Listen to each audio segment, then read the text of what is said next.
O adventurer, O journey of mine, does a dragon or a golem await me, or perhaps a ghostly knight? And there must be legendary armament somewhere, but with just a torch and a spear and a staff, life is easy. To east or west, I cross a bridge perhaps to die on the other side, but I seek only love, a princess I would cherish. But I don't ask much, only a night's pleasure, O adventurer, O journey of mine. The season had arrived when a pleasant wind blew from the east. The cold had been driven out, leaving only a refreshing chill in the air, and the sunshine was gentle and warm. The field of daisies, about a half-day's walk from the frontier town, was equally pleasurable.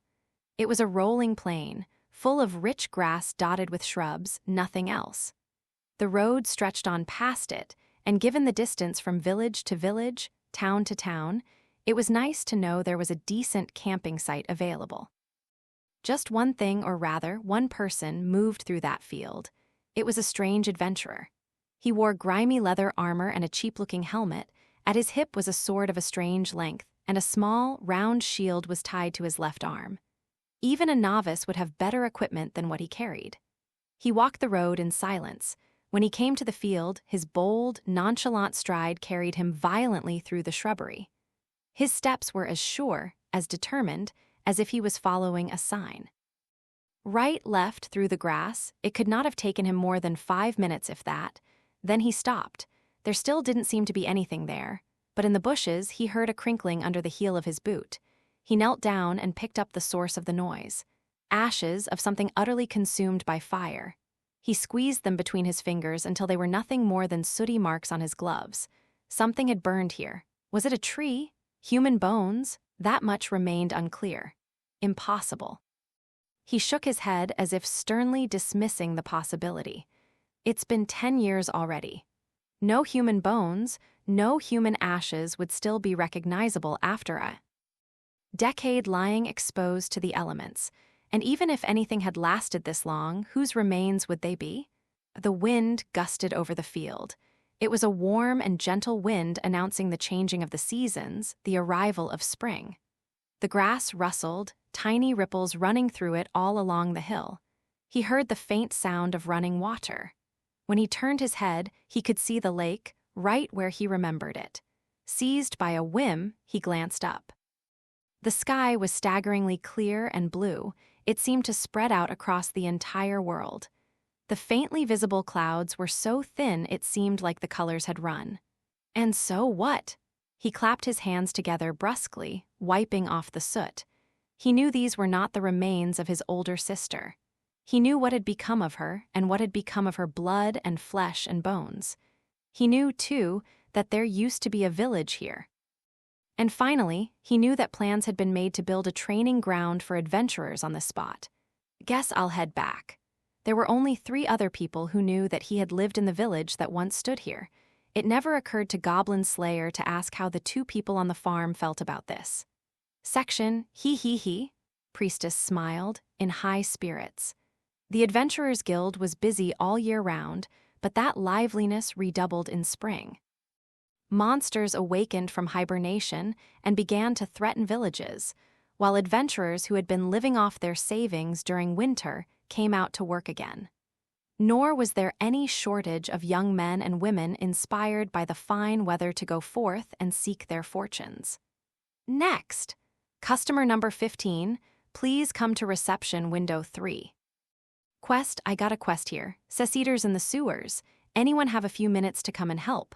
Got your weapons and gear? Potions? Memorized all your spells? Got your 5-foot pole? Great, let's go. 'Scuse me very much, but a bear done gone and wandered into our village. Yeah, a grizzly. Staff members rushed back and forth, adventurers shouted to one another, and quest givers explained what they needed.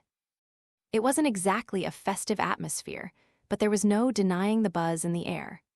Surrounded by this swirl of activity, Priestess couldn't keep herself from beaming happily, her smile like a flower in bloom. She was seated squarely on the long bench that had become their de facto waiting area, holding her sounding staff and not remotely trying to hide how happy she felt. Beside her, High Elf Archer was resting her chin in her hands and idly watching the crowd go by. She turned her gaze to Priestess. Someone's in a good mood. It's because I'm starting my second year of adventuring now. I think it wouldn't be strange for some of them to start calling me their senior. Ah, has it been that long already? It sure has. Plus, I think I'll be promoted from 9th rank to 8th any time now. She puffed out her small chest triumphantly. Priestess was the youngest member of their party. High Elf Archer knew what that was like, being the youngest, and so her ears twitched sympathetically. I guess I could get away with acting a bit like an older sister here. Maybe so, but don't let it distract you. The back row has a crucial role to play, all right? High Elf Archer shook her index finger gracefully as she chided Priestess. Yes, ma'am, I know.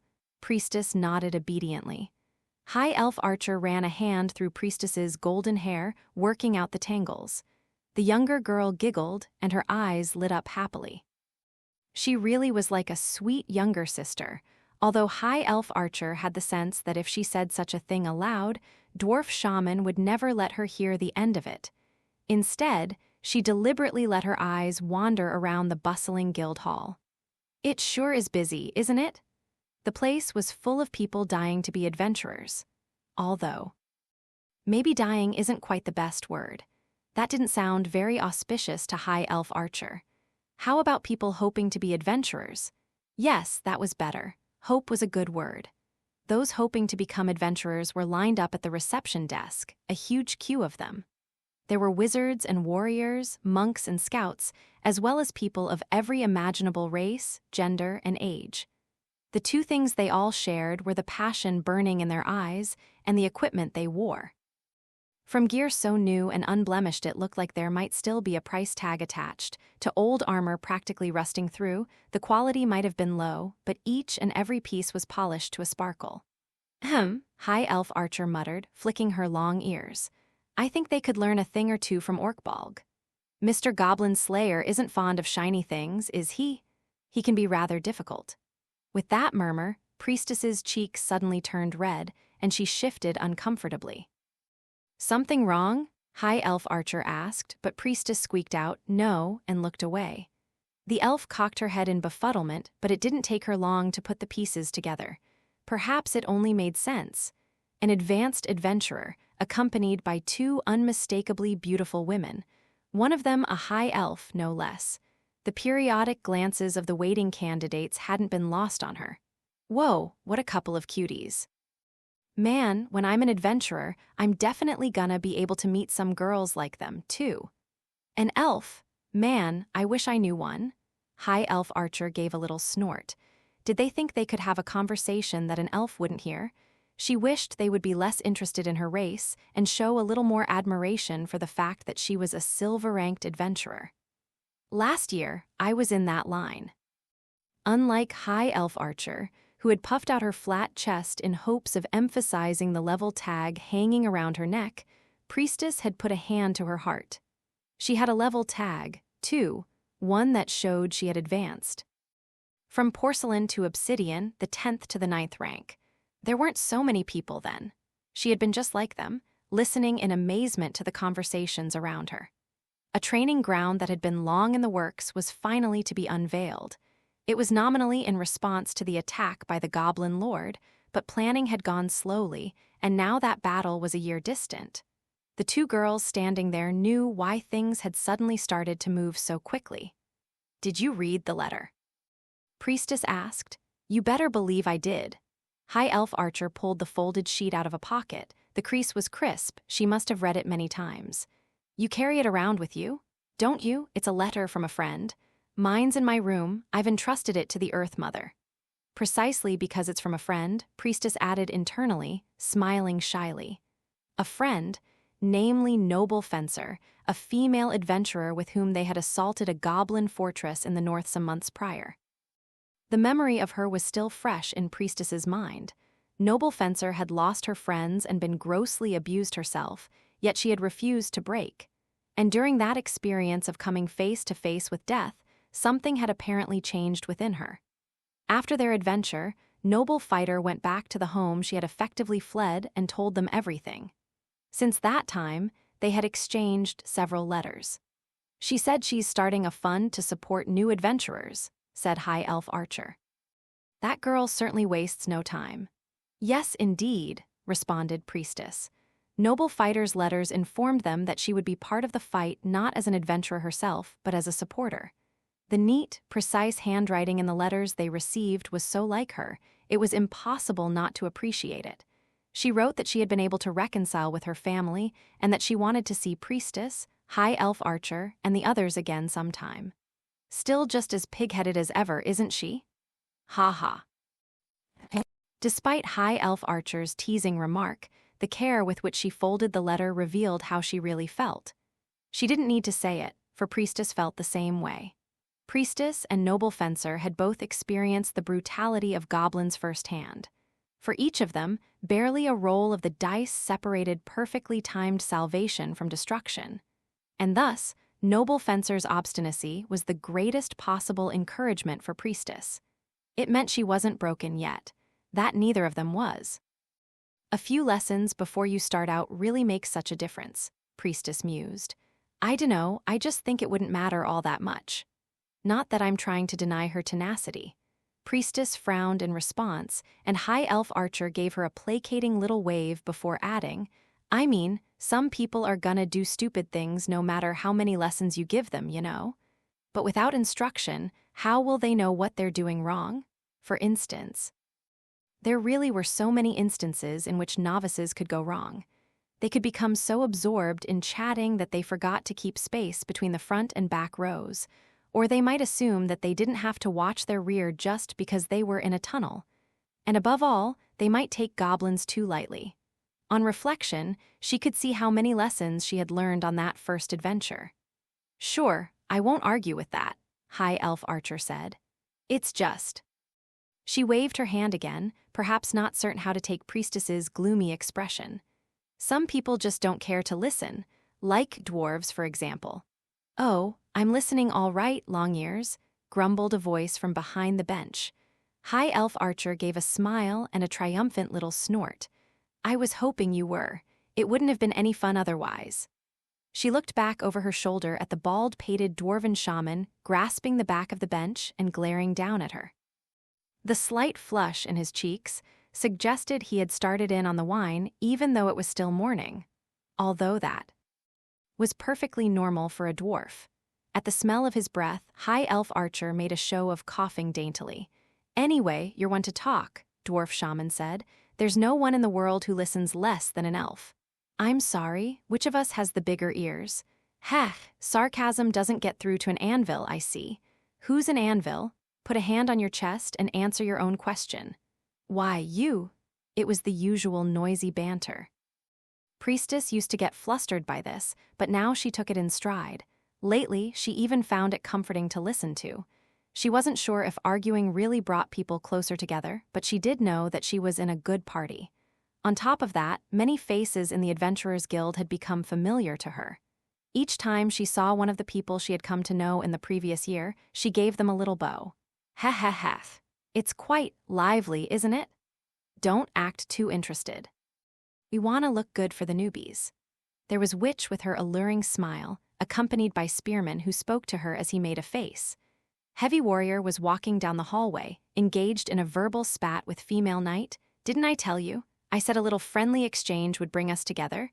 That's some poor excuse for a drunken brawl. You're supposed to be lawful good. While Scout Boy, Rhea Druid Girl, and Half-Elf Light Warrior followed behind them, patently refusing to get involved. Hello. Good morning, everyone. Good luck on your quests today. Then came a casual greeting from Rookie Warrior, who was quickly chided by Apprentice Cleric. Hey, it's the Gobbers bunch. Oh, for goodness sake, you could stand to be a little more polite. How am I supposed to show my face with you talking to people like that? It was all just the same as ever. Ah, good. Friendly as usual, I see. A massive form loomed over them. It was Lizard Priest. His body was covered in scales and he wore an unusual outfit. Seeing the jabbering elf and dwarf, he rolled his eyes happily. He seemed content to put off his customary intervention and let them argue. Lizard Priest turned to Priestess and pressed his hands together in his usual eccentric greeting. The warm weather seems to have brought out everyone's energy.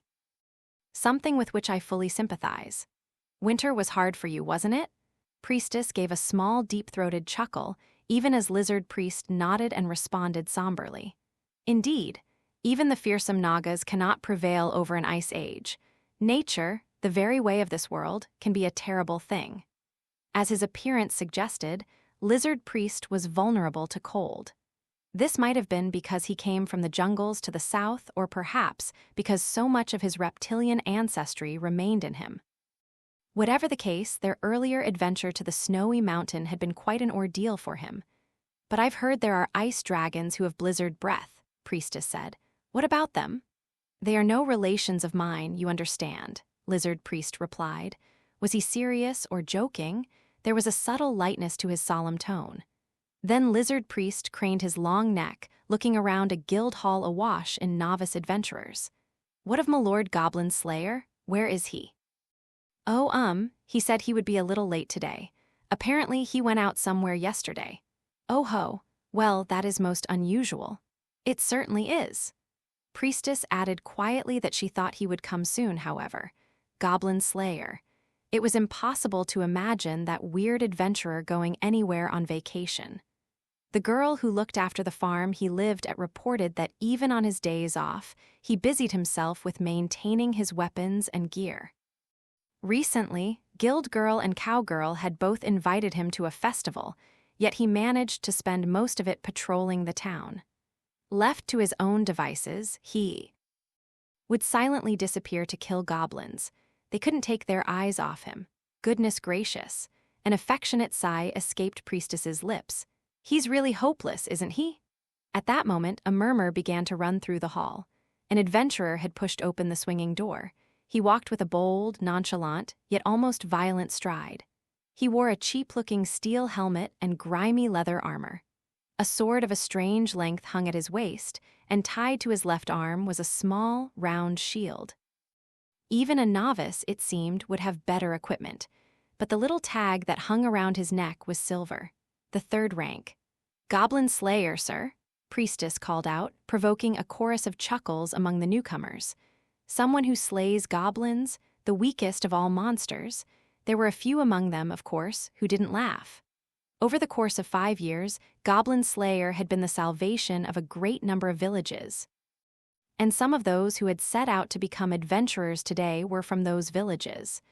They knew very well about the adventurer who single-handedly faced goblins. Some others had perhaps heard of him in song. Bards tended to mangle the facts, but his reputation still came through. Even so, the laughter could be forgiven. Most of the would-be adventurers in the guild hall had yet to experience goblin slaying.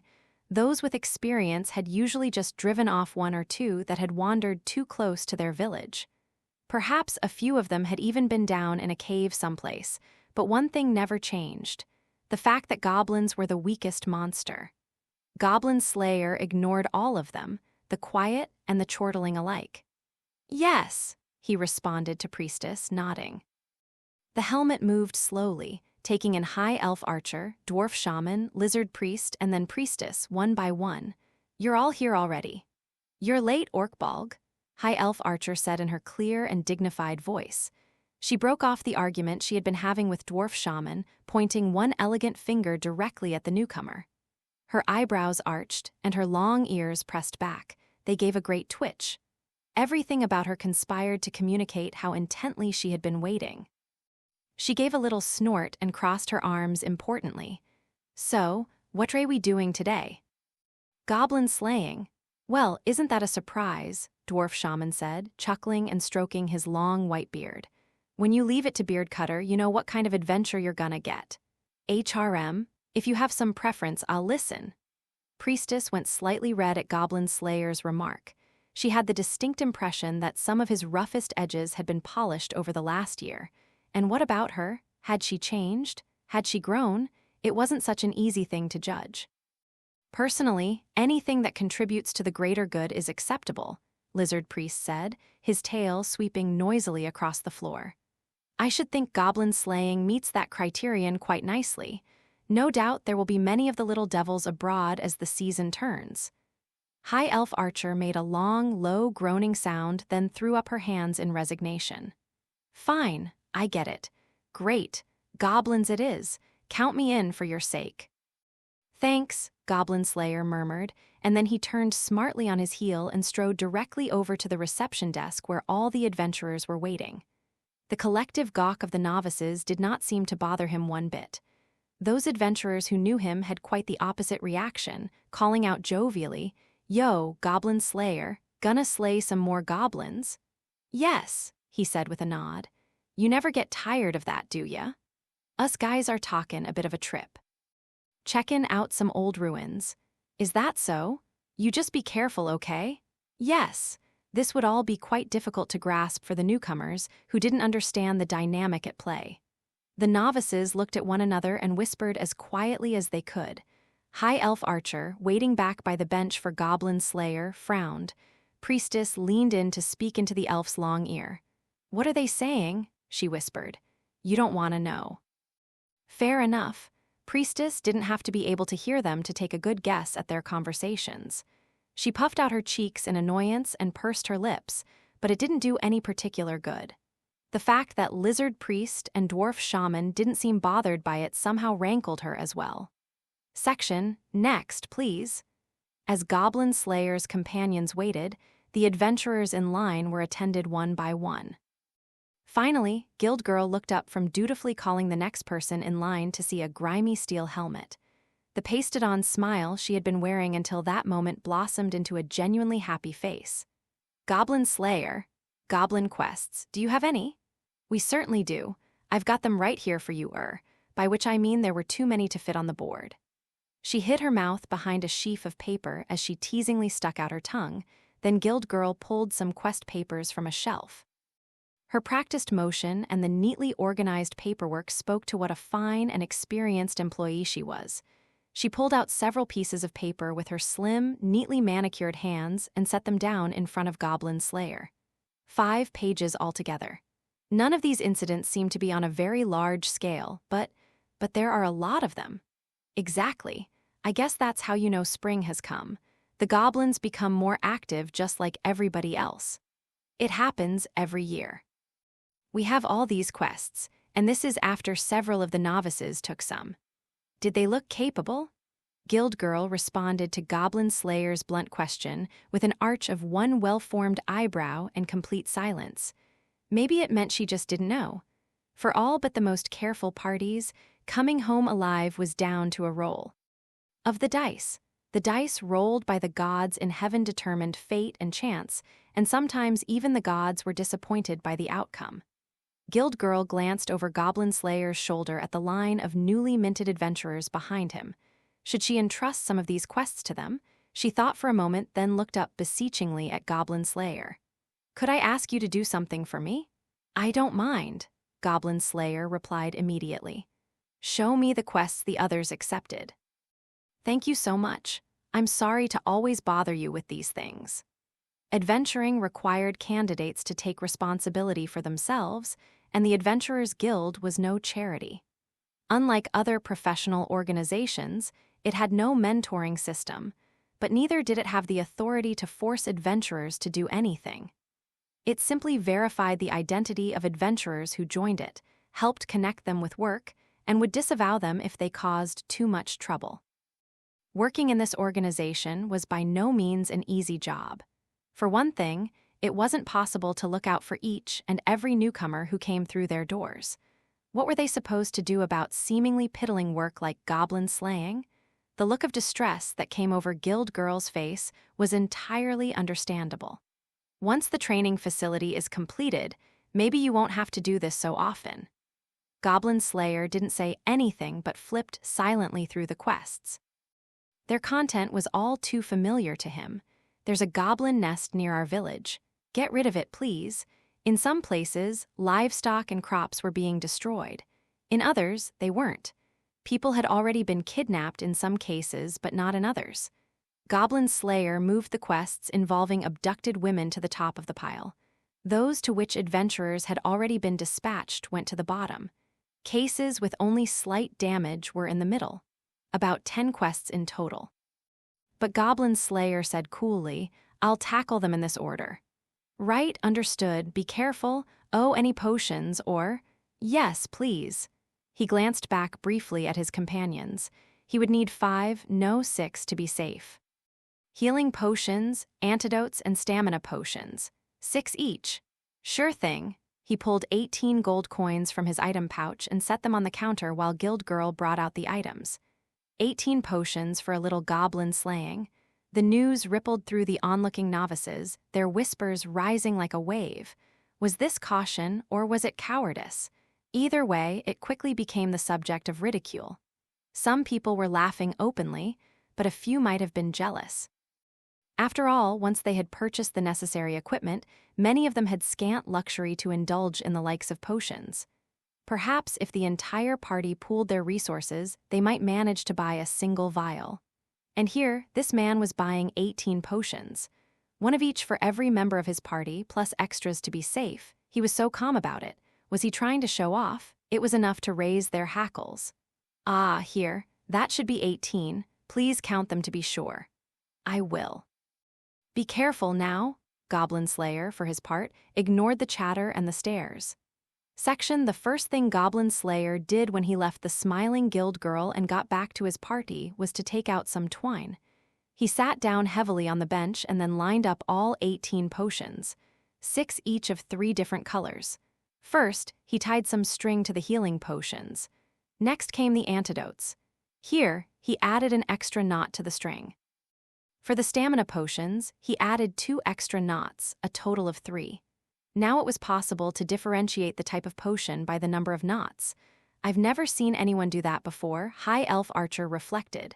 She leaned in to watch with her ears bouncing and her eyes shining. Orkbalg, what are you doing? Recently we have needed to access our potions quickly, he said. His hands kept moving mechanically. The motion was as natural as the gentle scent of an evergreen forest. I'm ensuring that we can tell which is which by feel. Oh, let me help, Priestess said eagerly. Please do. Goblin Slayer scooted over to make room for her. Priestess sat down on her tiny behind and began the delicate work of tying the strings.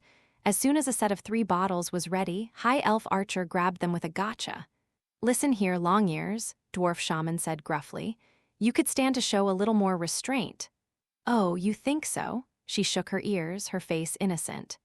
This from a dwarf, the embodiment of greed. In a single fluid motion, she reached into her money pouch and withdrew 3 gold coins, setting them on the bench and tapping them with her finger.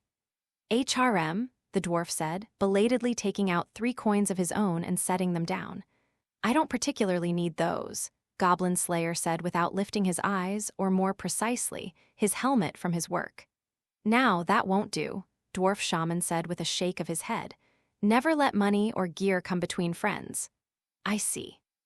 Putting that aside, you do have some intriguing ideas, don't you? Dwarf Shaman said. This is simple but effective. I'll pay you when I'm done, Priestess added. Okay. Let us see here, Lizard Priest said, taking out some money. But at the same moment he set it on the bench, something rather odd happened. Excuse me, a hesitant voice addressed the party. Lizard Priest looked over to see a warrior, clearly a novice, judging by her brand new equipment. She was a young woman of distinctly small stature. The way her ears came to a gentle point marked her out as one of the grass people, a Rhea. Her equipment looked like she had just bought it. She wore leggings over her slim legs, but from the ankles down she was barefoot, as was the way of her people. The Rhea girl looked nervous enough. Behind her stood the rest of her party, practically trembling. She sized up Goblin Slayer's party and then, for some inexplicable reason, seemed to decide Lizard Priest would be the easiest to talk to. What? What are you doing? Lizard Priest narrowed his eyes in what he probably intended as a show of friendliness. The Rhea girl shook a little harder. We are preparing potions, he said. He picked up one of the bottles with a scaly hand. Liquid splashed audibly inside, a healing potion. They are being marked so we do not confuse one for another if we must use one in a hurry. Marked, there are no guarantees that there will be time to look at which potion is which when we need it. The idea seemed to sink in with the girl. She nodded admiringly. I will warn you, Goblin Slayer said, not so much as looking up at the young adventurer. If you try to mark everything in your pouch, you'll never remember what's what. Oh, obviously. I'd never do that, ha. The girl's face froze. It was probably exactly what she had been planning to do. High Elf Archer laughed, clear as a bell, causing the girl to blush and look at the ground. Only mark things you may need in a hurry. And Goblin Slayer finished the last batch of potions. He tucked them carefully in his bag, making sure they were well protected. Be careful of goblins. Start by slaying rats or something. Oh, right, sure thing. The Rhea girl bowed her head several times and then hurried back to her group. They immediately formed a circle and started whispering together. It looked like they had already started to get along. They were even coordinated enough to split up into two groups, one to affix string to their items and another to look for a quest. Great sheep who walk the chalk path, guide these to be some small part of your battle which is ever spoken of.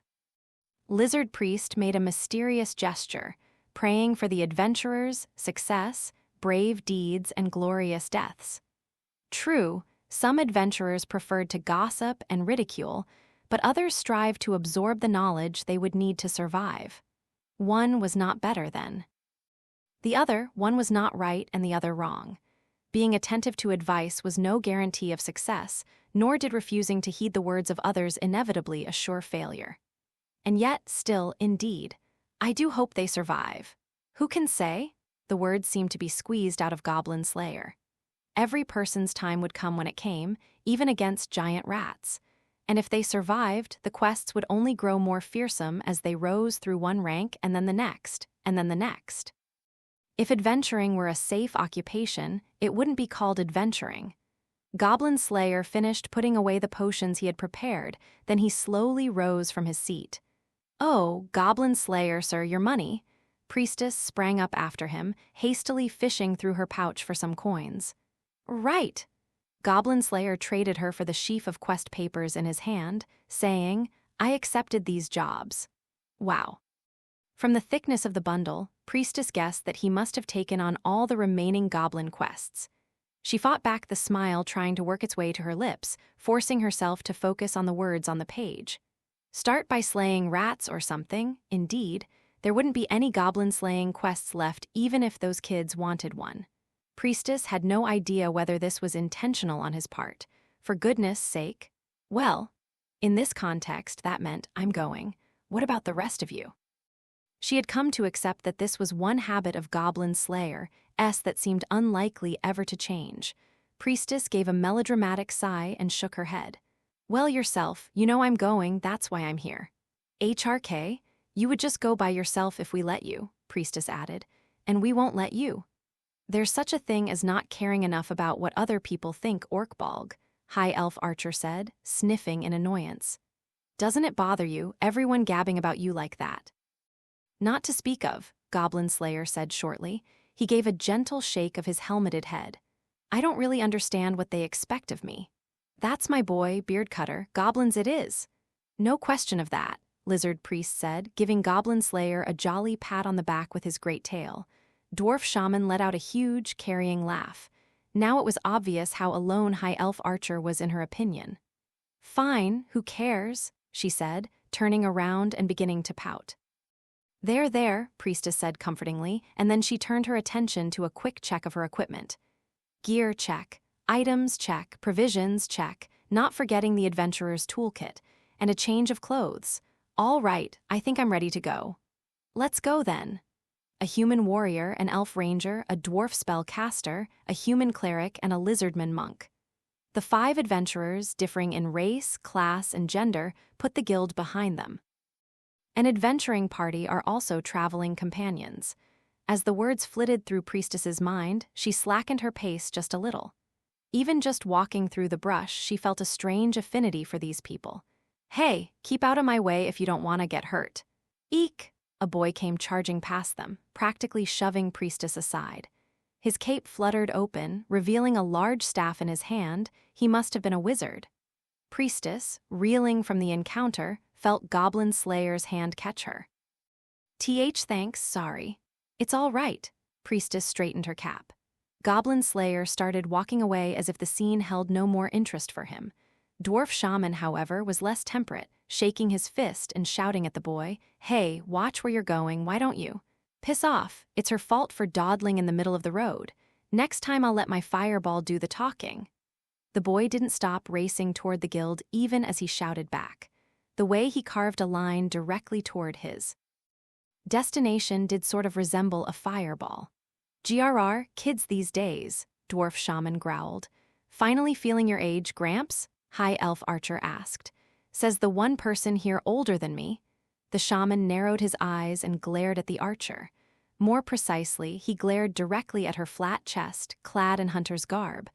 "Don't you think you should wear something more age-appropriate, Anvil?" "WHY, just you barrel." High elf archer's face went red and her ears laid flat against her head. The familiar sniping back and forth brought a smile to Priestess's face, but she glanced behind her toward the Adventurers Guild. The massive building was still clearly visible despite the crowd outside. Well, with enough newcomers, there's bound to be a few rash individuals.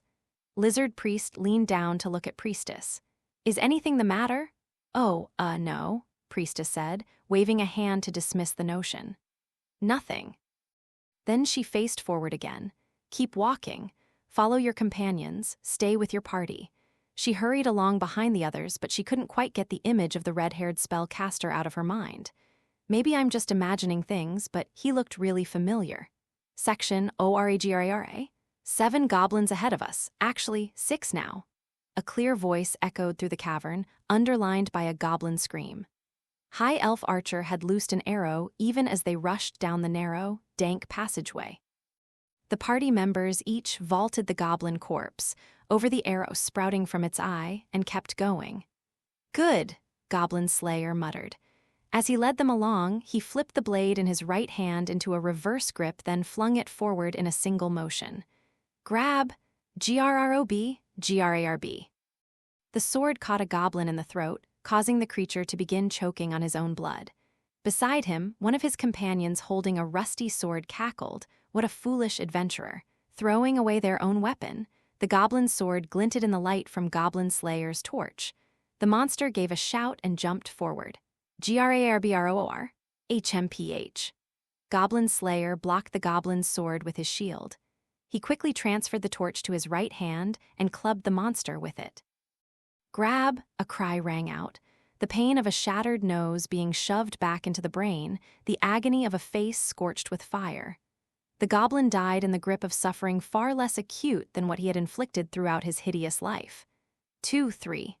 Kick the new corpse aside, take up its blade, move on, 4 left, or rather, KREEYYAHHH.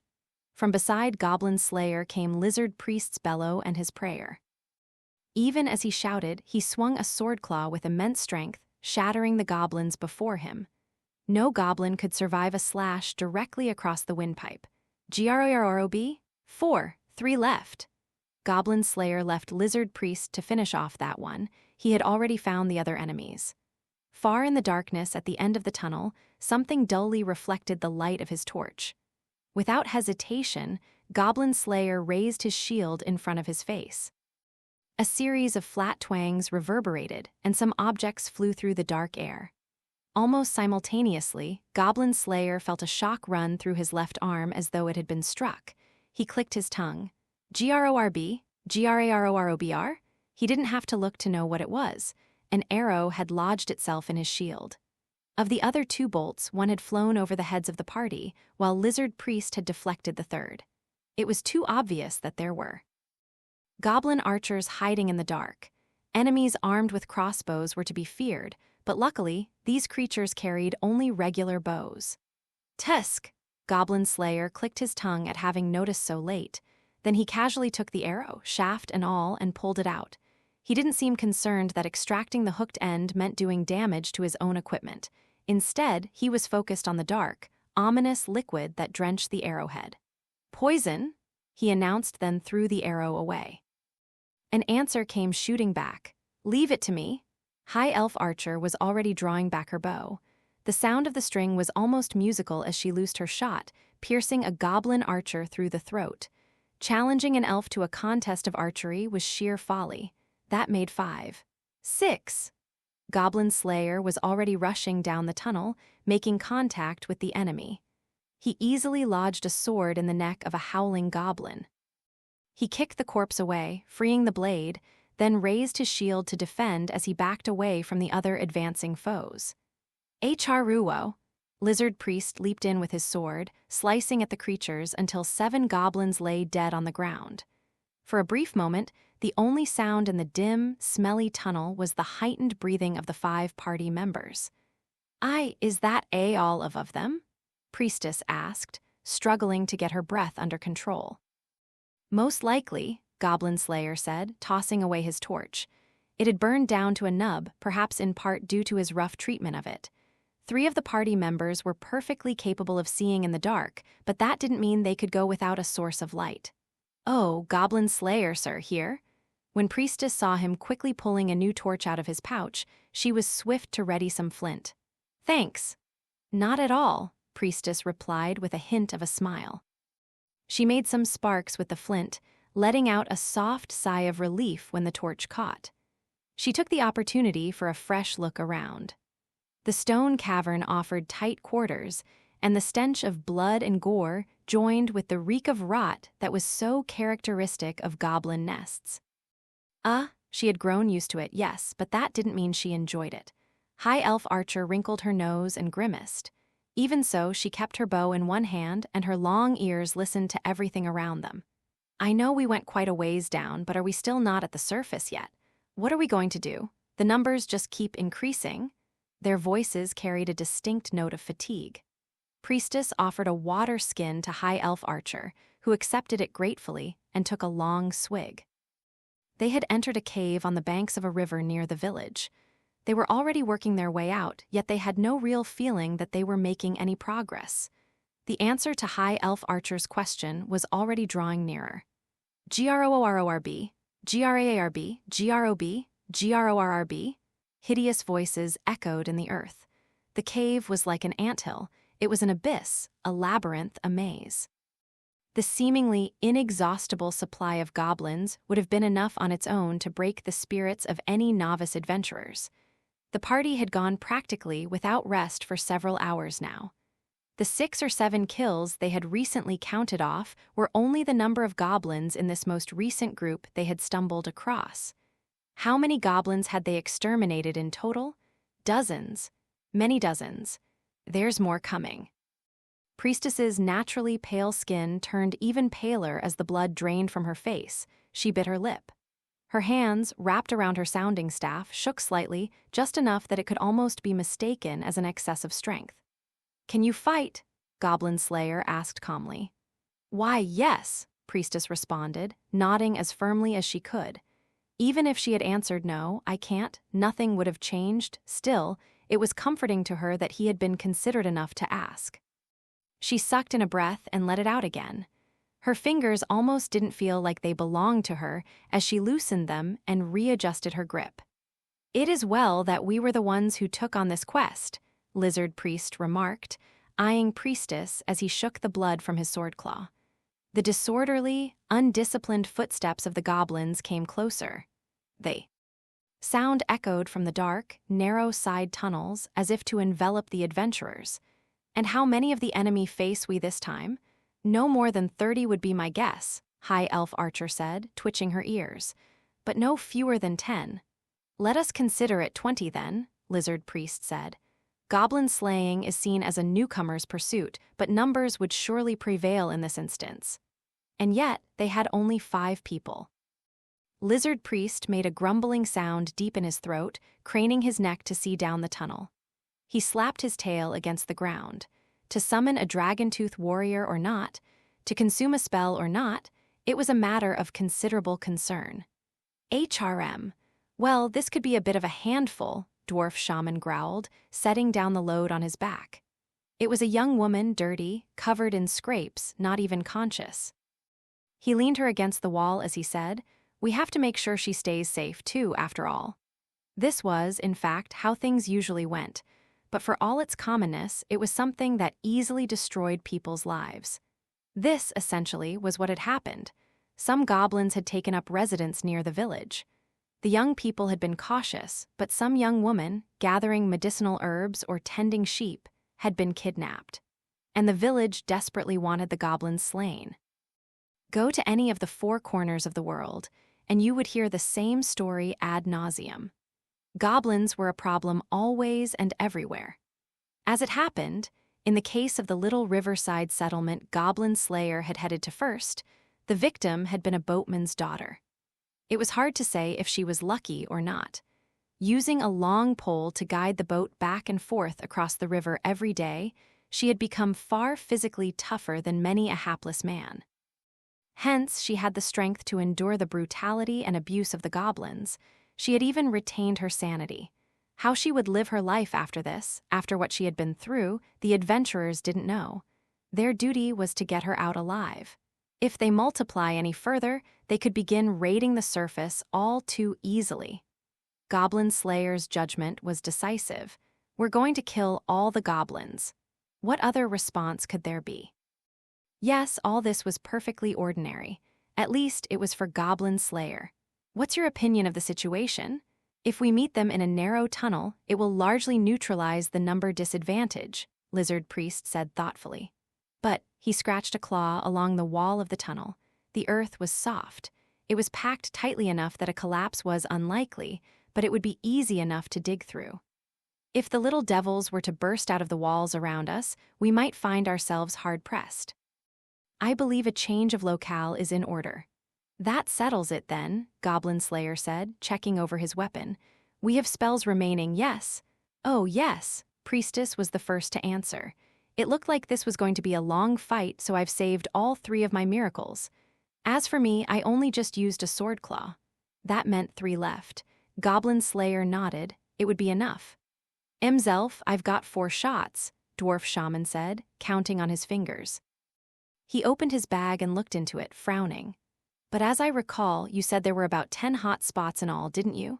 Kinda crazy, huh? Ignoring High Elf Archer's little jab, Goblin Slayer shook his head. We can take time to rest. Not the problem. Cleric or mage, miracles or spells, rewriting the very logic of the world was a taxing endeavor.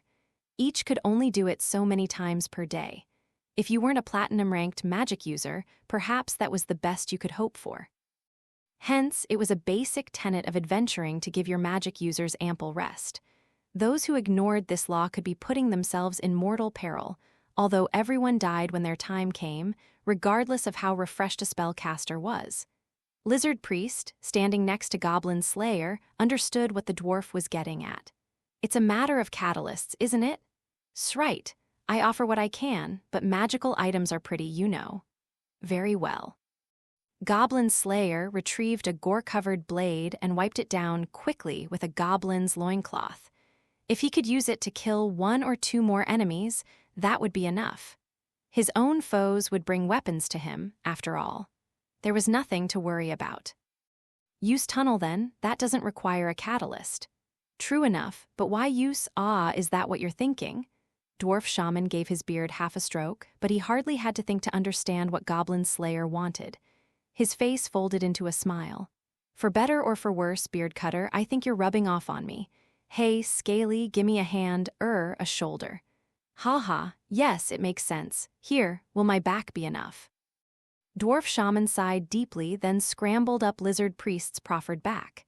He pulled a black jar and a brush out of his bag and began drawing a pattern on the ceiling in a fluid hand. High Elf Archer had not yet managed to put the pieces together. She gave her ears a suspicious shake and grunted as she watched Dwarf Shaman draw. It was incomprehensible. Does this make sense to you? She asked Priestess, but the other girl replied, not really, and looked a little embarrassed. Hey, Orkbog, what's the story? She asked. Tell us what's going on. In the face of this pointed demand, Goblin Slayer's response was as mechanical and gruff as ever. I will warn you, he said. About what? This is an emergency escape route. What is? We rescued the hostage. There's no more problem. That was all he said, then he tossed something to High Elf Archer. Even in the dim light, she could see what it was. She caught it out of the air. I will show you the way to use, well. High Elf Archer continued to look perplexed, but Priestess said, oh, as if a bit disappointed. I thought it might come to that, she added. In the archer's hand was an underwater breathing ring. It was a perfectly ordinary thing for the goblins, too, adventurers. The obnoxious creatures were always barging into the goblins' homes right when they were trying to relax. 5 of them this time, and what luck, 2 were women, both young and one an elf. For some reason, they didn't smell quite right, but one look was enough to arouse the goblins' lust. Grab, orga. In their dank hole, the goblins laughed their dark laughs and relished their dark desires. How very lucky we are, 2 women. We can have all the fun we want and grow our family to boot.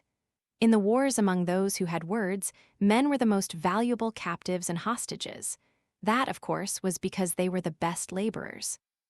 In a proper war, prisoners could be put to proper work. For the goblins, however, things were different. Men were dangerous, they were quick to anger and violent, making the goblins justly frightened of them. They could cut off a man's limbs and throw him in a cell, but after that, it was simply a question of whether to eat him or make sport of him. A lot of work for very little reward. In that regard, women, females, were quite a different proposition.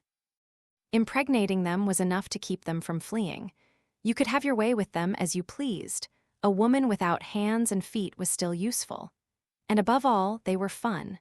That counted for a lot, and they could make more goblins. All this value rolled into just one human.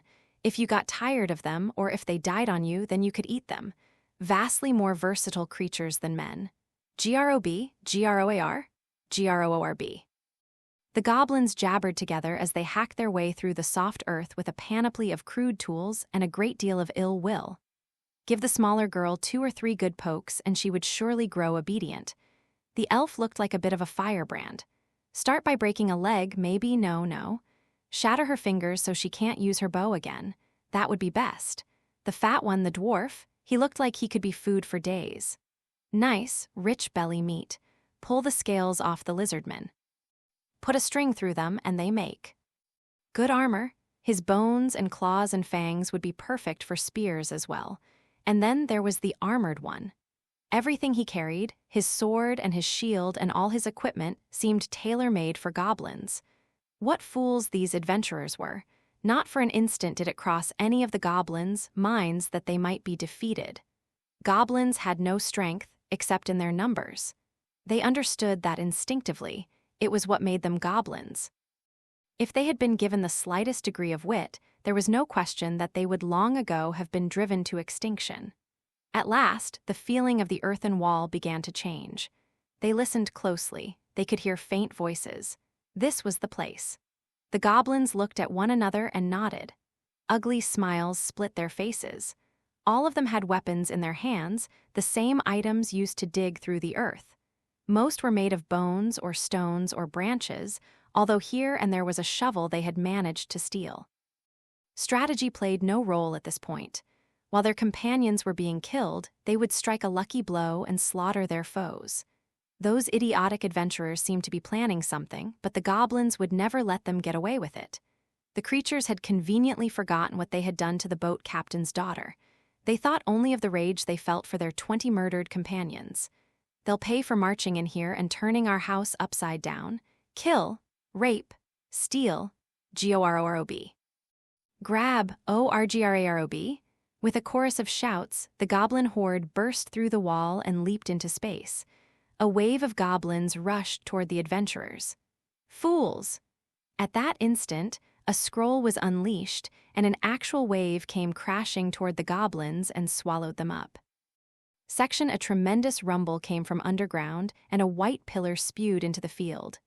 No, the whiff of salt that came along with the scent of early spring made it clear that this was seawater, summoned from the unthinkable depths of the ocean. The spout of water rose up through the tunnel toward the surface, and of course carried the adventurers along with it. Ah, I hate this. I hate it, I hate it, I hate it. Ha, ha, ha, ha, ha, goodness gracious me, this is truly something. High Elf Archer's shrill scream could hardly have been further removed from Lizard Priest's jovial laughter. Her ears were straight back, and her eyes were squeezed shut. The customary dignity of a high elf had completely abandoned her. In fact, one could say it had been squeezed right out of her. I suppose it is understandable. How can you be so calm? My people teach that we are distant relatives of the birds, Lizard Priest replied. Having said that, breathing was one thing, but coming down after being flung up in the air, damage was assured.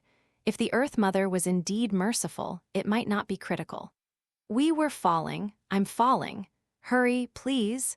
Priestess begged from the bottom of her heart, even as she tried desperately to keep her skirt from being blown up by the wind. If only we had a miracle that would make the earth nice and soft. It's no fair. This somewhat inappropriate thought passed through her head, but she was met with only the rushing wind, carrying the tears away from her eyes. Right then, leave it to me. Good thing I knew this might be coming. Dwarf shaman, seemingly unruffled and with the captive girl still on his back, began a complicated incantation even as he hung in midair. Come out, you gnomes, and let it go. Here it comes, look out below. Turn those buckets upside down, empty all upon the ground. And the adventurers, who had so recently looked like they were going to slam straight into the unforgiving earth, floated toward the surface as gently as feathers. Priestess heaved a sigh, relieved to have avoided becoming a bloody smear on the ground. It's okay now, isn't it? She asked hesitantly. It most certainly is, High Elf Archer exclaimed. It's absolutely not okay. I don't know if I'll ever open my eyes again. Her ears were trembling violently, and she was shaking her head. It's true falling control is good for going up or coming down, Dwarf Shaman said, although it was originally intended to help when tumbling from high places or trapped in a pit. But Beardcutter, how did you get by before you met us? I secured my body soundly, and then once I was underwater, I walked. Rubbish, the dwarf barked. In this case, there was no time. Dwarf Shaman's suspicious stare didn't seem to bother Goblin Slayer. Gravity shortly guided the party gently to the ground. The explosion of seawater had turned the entire vicinity to mud, and the smell of salt in the air was very strange. It would be years before the salt was completely worked out of the ground, and this field was good for cultivating again. Oh, for I knew I should have brought a change of clothes, Priestess sighed, being careful not to let her feet get caught in the muck. She rolled up the hem of her dress, which was thoroughly soaked, and squeezed it out. It left her pale legs exposed right up to her thighs, but there were a great many things that took priority over embarrassment. Oh, but don't look over here, okay? I won't. Goblin Slayer, of course, had never so much as glanced in her direction, and it would be lying to say that didn't annoy her just a little. Of course you won't, she muttered, and then with a grunt she pulled off her overclothes. There was nothing else to do. The seawater would cause her mail to rust otherwise. Oh, GGRR, no, this is off limits. Not allowed. I absolutely will not let him do this again. High Elf Archer had practically withdrawn into herself. Priestess stole a glance at the elf. As Priestess recalled, High Elf Archer had no metal equipment. So she should be fine, right? Priestess hadn't yet been granted a miracle of calming, and anyway, it wouldn't do to rely overmuch on supernatural aid. With enough time, High Elf Archer would calm down on her own. That would be best. With something like detachment, Priestess decided to let High Elf Archer dry out in the sun. The spring sun was out. Surely it would do her some good in short order. All right, then. When Priestess looked back toward Goblin Slayer, he had returned to his own work, which, as his name implied, was killing goblins. As the effect of tunnel wore off, earth gradually began to fill the hole back in. The seawater would shortly run into the mouth of the cave, and the goblins would be flooded out. Exactly what the adventurers wanted. Goblin Slayer tightened his grip on his sword, which he had never let go even amid the violent spray. He bounded through the mud, advancing implacably. Several goblins who had been blown out of the cave along with them were lying on the ground. HMPH. ORGAR? That was one. Without a moment's hesitation, Goblin Slayer put his blade through its brain. The creature gave a scream and a twitch. Goblin Slayer twisted the sword, and when he was sure the goblin was still, he pulled his weapon back out. Oh ho, still alive, eh? Lizard Priest said. The luck of the dice, Goblin Slayer remarked. It happens from time to time, he added to himself, and then he silently continued about his work. When he found one, he stabbed it with his sword. He checked to be sure it was dead, and if it wasn't, he waited until it was. His blade soon became dull, so he threw it away. There was a mountain of weapons here anyway. He grabbed a club from a random goblin, and in lieu of gratitude, he smashed its skull in. Most of the goblins were dead, but one or two were still alive. That was just the nature of probability. Goblin Slayer, however, had no intention of overlooking them. When she gets her wits back, wipe down her equipment and we'll move on to the next thing. You got it. Dwarf shaman popped the cork from a bottle of fire wine. Gods above, this has to be about as bad a day as these goblins have ever had. Here, Longears. He forced a bit of the alcohol down High Elf Archer's throat just to bring her to her senses, which she returned to with another scream. Her ears sprang up, her face went red, and she immediately set to verbally assaulting the dwarf. Goblin Slayer completely ignored his companion's blathering, but he muttered, "That's not necessarily true." "I don't know, I really think it's too much for one person." "Oh yeah, I know the stories.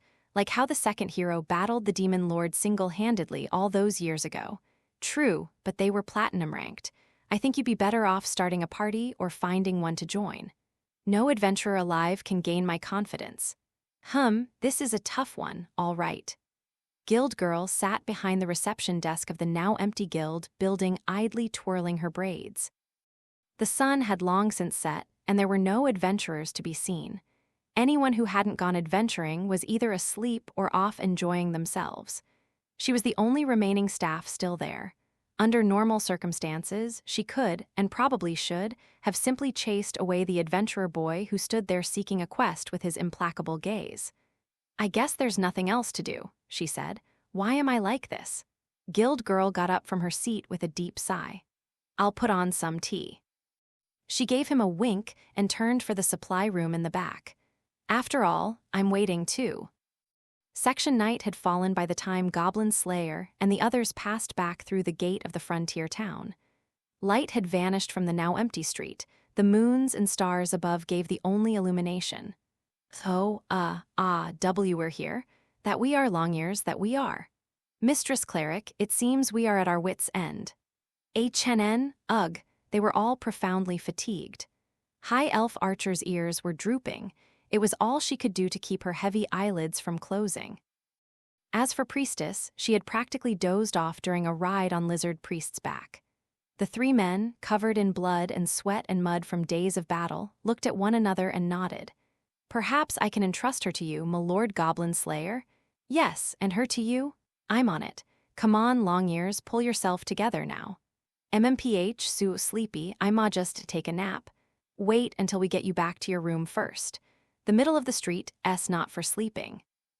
Dwarf shaman put all of his small body into supporting the lolling elf. They were heading for the second floor of the guild hall, which doubled as an inn. Rare was the adventurer with a home to call their own. Most stayed at some inn or otherwise rented a room at the guild. "See you tomorrow, then," Lizard Priest said with one of his strange palms-together gestures. "Right," Goblin Slayer nodded.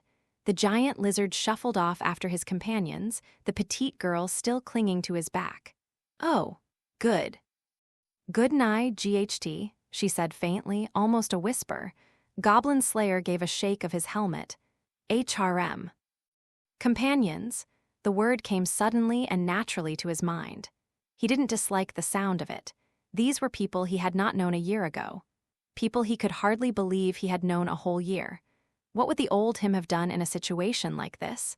What about his gear, his strategies, his time, his resources? What would those be like if the four of them weren't here? Without them, with that one small thing being different, Goblin Slayer's range of options would be severely constricted. Fearsomely so. To think it would be so different. It was with those thoughts running through his head that he pushed open the door of the guild. Something didn't feel right. Light. The staff should all be gone by now, yet he had come here to make his report. Goblins? Half reflexively, Goblin Slayer's hand went to the hatchet he had crammed into his scabbard. He dropped into a deep stance and walked into the building almost silently. The door swung shut behind him. It was almost comical, but he didn't see it that way. Who was to say that goblins might not appear in town? Goblin Slayer's glance happened to fall on the bench in the waiting area, drawn there because he thought he saw movement from a silhouette curled up on the seat. No, it wasn't his imagination. Something was squirming there. It almost looked like a human covered in a blanket. Goblin Slayer took a step forward, provoking a squeak from the floor. HRN? Then the blanket was pushed aside, and the silhouette slowly sat up.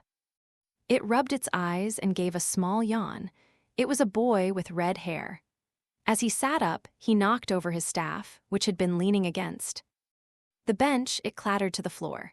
Hey lady, just 5 more, huh? He blinked the sleep from his eyes and took in the figure before him.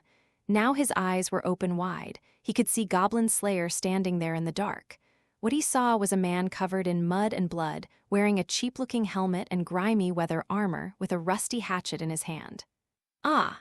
The boy's mouth twitched, then twisted, and then he screamed, "Ee-ya-ya!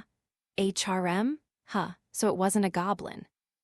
That was the only thought the echoing yell elicited from Goblin Slayer. Eek! At the same time, Guild Girl gave a cute little yelp, and there was the sound of a chair falling over. Goblin Slayer looked up to see her come flying out into the room. Goblin Slayer, sir. I'm not asleep, I promise. I wasn't asleep. She hurriedly straightened her hair, smoothed the creases out of her dress, and blushed furiously before giving a small cough. Her smile, however, wasn't the pasted-on expression she so often wore, but a genuine, spontaneous grin. Ahem, good work today. Goblin Slayer relaxed his fingers one by one and finally let go of the hatchet. Section without a sound, Goblin Slayer took the proffered cup of tea and drank it down in a single swig.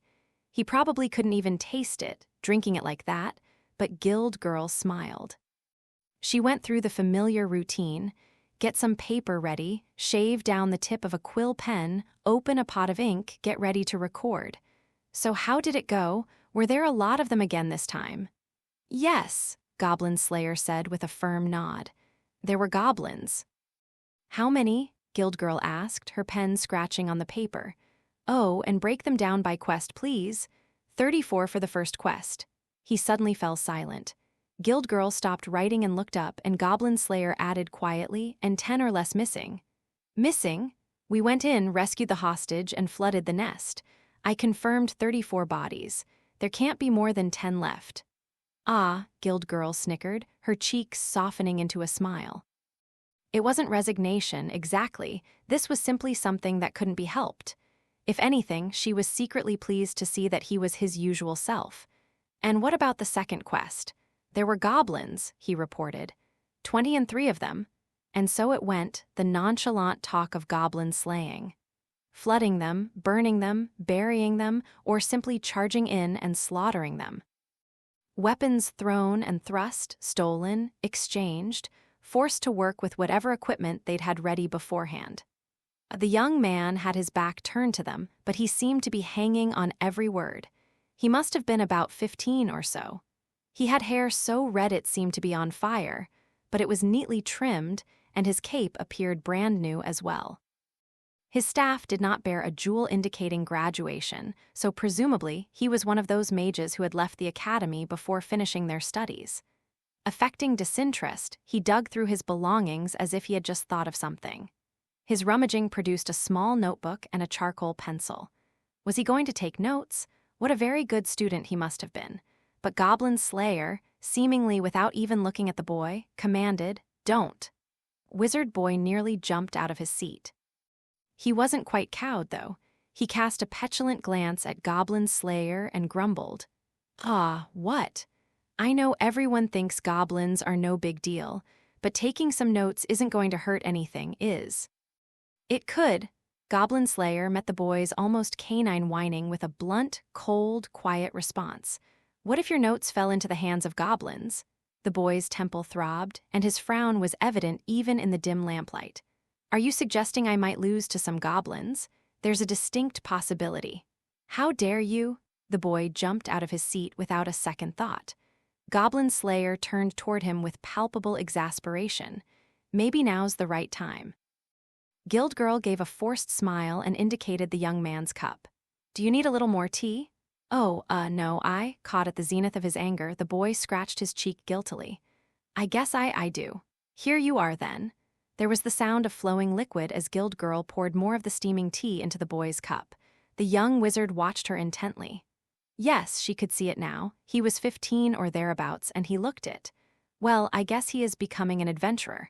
Was it dreams or hopes? Money or fame? Some such reasons were suitable, others greedy and pretentious.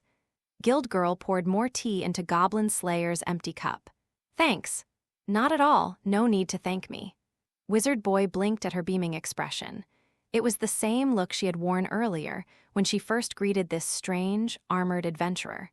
He couldn't quite express it, but it was obviously different from the smile she had given him when he was first registering. He swallowed heavily, then hesitantly opened his mouth. So you're the one they call Goblin Slayer? Some call me that. He nodded. Wizard Boy leaned a little closer. Behind his glasses, his green eyes sparkled, growing ever wider, reflecting Goblin Slayer's visage. Nervousness, tension, excitement, anticipation, and anxiety were all evident on Wizard Boy's face and in his voice as he said, "Then teach me how to kill goblins." "No," Goblin Slayer replied flatly. "Why not? If you don't plan to do anything until you've been taught, then my teaching you won't change anything." Huh. With that, Goblin Slayer picked up the fresh cup of tea, downing it in one swig. Gulp. He set the cup down with a clink and turned back to Guild Girl. He didn't even look at the flummoxed young man as he took the papers Guild Girl handed him. The reports were all ready. Goblin Slayer only needed to sign them. He took a quill and put down his name. Then he gave Guild Girl a look of perplexity. Why was she here so late? It took him 2 or 3 seconds to work out the answer. "Sorry, thanks for the help. Don't mention it, you always work so hard for us. Oh, your reward? Divide it up equally. Give me only my share." "Sure thing." Guild Girl turned with a movement so sprightly that she seemed neither sleepy nor tired. She opened the safe, took out a bag full of coins, and measured them out with a scale. Goblin Slayer watched the braids bounce against her back and mumbled, "Ah, there was that party that was recently registered." He thought a moment, then added, "It had a Rhea girl in it." "Oh, them?" A small chuckle escaped her lips. She was glad he couldn't see her face. "They're fine. Well, they sustained a giant rat bite or two, but they had antidotes." "I see. Are you relieved?" "Yes." Guild Girl turned back with a happy look on her face and placed a small tray with a leather pouch full of coins in front of Goblin Slayer. He took it without bothering to count the contents. The bag made a heavy clicking sound from the gold coins within. Goblin slaying did not pay well, even less when the reward was split 5 ways, but what if one multiplied that number by 10? It was enough to equal the full reward for 2 goblin slaying quests. Twice as much money as the members of any one frontier village had managed to save with all their sweat and care. As he tucked the pouch among his other items, Goblin Slayer gestured with his chin. "Who's he?" "He just registered as an adventurer." "Why is he here?" "Well, he." Guild Girl looked around, then stretched out over the counter, leaning close to the steel helmet as though she were going to share a secret. The fabric of her uniform stretched, distorting the area around her chest ever so slightly. "He says he wants to kill goblins and nothing else. Does he have a party?" The braids bounced from side to side as Guild Girl shook her head. "It doesn't look like it." "Foolishness." Guild Girl gave him a look as if she wasn't quite sure what to say. "Are you of all people in a position to say that?" It seemed to ask. She rubbed her temples. "So what do we do, Mr. Goblin Slayer?" "HRM?" The pleading look, the beseeching voice. The guild hall was silent. There was only the soft sound of breathing and the occasional scratching of armor. The lamp wick burned assiduously. From above came the faint sound of creaking floorboards. Had the earlier scream woken someone up, or was somebody simply keeping watch? Whatever the case, anything that would intrude on an adventurer's rest time had to be either very urgent or very stupid. "You!" The young man, who had been fixated on the floor, looked up with a start when Goblin Slayer spoke to him. "Do you have a room?" He didn't quite seem to know how to answer. He opened and closed his mouth again and again and pushed his glasses up his nose. Goblin Slayer waited for a response. "I don't see what that has to do with anything," the boy finally said. "I see." That was his entire response to the boy's sour pronouncement, after which he turned to Guild Girl. She crossed her index fingers to form an X and shook her head. It was clear enough what she meant.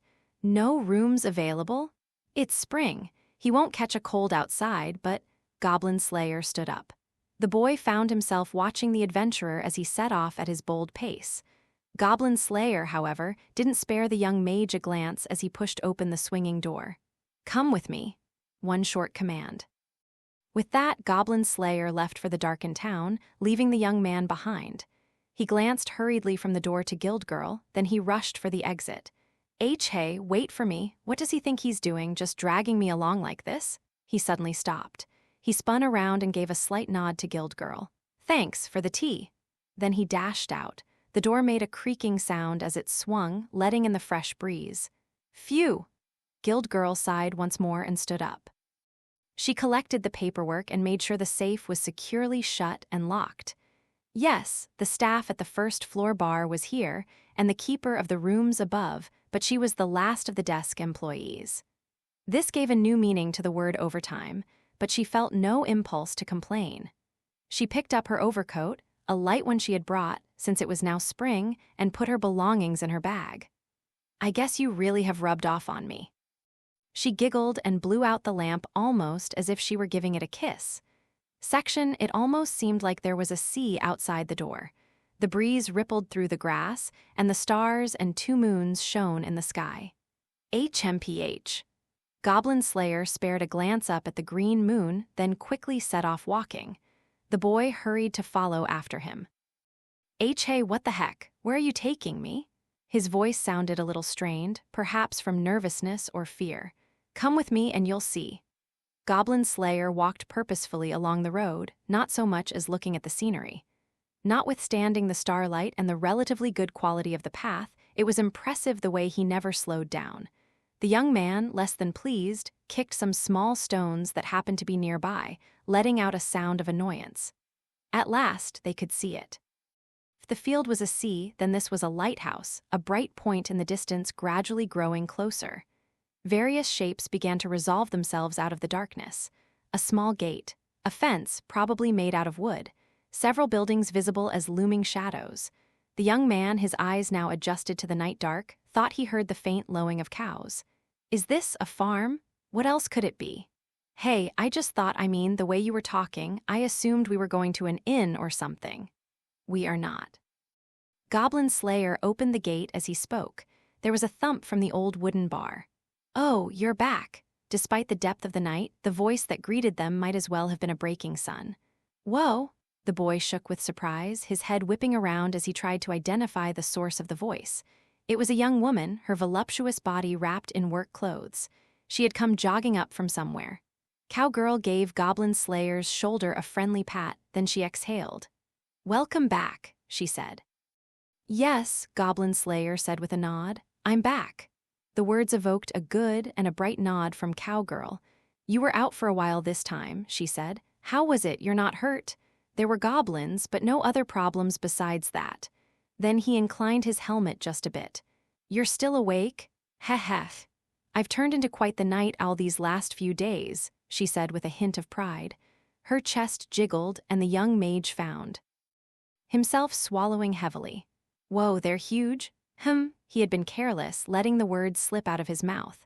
Cowgirl caught his mutter, and now she leaned forward to get a good look at him. "Well now, who's this?" Yipes! The boy stumbled backward and fell on his behind. He felt heat rush to his face. His mouth worked open and shut. I'm an adventurer." The face of an older woman so close to his own. The sweet odor of sweat mingled with a just detectable aroma from the grass. "He's new," Goblin Slayer said shortly on behalf of the boy, who couldn't even seem to say his own name. "It seems he doesn't have a place to stay." "Oh, is that right?" Cowgirl said. I see. She nodded several times as if happy about something. "Well, I don't mind." "Thanks," Goblin Slayer said with a nod. "That helps." "Seriously, don't worry about it. It's so you somehow. I would like to speak to your uncle as well. Is he awake?" "Probably." "I see." Goblin Slayer dodged around Cowgirl and strode into the house. He truly did seem to be at home. That left the young man. He looked from Cowgirl to the farm gate and back several times. "And hooray, you, his wife?" "Sure am." "No, you're not," a voice interjected from behind Cowgirl. She stuck out her tongue as if disappointed to have been overheard. The young man gave her a suspicious glance. "Well, what's going on then? Can't you tell?" Cowgirl laughed. "He wants to let you sleep here." "I don't get any of this." "Aw, don't worry about it. Here, come inside." "Stop that. Hey, let go of me." "Come on now, no need to get rough." A novice mage versus a veteran farmer. In a contest of strength, the winner was clear. Section no. All the more so an older and even more experienced farmer. A powerful, well-muscled man seated at the table in the dining room of the main house turned down his boarder's request with a single word. Before him was Goblin Slayer, flanked on one side by a red-haired boy and on the other by the farmer's niece. It was Cowgirl, her lips pursed, who was the first to argue. "Oh, come on, uncle. It's just one night. Why not let him stay?" "Now, you listen." The man's sun-baked features pinched as he looked at his fearless niece. How could she still act so childish? No, he corrected himself, her childhood was stolen from her. He heaved a great sigh. A newly registered adventurer is no different from any other ruffian who comes wandering along. "Hey!" This agitated the boy. He slammed his fist down on the table, causing the utensils to jump, and leaned in as he said, "The hell s with you, old man? Are you saying I'm just some riffraff? Be quiet." It was only 2 words, spoken softly and evenly, yet they contained overwhelming force. They would have been enough to cow even a man who had been through the hell of a battlefield and back. This was a man who observed the earth every day, thought of nothing but his family and working his farm. His words carried the sober authority of someone who had done this month after month, year after year. The boy swallowed. The owner of the farm eyed him as if he were a crow or a fox. "Outbursts like that are exactly why I don't and can't trust you." The goal of the adventurer system and the guild was precisely this. Adventurers were by nature a rough lot, and the guild gave them a measure of credibility, while at the same time preventing them from committing any crimes. It served to protect public order. Yes, their stated goal was the elimination of monsters, but keeping the various homeless wanderers in one place was a good idea. True, it also served to help limit gossip, but if adventurers could stay clear of the law, earn some money, and perhaps even gain a reputation, who would complain? Unlike other occupations, as dangerous as adventuring might be, at least effort was directly related to reward. So what about novices, newcomers, and porcelains, the very bottom of the ranking system? We hardly need to speak of it, or rather, they were hardly spoken to. It was natural enough, as such adventurers had yet to gain anyone's trust. Being adventurers, they weren't exactly lawless criminals, but anyone ought to know that manners make all the difference. How was one supposed to trust such an obviously hot-blooded youngster? And there was something else on the farm owner's mind. "I have a young woman living here with me. What will I do if anything happens to her?" "Uncle, I keep telling you, you worry too much." "You keep quiet too," he commanded, and Cowgirl snapped her mouth shut to keep any more words from coming out. Oh, come on, no little jibes would move the owner of the farm." "In that case," Goblin Slayer cut in. With a languorous gesture, he indicated the small building outside, now cloaked in darkness. It was the old outbuilding the farmer allowed him to stay in. "What about the shed I'm renting?" "If anything happens to her," the man said, indicating his niece, "can you take responsibility?" "No," Goblin Slayer replied with a gentle shake of his helmeted head. Then he said calmly, "That is why I will stand guard the entire night." The farmer made a sort of groan through gritted teeth. What in the world was he supposed to say to this? What had this man, this sad, unchecked young boy, seen and done? The farm owner could not claim to be ignorant. Cowgirl gently laid a hand on the fist the farmer didn't know he'd been clenching and whispered to him, "Uncle, I understand. Very well then." At last he had bent. It had been inevitable. What was he to do, throw the boy out among the night dew? Force an obviously exhausted child to go without sleep? The farmer was not a cruel enough man to make that choice. He took his hand away from his niece, and placed both his hands against his forehead as if in prayer. "To repay me, get a proper sleep. All of you. Sorry. Don't apologize. An adventurer's health is his most important asset, isn't it?" "Yes, thank you very much." Goblin Slayer nodded earnestly. He fully understood that neither his apology nor his gratitude would bring the man any happiness, but he did not want to become someone so divorced from decency that he didn't offer them anyway. Ah, one other thing. That was exactly why Goblin Slayer fished through his items, withdrawing a pouch of gold coins and setting it on the tabletop. It made a heavy clanking sound as the coins inside settled. This is for this month. Aha! Money was a simple index. It was far more reliable than the goodness of any one person. But was it admirable to express oneself with money? That was a thorny question. The farmer, still not sure what to say, sighed and took the bag of coins. Goblin Slayer watched him. "All right," announced Goblin Slayer, rising from his chair. "Let's go." "Huh, oh, why yeah." The boy discovered he had no choice but to follow obediently along. Cowgirl stood up too and tugged on Goblin Slayer's arm. "Hey," she said, "what are you gonna do about tomorrow? It depends on the quests, but we only just returned. I expect everyone will want to rest." "I'm not asking about everyone, I'm asking about you." "Sheesh." Cowgirl was used to this by now. She scratched her cheek and didn't try any harder to get an answer out of him. "Well, never mind," she murmured and gave a little smile, releasing his arm. She didn't bother to lift her hand as she gave a tiny little wave. "I'll have breakfast ready for you. Sleep tight." "I will," Goblin Slayer nodded. "Good night." Then he opened the door and he and the boy left the house. Goblin Slayer's shed was at the back of the farm. It was well weathered, but he had made all the necessary repairs. "So what the heck is with them anyway?" the boy asked sullenly. "What do you mean?" The newcomer looked around the shed. A dusty lamp cast a red glow over a room that was almost criminally untidy. Shelves overflowed with junk he couldn't identify. The air was full of dust and a faint smell of medicine. It was like the office of one of the instructors at the academy, the boy thought distantly. And he hated it. Adding to his dissatisfaction was the pile of straw he was offered to sleep on in lieu of a bed. When he asked just how he was supposed to sleep on something like that, Goblin Slayer said, "Lay your cape over it." The boy muttered that that would get his cape all covered in straw, but he did as he was told. "So she's not your wife. She's not part of your family at all, is she?" "That's true." The boy lay down on the straw and found it surprisingly soft. To his surprise, Goblin Slayer simply plopped himself down in front of the door. "I can't venture to guess what she thinks, though," continued Goblin Slayer. "What are you even talking about?" "They are my acquaintances from long ago, a landlord and his niece. Objectively, that's our relationship."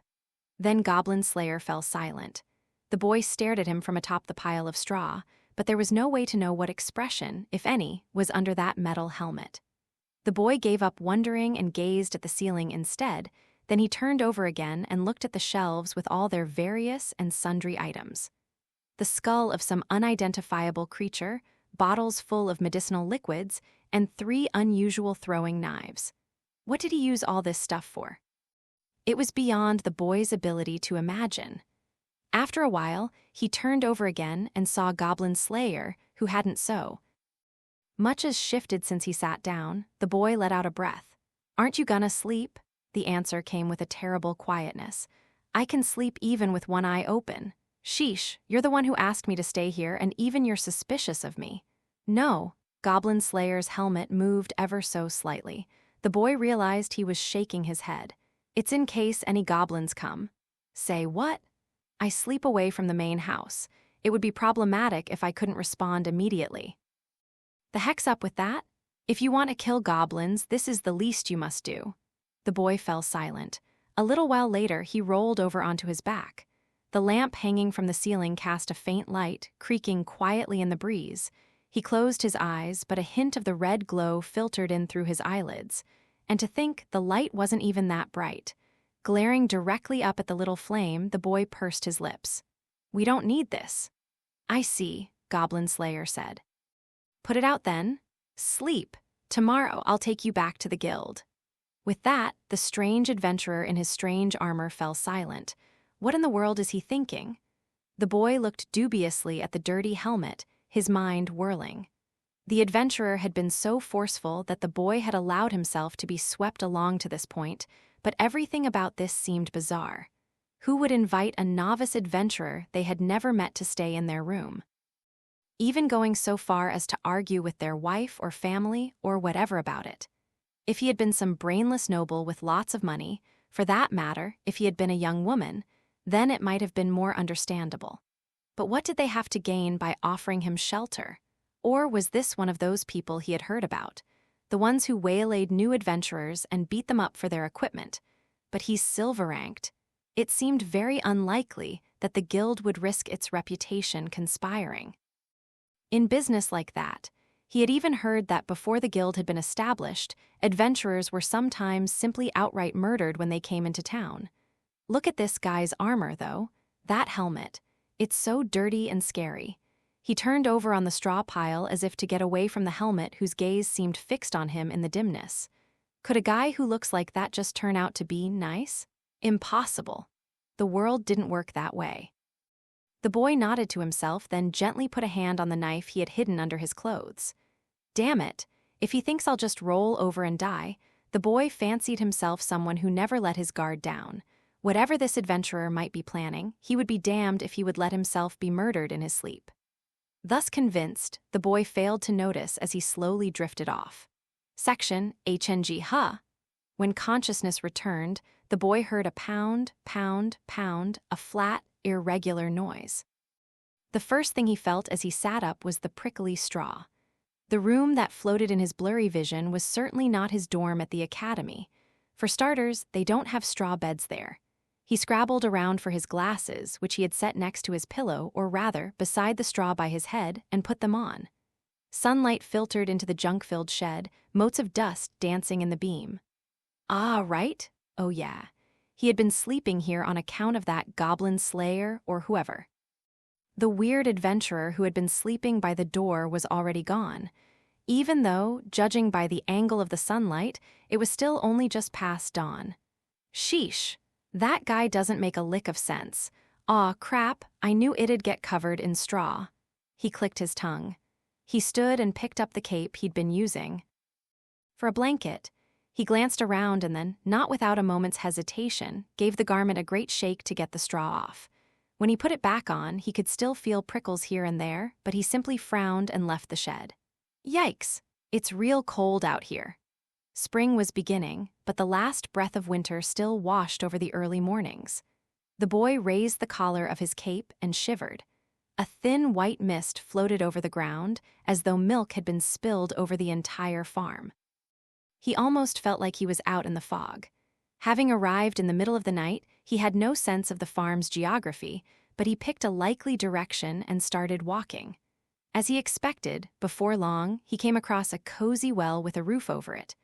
A crossbeam was set over the top of the well, strung with a rope attached to a bucket on one end and a counterweight on the other. A simple well sweep. The boy lowered the bucket into the well, letting the stone counterweight pull it down deep. Then he relaxed the hand with the rope, and the stone began to sink again, bringing the bucket back up. He took off his glasses and plunged his face into the cold water. Fwa. He soaked in the shockingly frigid water, then brought his face up and shook his head, scattering droplets everywhere. Then he used a dipper to wash his mouth, spitting into the grass at his feet, and finally wiping his face vigorously with the hem of his cape. It wasn't much in the way of making himself presentable in the morning, but for a moment's work it would do. The sound came again from beyond the white mist. Pound, pound. It didn't sound like cooking, nor was it quite the noise of construction work or even of someone chopping wood. In order to follow the wizard's path, a strong sense of curiosity was a must. The boy decided to follow the sound, but at that moment he realized he was empty-handed. Oh, crap. He rushed back to the shed and grabbed his staff, still leaning next to his bed. The dull sound continued unchanged. It seemed it wasn't far away. Before long, he arrived at a shadow moving in the mist. The morning sun was growing stronger, and he didn't need to use a spell to see clearly what was in front of him. Oh, it was Goblin Slayer. He was still wearing his grimy armor and his cheap-looking helmet. His hips were set down in a low stance. He seemed to be confronting part of the wooden fence that surrounded the farm. A round target was affixed to it at an abnormally low position. The knife sticking out of the target had presumably been thrown by Goblin Slayer. The boy figured out what had been causing the sound more easily than he had solved riddles at the academy. "What are you doing?" "Practicing."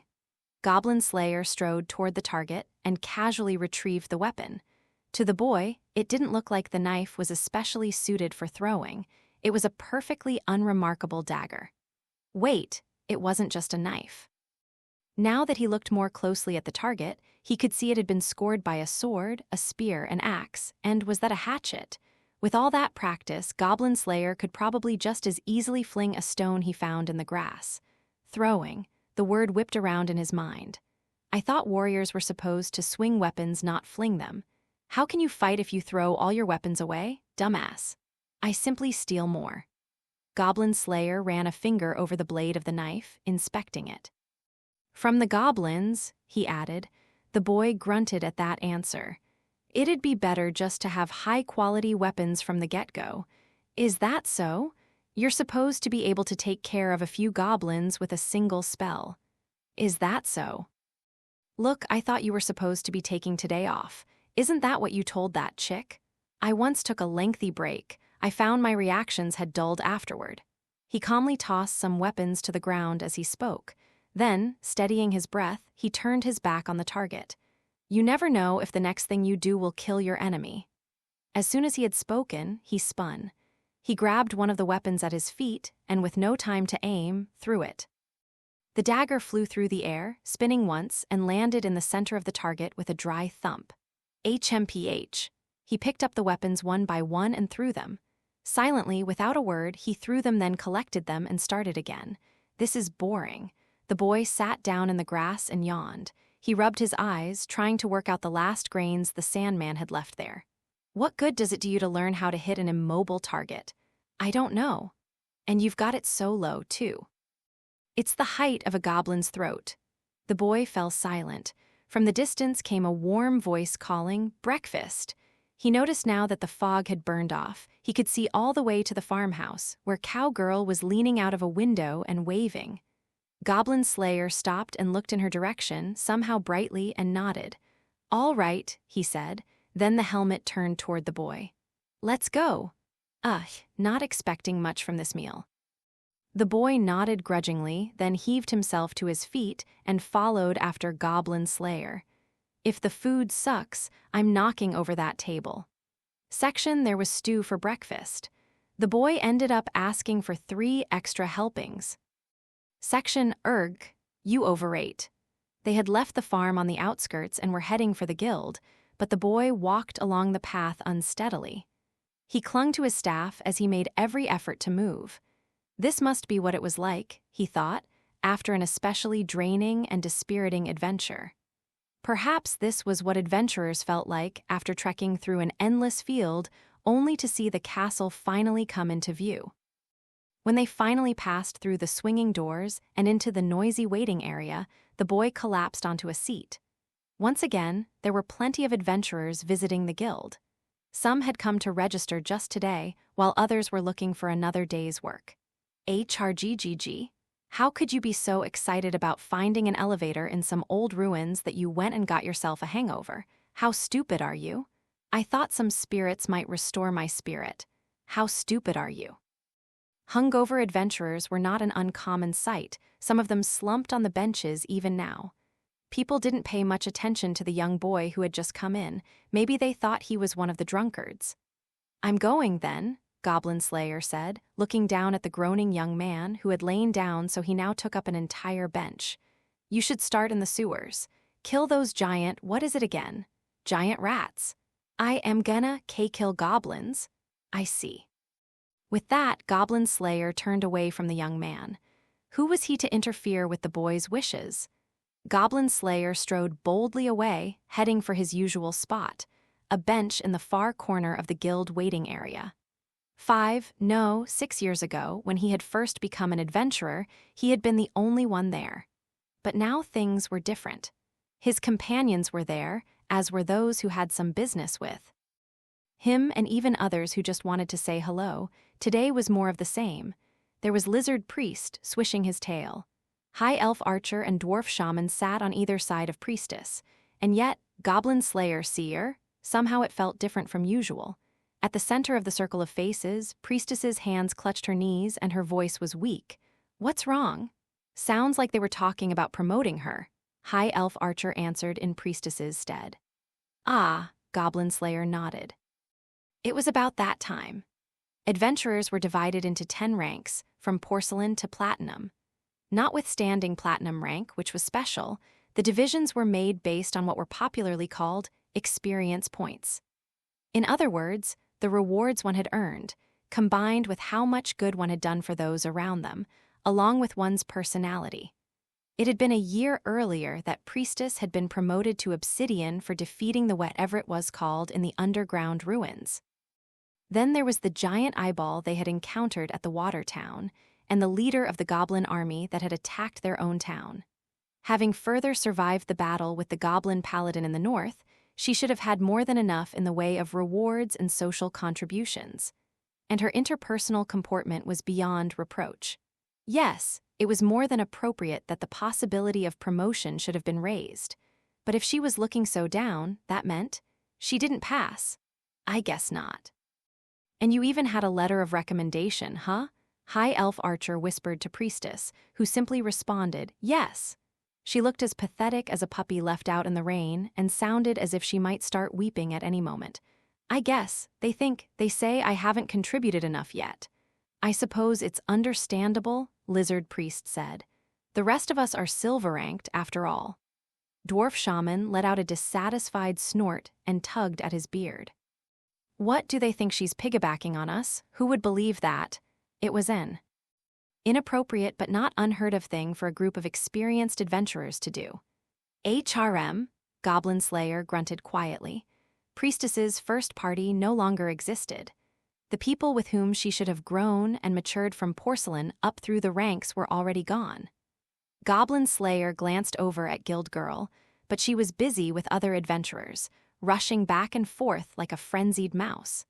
She noticed him looking at her and put her hands together in a gesture of apology. That meant there was little that could be done. After all, it was not she who ran the guild. Her superiors were involved, as were paperwork, inspectors, and bureaucratic red tape. That was simply the way the world worked. Personal effort was indispensable, but it was not always enough. Please don't worry about it," Priestess said bravely as if to comfort Goblin Slayer and her other companions, who had fallen into reflection. "I'm sure that if I work hard enough, I can get them to promote me eventually." "That's the spirit," Dwarf Shaman said. "You've got plenty of skills, and you're more than doing your part to help out. They just need to understand that." My Lizard Priest hissed from where he leaned against the wall with his arms crossed thoughtfully. His tail moved with a rustle. "Among my people, we speak of the importance of conveying the technique of battle to the next generation. That's it." High Elf Archer said, attempting to snap her fingers. She got only a soft clicking sound. Then she pursed her lips again. Dwarf Shaman was trying to suppress a laugh at her failed attempt. "What?" "Oh, nothing. I just wondered what you were talking about," he replied, totally unperturbed by High Elf Archer's piercing glare. "I'm not gonna forget this," the elf said as the dwarf stood laughing and stroking his beard. "But anyway, if rank is the problem, why not find some porcelains and obsidians to adventure with?" "That's just the thing," the dwarf said. "This is the guild, after all. Show them you're mentoring someone, you know?" Priestess looked around at them, confused. Her eyes watered a little. She ran her tongue gently over dry lips, then held up her pointer finger, as if to make sure she was following them. "You mean go adventuring without all of you?" "Yes," Goblin Slayer said brusquely. "It would not be such a bad idea," added Lizard Priest. "Well, that settles it," High Elf Archer said, her ears twitching brightly. She was practically immortal. Logistical niceties didn't tend to worry her. "Just pick a random porcelain. Well, maybe random isn't the right word, but her party seemed just about to get things underway when a taunting voice sounded. "Heck. I know you're back row, but there's no way someone as weepy and blubbering as you could ever get promoted." That sent High Elf Archer's ears straight back, and she began looking for their antagonist. The owner of the voice rose unsteadily from one of the benches. It was the red-haired boy, dressed in a robe, holding a staff, wearing glasses, that wizard. Priestess spent only a second with her mouth open in shock, then the corners of her eyes tightened angrily. I'm not weepy. I dunno about that. I hear all you clerics like a good cry. He gave a dismissive sniff and didn't even open his eyes all the way as he looked at Priestess. Maybe he thought all this diligent ridicule made him look cool. He didn't seem to realize that it just made him seem like a slimy villain. Whenever you're in trouble, it's "Oh gods, please save me. Boo-hoo-hoo, right? Hey!" Priestess hardly knew what to say to this unexpected display of meanness, but her pale face grew visibly red. She was uncharacteristically, but very much understandably, agitated. "That's not how it is at all. I have all kinds of." All kinds of what? Was there any way she could finish that sentence proudly, confidently? She followed instructions and used miracles, praying for everyone's safety, praying to the gods, but could she herself do anything? If so, what? Priestess found she could no longer speak. She looked at the ground, clenching a shaking fist. The young man stuck out his chest triumphantly, but he took a hesitant step back, then two, as Lizard Priest approached him aggressively. "To judge others invites judgment upon oneself," the Lizardman said, "for if you insult one cleric, you have insulted them all." Lizard Priest made a broad gesture with his head. The boy looked around, and only then did he realize. From the newest to the most experienced, every adventurer in the room was looking at him and Priestess, who was blushing furiously. "I think you may find this world a difficult one to survive in without some help from the gods," Lizard Priest continued. Who could blame the boy for the slight groan that escaped him then? He had been shouting in front of all these people, with no thought for the future.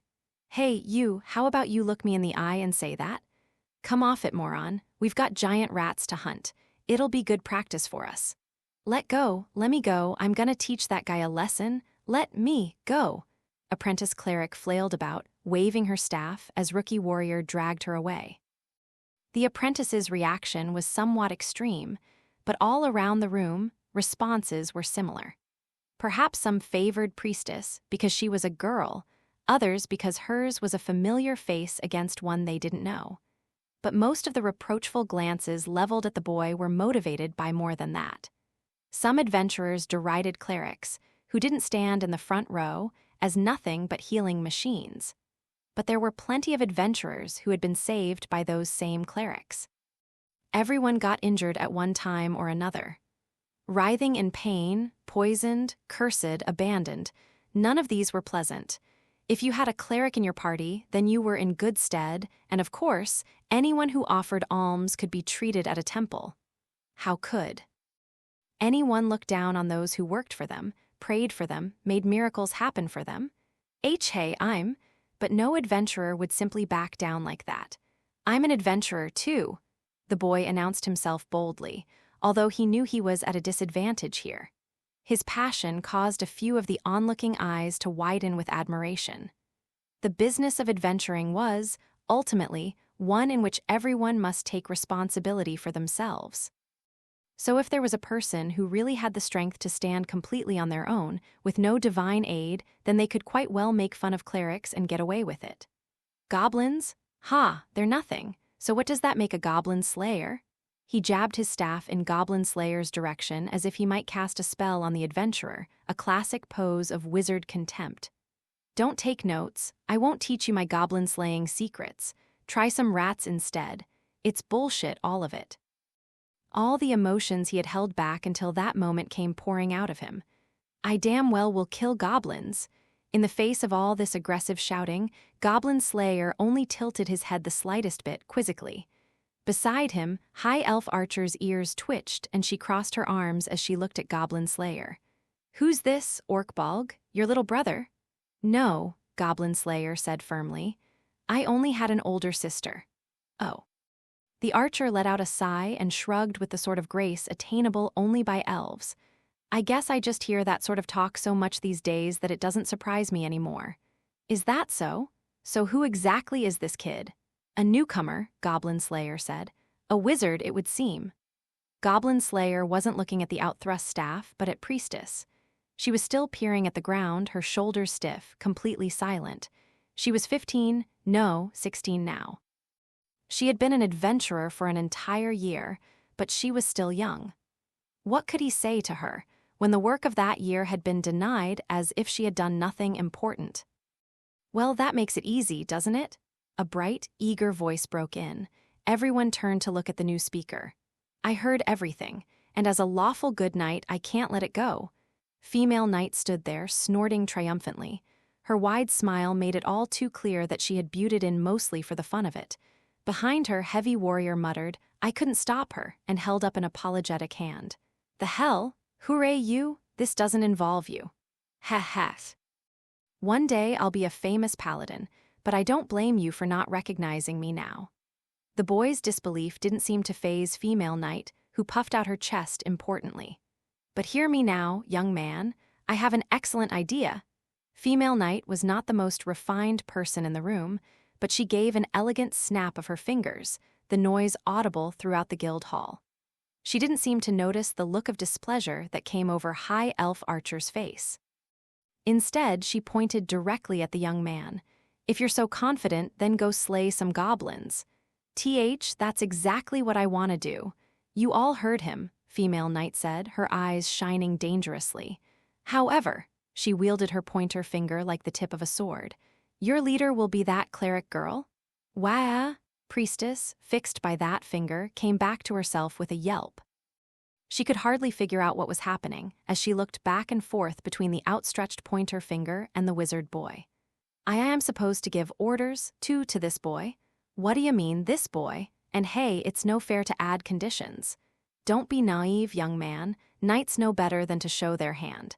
Better to curse yourself for having been taken in. I haven't said I'll accept yet, nor do you need to. Priestess's attempts at objection were adorable. Heavy warrior looked up at the ceiling without a word. No lightning bolts came crashing down. Apparently, the supreme god was admitting that female knight was indeed lawful good. They'll let anyone be an agent of order these days. HRM, muttered Goblin Slayer, who had kept his distance from the commotion. What do you think? I presume the boy's failure to be reflective springs from a lack of experience, Lizard Priest responded with a somber nod. He rolled his eyes once. I do not know how many spells he can use, nor how many times he can use them, but I do like his spirit. We don't know about his spells, Goblin Slayer agreed, and after a moment he added, I assume he can use one or maybe two. What do you think, Master Spellcaster? For better or for worse, he's unpolished. Dwarf Shaman responded without a moment's hesitation, merrily stroking his beard. Deeply engaged in his argument, the boy had no idea he was being evaluated from the sidelines like this. He's rough-hewn, the dwarf went on, just dug up, still got bits of earth clinging to him. We won't know what's in there until he's been polished up a bit. Shall we do a bit of polishing? I'm for it. Then it's decided. A calloused hand landed on Goblin Slayer's shoulder. It belonged to a giant, heavy warrior. You're not usually the type to praise another adventurer, Goblin Slayer. I wasn't trying to praise him. It was impossible to tell whether he was being ironic or simply honest. Because he couldn't tell, Goblin Slayer tilted his head. Did I? You did. I see, and I think it's unusual for you to worry about anyone else. Hey, it wasn't me that was worried. Blame her. Heavy warrior jerked his chin in female knight's direction, taking in priestess and the boy along with it. At a glance, perhaps it seemed they were simply arguing. But in the end, Goblin Slayer had been unable to say anything to her. Why priestess was part of his party now, and what had happened to her first group, these were things only she and he knew. And yet, it was Lizard Priest who had interceded against the young man, and female knight who had changed the subject. He had not been able to do either of those things. Sorry for the trouble. It's a help. Don't fret, Heavy Warrior replied with deliberate bluntness. He looked away, scratching his cheek. I owe you more than this. I'll pay you back a little at a time. This caused Goblin Slayer to lapse into thought. He had no memory of a debt, but this seemed important to Heavy Warrior. Is that so? Yeah, it is. I see, Goblin Slayer said shortly.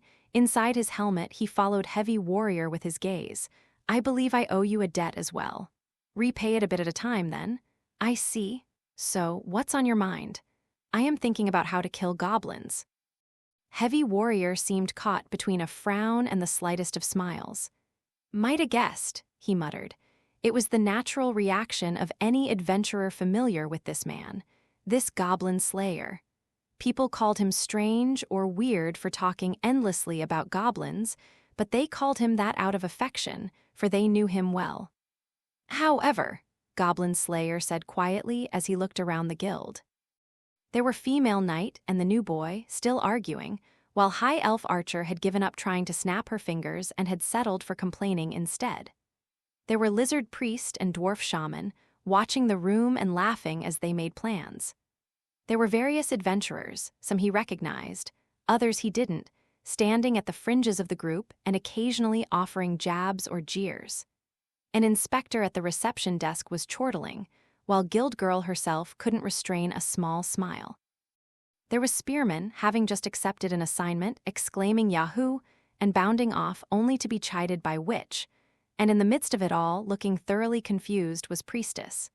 She was saying, "I can do it too," and snapping her fingers for the edification of High Elf Archer. The cleric seemed a little panicked, a little flummoxed, and more than a little awkward, but she also seemed to be enjoying herself, to be truly happy. It was how things always looked here. The people, the faces, might change, but the scene would go on. "However," Goblin Slayer said once more, "it would be best if all goes well." "You got that right," Heavy Warrior said with a smile, and he clapped Goblin Slayer heartily on the shoulder. "First, we should elucidate the mistake they made.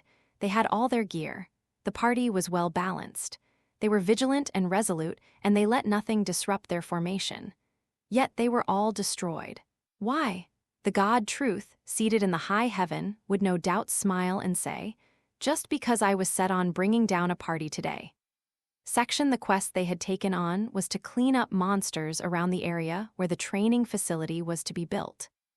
The battle with the non-prayers was endless, reaching back to the age of the gods. Most of the fortresses and castles built during that time were now nothing more than ruins.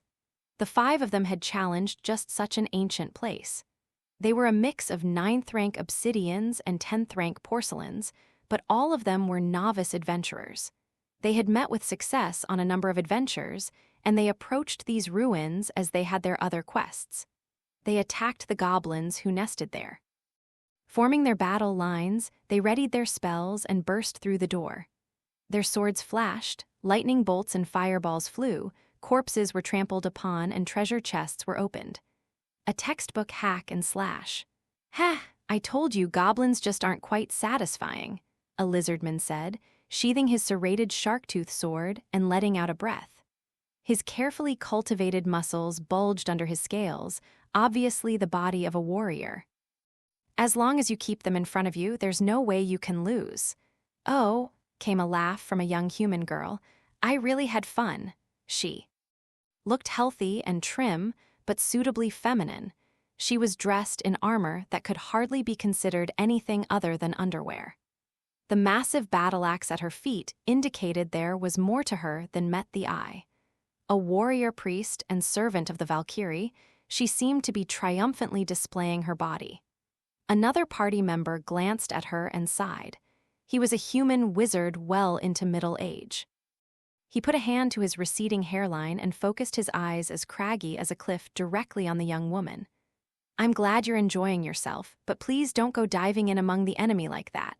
It makes it impossible to aim my spells." "Ah, is our dear general upset?" Warrior Priest seemed unmoved by the mage's reproachful look. Her smile didn't shrink at all. "What's the big deal? You get to save your spells, and I get to do what I do best." "That's not never mind. I'll save the lecture for later. More importantly, what's our status?" "Wait." The response came not from Warrior Priest, but from a man in a black outfit who crouched in front of a treasure chest the goblins had left behind and spoke in low, dark tones. "The cheeky little creatures have left us a trap," he said. He was covered from head to toe, and given the skill with which he worked at the lock on the chest, it was easy to tell he was a thief. His skill was superhuman. Indeed, he wasn't human. Black ears peeked out from his bandana. He was a dark elf who had become a prayer. "Can you open it?" the leader asked. "Don't patronize me," the dark elf snorted. Compared with my fellow's work, this is child's play. Well, I hope it contains more than a child's pittance. There was a soft click and the chest opened. A well-endowed cleric leaned in for a look. Hanging from her neck was a golden wheel on a chain, the symbol of the trade god who protected travelers and merchants. The acolyte frowned unhappily and put a hand to her cheek, her expression dispirited. The entire contents of the chest consisted of old coins. It would be a chore to get them out of there. If only you all didn't have so many weapons and items and provisions, this money wouldn't be so much trouble, she said. Hey, only a fool mocks provisions. A large, scaly hand settled on her shoulder. How can we fight on empty stomachs? Yes, I understand that very well, she said, placing her hand over the lizardman S with an intimate smile. That's exactly why we need to earn more than we do. God, you two lovebirds.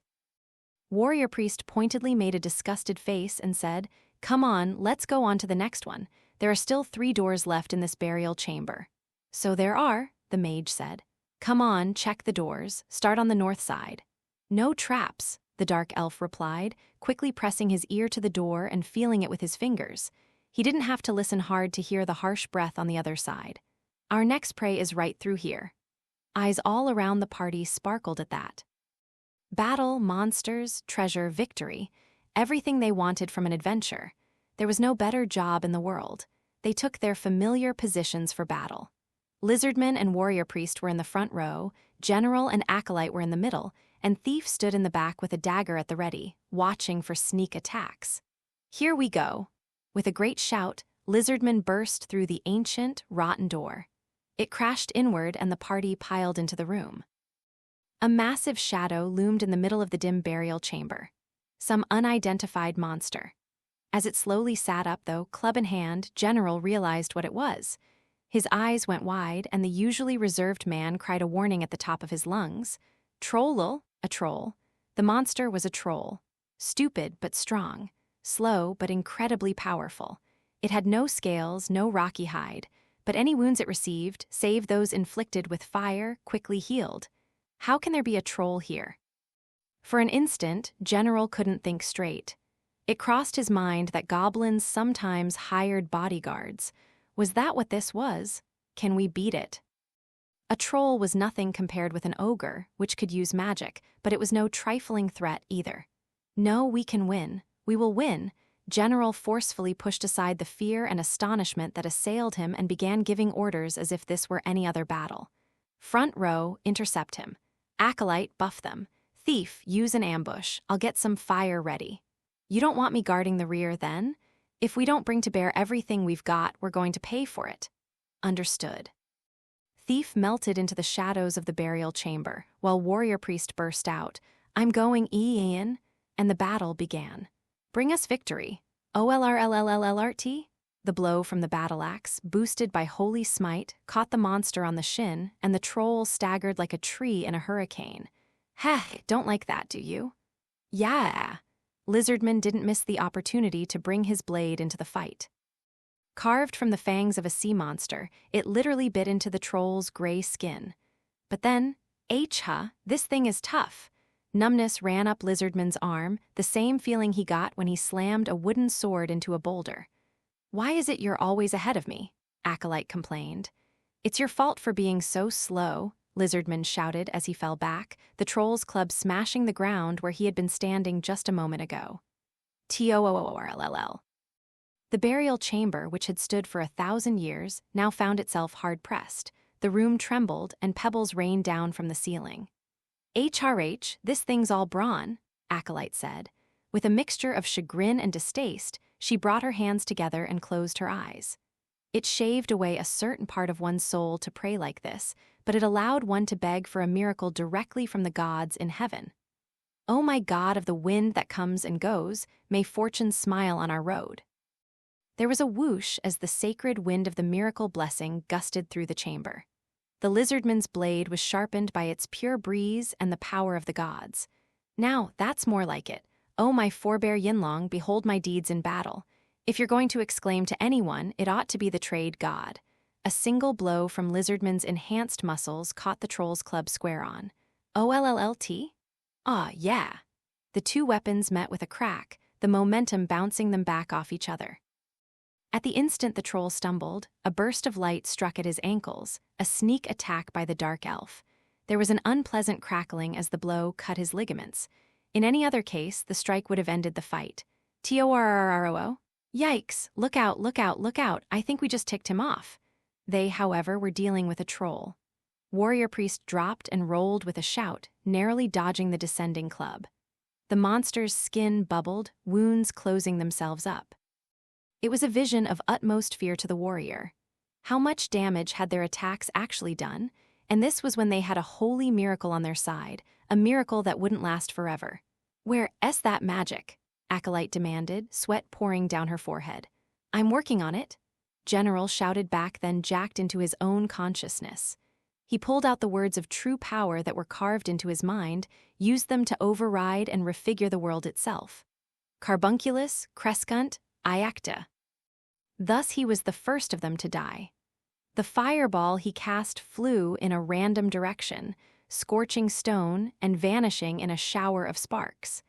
Do you suppose General recognized, at the moment of his death, the source of the blunt sound that accompanied the blow to the back of his head?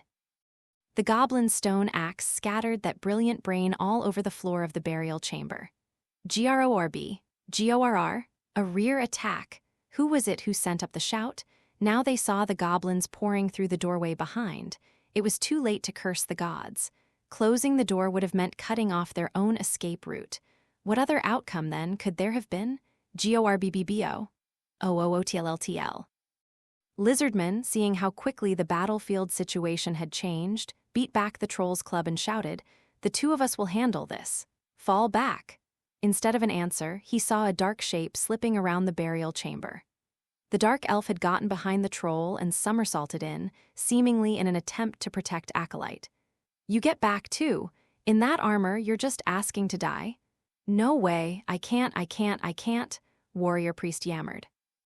She was working her weapon as hard as she could, but the situation did not look good. The group of three who had been fighting the monster now had to contend with just two party members, and all while watching their backs. The goblins had let the troll distract the adventurers, then ambushed them from the other burial chambers. How clever and cruel. Sometimes you crit, and sometimes it's a natural one. HNG? Acolyte desperately looked away from General, his brains still leaking onto the floor. She bit her lip hard enough to draw blood. In that moment, the real tragedy was the loss of magical resources. She had to think of the battlefield she was on. If she wanted to survive, if she wanted to claim victory, then she had to put the death of her comrade out of her mind at this moment. Acolyte repeated these things over and over to herself as she brought her hands together and began trying to pray again. GRORB? After all, she herself was not yet out of danger. There were several goblins coming up behind her, indeed, nearly a dozen, and goblins were not famous for their mercy toward prisoners. Goblins divided the world into three categories: toys for themselves, loot to steal, and enemies. Just as adventurers would slaughter any goblins they found, goblins would surely let no adventurer go alive. Acolyte stumbled forward as she dodged a rusty dagger. "Keep giving support," the dark elf said as he came in to cover her. He deflected the goblin weapon in a hail of sparks, then administered a second blow that cut the monster's throat. There was a wheezing sound and a spray of blood. The dark elf gave the creature a ruthless kick. "We aren't gonna last long over here." "Right, miracle coming right up." Acolyte grasped the holy mark that had fallen down between her bouncing breasts, sweat running down her bloodless cheeks as she intoned her miracle once more. "Oh my God of the wind that comes and goes, may fortune smile on our road. Money makes the world go round, as do travelers." The trade god oversaw them both. He sent a fresh wind blowing into the burial chamber, chasing away the moldy stench that had prevailed in the room. "HHRA, gra," Lizardman bellowed. "TOOTLOR?" The troll raised its club. The two of them met head-on. Warrior Priest, her hair in complete disarray, prepared to bring her battle-axe down on the troll's foot. "Take this, both together now." "Let's do it." the holy axe and the blessed serrated blade tore without mercy through flesh and muscle. TOORL. There was a spray of blood and an ear-splitting screech from the troll, and the shouts of the two warriors rang throughout the chamber. None of this changed the fact that the situation was very, very dire. All the injuries they had inflicted on the troll were relatively minor, and a 3-on-1 fight had been reduced to 2-on-1, or perhaps more accurately, 5-on-1 had become 4-on-11. Without a mage, the party had no way to strike a decisive blow. Yet at the same time, their escape route was cut off and they couldn't retreat. They hoped to do anything that might turn the situation around. Damn it! Great, wet tears formed in Warrior Priest's eyes and began to stream down her face. She and Lizardman fought like lions, but eventually they would reach their limit. There was no fear, only regret. If they'd had their Dark Elf scout watching their rear, maybe they wouldn't have been taken unawares. And yet, if they had done that, they would have had no good way of attacking the troll. The outcome, she suspected, would have been the same. Warrior Priest well understood that there are no ifs in battle, but somehow that only made the regret sting all the more. Where had they gone wrong? Why had it turned out this way? She hated all the questions she couldn't answer. GRR, the second to fall in battle that day, was the Dark Elf Thief. He stopped one goblin, killed a second, buried a third, but then a goblin dagger grazed his cheek. The fact that he recognized the seemingly unidentifiable liquid slathered on the blade as poison was perhaps testament to his being a dark elf. With a free hand, he reached back to grab a bottle from his belt, an antidote. GRORB, GROB, GRRORB. The goblins, naturally, were not about to give him the time to drink it. Relying on their numbers, they threw themselves at him relentlessly. The dark elf's movements began to slow visibly, and then, GRGH, hog. He was overwhelmed, dragged to the ground, and there the goblins sliced him up until there was no life left in him. Ah! Lizardman clearly heard Acolyte's involuntary scream. Unfortunately. Hey, are you all right? It was a careless lapse. Yet who could blame him? The Lizardman's passion for battle was fueled by that beautiful Acolyte. The next instant, he registered the club rising and coming down, and no way to avoid it. A troll is born with strength enough to shame a tree. Their regenerative powers, too, are natural. As weapons go, the club is quite crude, but plenty powerful. This creature was strong, an enemy to be feared. Was that not enough? They had been good companions, and this was a good enemy. It was a good life. Would the troll do him the service of eating his heart? That was his only disappointment. But even if not, his remains would one day rot away and return to the great cycle. What else could he say then at the end? Brilliant! The Lizardman warrior's skull ended up inside his chest armor, and he died. It almost looked as if the body had been beheaded, but it collapsed without so much as a spurt of blood. His weapon fell out of his hand and clattered to the ground.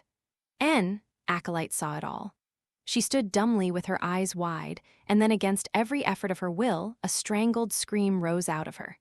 No, it's not true, it can't be. She was about to dash over to where her fallen companion lay. Don't do it, idiot. It's too late now. That is to say, she was about to run over to the troll. The scream had been more than enough to get the monster's attention, and that of the goblins as well. The hideous smiles on their faces made plain what they were imagining in their polluted little minds. Why, you sons of... Warrior Priest gave just a slight stutter before she went diving in among them. If she had had any thought of running away, she might have been able to. If she had been willing to abandon Acolyte, she could have gone home alive. Instead, it was all going to go to waste. Everything from the moment she had been born until this very instant. All the training, all the friends, her dreams, her future. She knew that full well. And yet, in her mind, the choice of doing nothing didn't exist. Out of the way. Ah, she shoved Acolyte aside. The last expression the young woman saw on Warrior Priest's face was that of a girl who had run out of strength. Then with a crushing sound, Warrior Priest vanished, what was left of her splattering on Acolyte's cheeks. From underneath the club that now rested firmly on the floor, only a few strands of hair and a single twitching limb could be seen. Up rose the club, a few threads of blood clinging to it, and all that was left was a quivering mass of flesh. Ah. Acolyte's legs trembled and her strength left her. She could hardly stand up anymore. She felt something warm and damp running down her leg. Grrror, grob. One by one, step by step, the goblins came closer with an agonizing slowness. Their dirty yellow eyes burned with cruel desire. Their disgusting gazes ran up and down Acolyte's body. Acolyte, who had fallen on her behind, could only flail both hands in the direction of the approaching monsters. Ennu, stop it, please, she struggled and fought.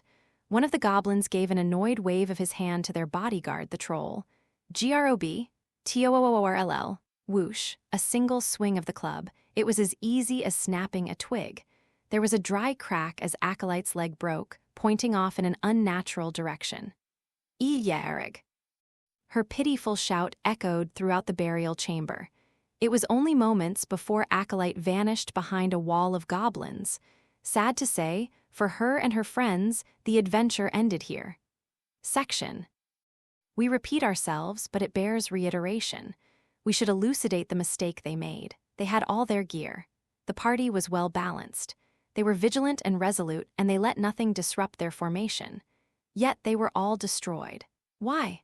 The god Truth, seated in the high heaven, would no doubt smile and say, "Just because I was set on bringing down a party today." Section. O adventurer, O journey of mine, does a dragon or a golem await me, or perhaps a ghostly night? And there must be legendary gear somewhere with just a torch and a spear and a staff. Life is easy. To east or west, I cross a bridge perhaps to die on the other side, but I seek only love a princess I would cherish. But I don't ask much, just a night's pleasure, O adventurer, O journey of mine. The 6 party members headed for the intended site of the training facility, accompanied by Priestess humming a little song. Once, supposedly, there had been a small village here, but the field was now covered in tents, with people milling about busily. Some of those present bore the marks of old wounds on their bodies. They must have been retired adventurers. Were they happy that there was still work for them to do even after they had quit adventuring? Or were they frustrated that they had to keep working even after they had retired? Priestess, unable to decide, looked from one person to the next. Then she saw a woman coming their way, and she blinked. It was an elf, an especially beautiful one, her sensuous body draped in revealing clothes. The hint of perfume that lingered as she passed by immediately marked her out as a prostitute. Whoa, the boy breathed. Apparently, Priestess wasn't the only one whose attention the elf had caught. A sidelong glance at High Elf Archer showed that her face was red. She was turned away and trying to pretend nothing was happening. Priestess was relieved to discover that Goblin Slayer didn't appear to have any particular reaction. She tried to suppress the flush in her own cheeks. Why, I had heard rumors, but ha. Men are simple creatures, aren't they? Lizard Priest said with a great guffaw, slapping his tail against the earth. When there's a way to spend money, they will spend it like water, and then they'll work to earn more to spend. Yeah, High Elf Archer said, glancing at Dwarf Shaman beside her. Almost as if by magic, he had pulled out a skewer of meat from somewhere and was digging in lustily. I see what you mean. It's that insufferable nobility of yours that keeps you from enjoying the pleasures of a good bit of street food, Dwarf Shaman said, munching away. He finished the entire skewer with the gusto of a starving man, then casually cracked the wooden stick in 2. He licked the grease off his fingers, then let out a pointed sigh and eyed High Elf Archer's thin frame.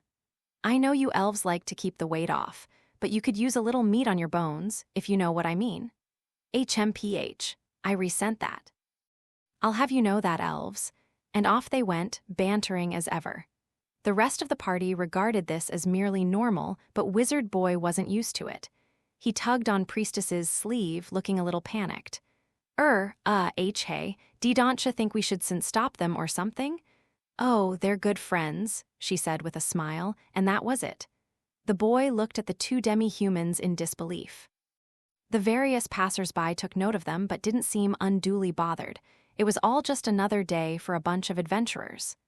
Wizard Boy looked desperately at Goblin Slayer, but he was acting as though none of this affected him, and Lizard Priest was doing the same. Indeed, even so. Here, give me one of those, Lizard Priest said. He appeared to be buying something with cheese on it. He ate it in a single gulp and announced, "Nectar, sweet nectar. If anyone were to ask what is my joy in life, I would have to answer, it is this." Absolutely beaming, "Yes, lizardmen can beam," he nodded happily. "I suppose, as the song said, a knight loving an adventurer is never just a knight." Well, I understand that, but the Earth Mother was the goddess of the harvest and closely related to marriage and childbirth. Priestess exhaled and shook her head, just trying to clear her mind for a moment. After all, there was serious work ahead. She had to focus. She gripped her sounding staff with both hands and took a deep breath. She reviewed the procedure in her head. All right. Well then, Goblin Slayer, sir, shall we go? Yes. He nodded briefly, prompting the slightest of smiles from Priestess. It seemed she had been right. No problems with the first step. Awesome. So we're getting right down to kickin' some goblin ass, huh? Priestess didn't know what exactly Wizard Boy thought was going on, but he struck the ground emphatically with his staff. I'm afraid not yet, she said. Don't be stupid, Goblin Slayer said, less diplomatically than Priestess. We have to gather information. We're going to see the quest giver. Section first, we should observe their skills. Wizard Boy's power and Priestess's ability to command. It was the perfect opportunity to discover both. There were no objections to Goblin Slayer's proposal, and soon the party set out with the red-haired boy in tow. The quest this time came from the foreman leading the work on the training facility, an important figure within the Carpenters Guild. He was seated in a tent on the edge of the building area, a dwarf with a black beard who looked as craggy as if he had been carved from stone. He poured something from a beautiful glass carafe into some cups and offered them to the adventurers. It was chilled grape wine, and it felt wonderful on throats that were dry from all the talking they had been doing. "Why'n't ya put out fire wine, brother?" Dwarf Shaman asked. "You damn fool. Only dwarves can start in on the spirits at midday and still keep tea workin'. Ye of humans there, haven't ya, brother?" After this exchange, Dwarf Shaman and the foreman shared some kind of greeting in the dwarvish tongue. It happened to take the form of 3 toasts: to your long dwarven beard, to the gods' dice, to adventurers and monsters. The foreman wiped some droplets from his dark beard and said, "Right, then. Some days ago, a party that's been making a name for themselves took me up on this quest." Goblin Slayer took a swallow of wine and interjected, "And they didn't come back." "Sure enough," the foreman replied bluntly. He was dealing with a silver-ranked adventurer, but he himself was a dwarf beloved of steel and fire. There was no way he could fail to recognize the man before him. That equipment was too unique. "You're the one they call Beard Cutter," he said. "Yes." Goblin Slayer gave a slow nod. "Some call me that." "Goblin Slayer," the foreman said softly, then he smiled and drained the cup he was holding in a single gulp as though it were water. "What do you want to know?" "Goblins." It was less a question than a statement. "Yeah, well, maybe not just goblins, but certainly plenty of them." The foreman crossed his short, beefy arms and grunted, revealing canines polished to a sharp point. "Those accursed goblins. For now, they're just stealing tools." "Well, there's nothing just about that at a construction site, but anyway, it would be trouble for us if they started hurting anyone." "So it is goblins. I know a bunch of laborers aren't like a kidnapped good wife or merchant, and I know goblin work doesn't pay much." "Yes, that is the nature of it." Goblin Slayer nodded. "Hey, Orkbog," High Elf Archer jabbed him with her elbow. The foreman frowned to have his conversation interrupted by an elf, but he said nothing. He knew enough of the world to know adventurers had their own ways. "What is it?" The helmet turned to her with its blunt question. The elf shook her ears and whispered, "This is all well and good so far, but you're not forgetting that she's giving the orders today, right?" "I'm not." "Are you sure? However, I will take over in an emergency." "Yes, please. I'd very much appreciate that," Priestess said with a smile and a polite bow of her head. "That would be much safer." This was absolutely how Priestess felt. She would far rather be shown incompetent than see her party wiped by her own fault. Skill might improve with experience, but a fallen companion could not be brought back. Watching the forthright and brave young woman, the dwarf foreman let out a sound of admiration. "So then, Priestess began. "What can I do for you, lass?" "Thank you, sir. I'd like to take over the questioning if you don't mind." She leaned in and managed to meet his eyes. "These goblins, whatever monsters they may be, can you describe the ruins they're living in?" "I can." "One of the damn fools who got his tools stolen got all hot under the collar and tried to follow them, but I stopped him." The foreman snorted. He seemed less upset at the goblin who had taken the tools than he did at the carpenter who had lost them. "That's just how dwarves are." Dwarf shaman leaned in and whispered helpfully to Priestess. "We don't look kindly on those who treat their tools lightly." That made sense. Priestess nodded. "In that case, we should certainly bring back any of the stolen tools we can find," she said. "I'd appreciate that," the foreman said, his face softening into a smile. "And maybe that moron will be more careful the next time around." "Ah, good." Priestess allowed herself an internal moment of triumph. You had to have a good relationship with the quest giver and other locals. That was a thought she had come up with on her own, but it was also one of Goblin Slayer's precepts. Adventurers could never get anywhere without other people's support. "Anyway, it's a place just a little north of here. I can make a map for you. I suspect it's a mausoleum," Goblin Slayer interjected. He took another swig of wine. And, apparently oblivious to the looks he was getting, went on. "I've heard it's in a common style, a collection of burial chambers connected by paths." "Well, now you know it." "Long ago," Goblin Slayer said softly, "I was warned not to go near it." Then he fell silent again. Priestess blinked at him. Long ago. Now that she thought about it, she had spent an entire year at his side, yet she hardly knew anything about his past. He had an older sister. He's been an adventurer for 5 or 6 years. He slays goblins.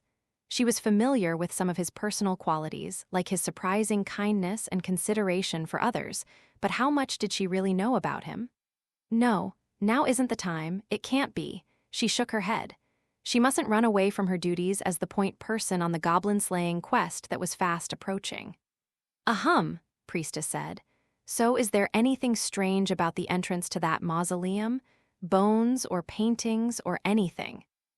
The fool didn't mention anything o' the sort, assuming he didn't just forget to see it. "No totems, then." Priestess tapped a pale finger against her lips and murmured, "Right, right." That suggested the absence of any shamans, an advanced class.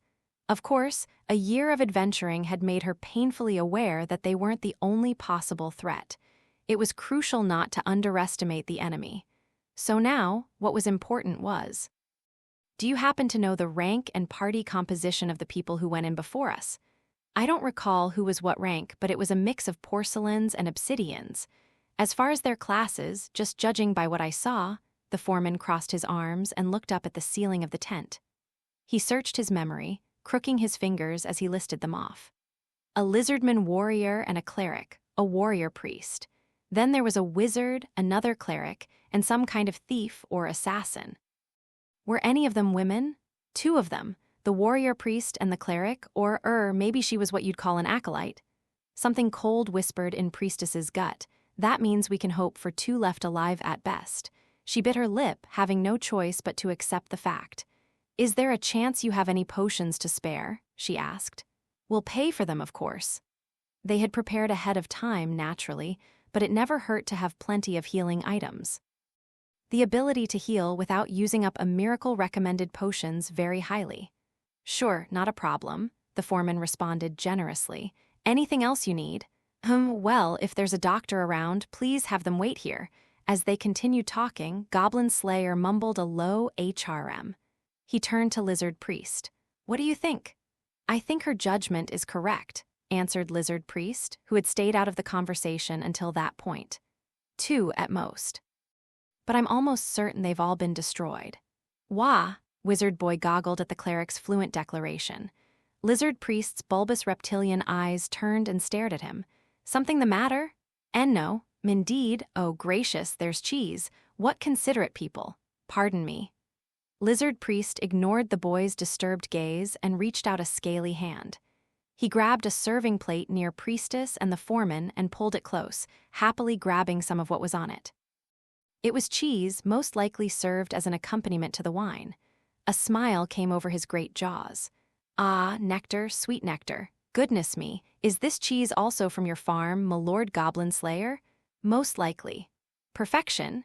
He acted genuinely untroubled, and as a matter of fact, he was.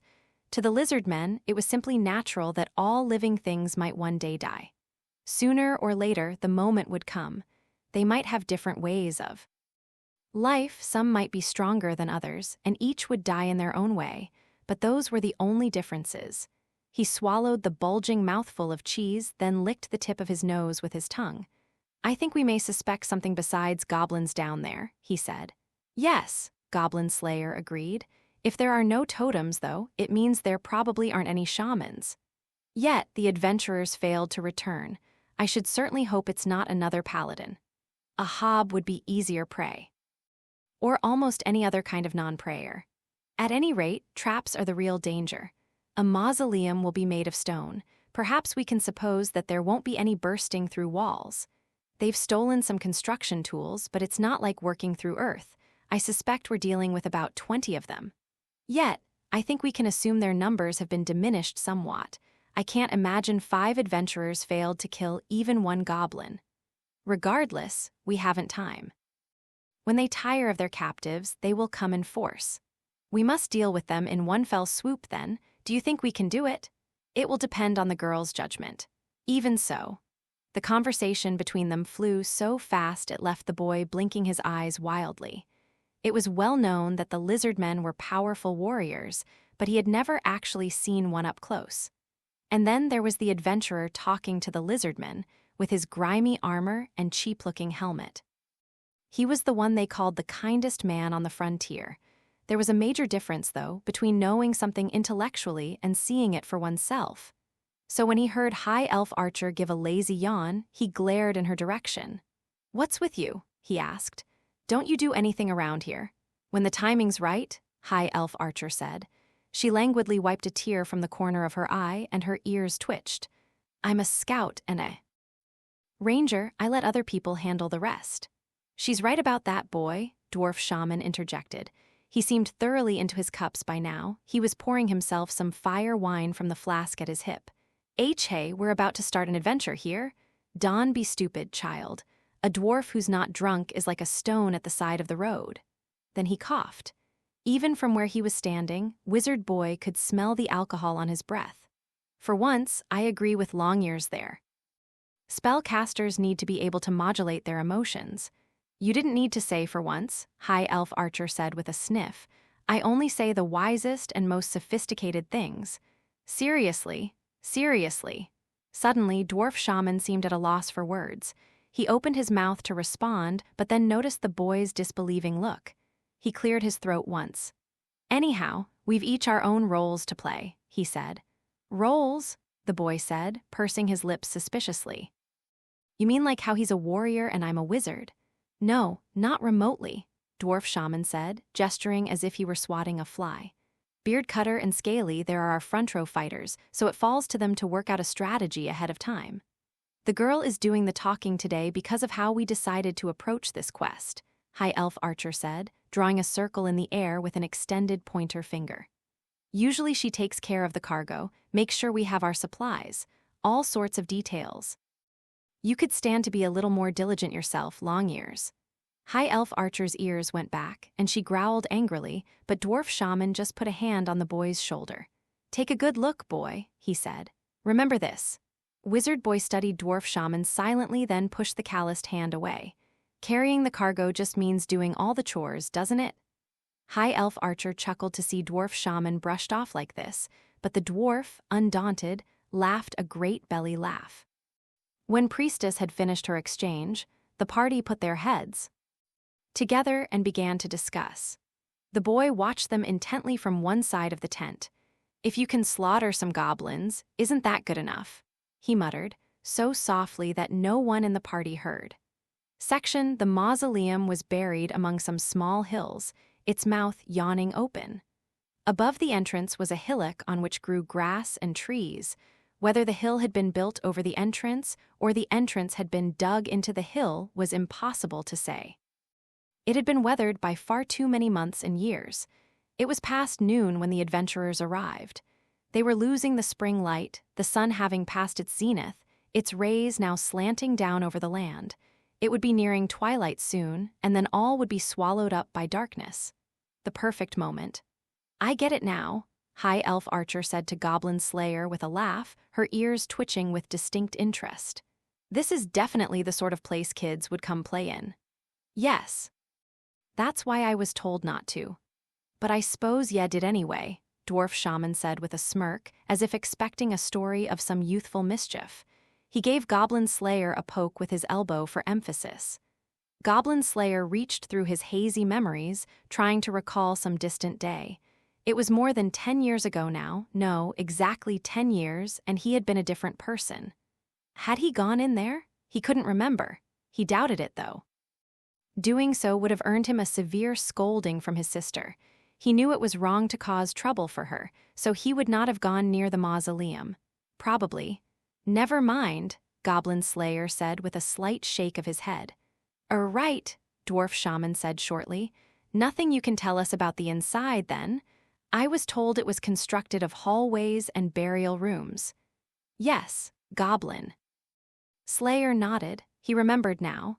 That's what my sister said. She had told him because he wanted to know what was inside. She had researched whose grave it was and then told him. That was why he hadn't gone inside nor even gone near it. He wished dearly that he could remember, all of it. He didn't want to forget. But now his memories were like moth-eaten clothes. The finer details had been wiped out and everything was ambiguous. 10 years, 10 whole years. To think there had once been a village there.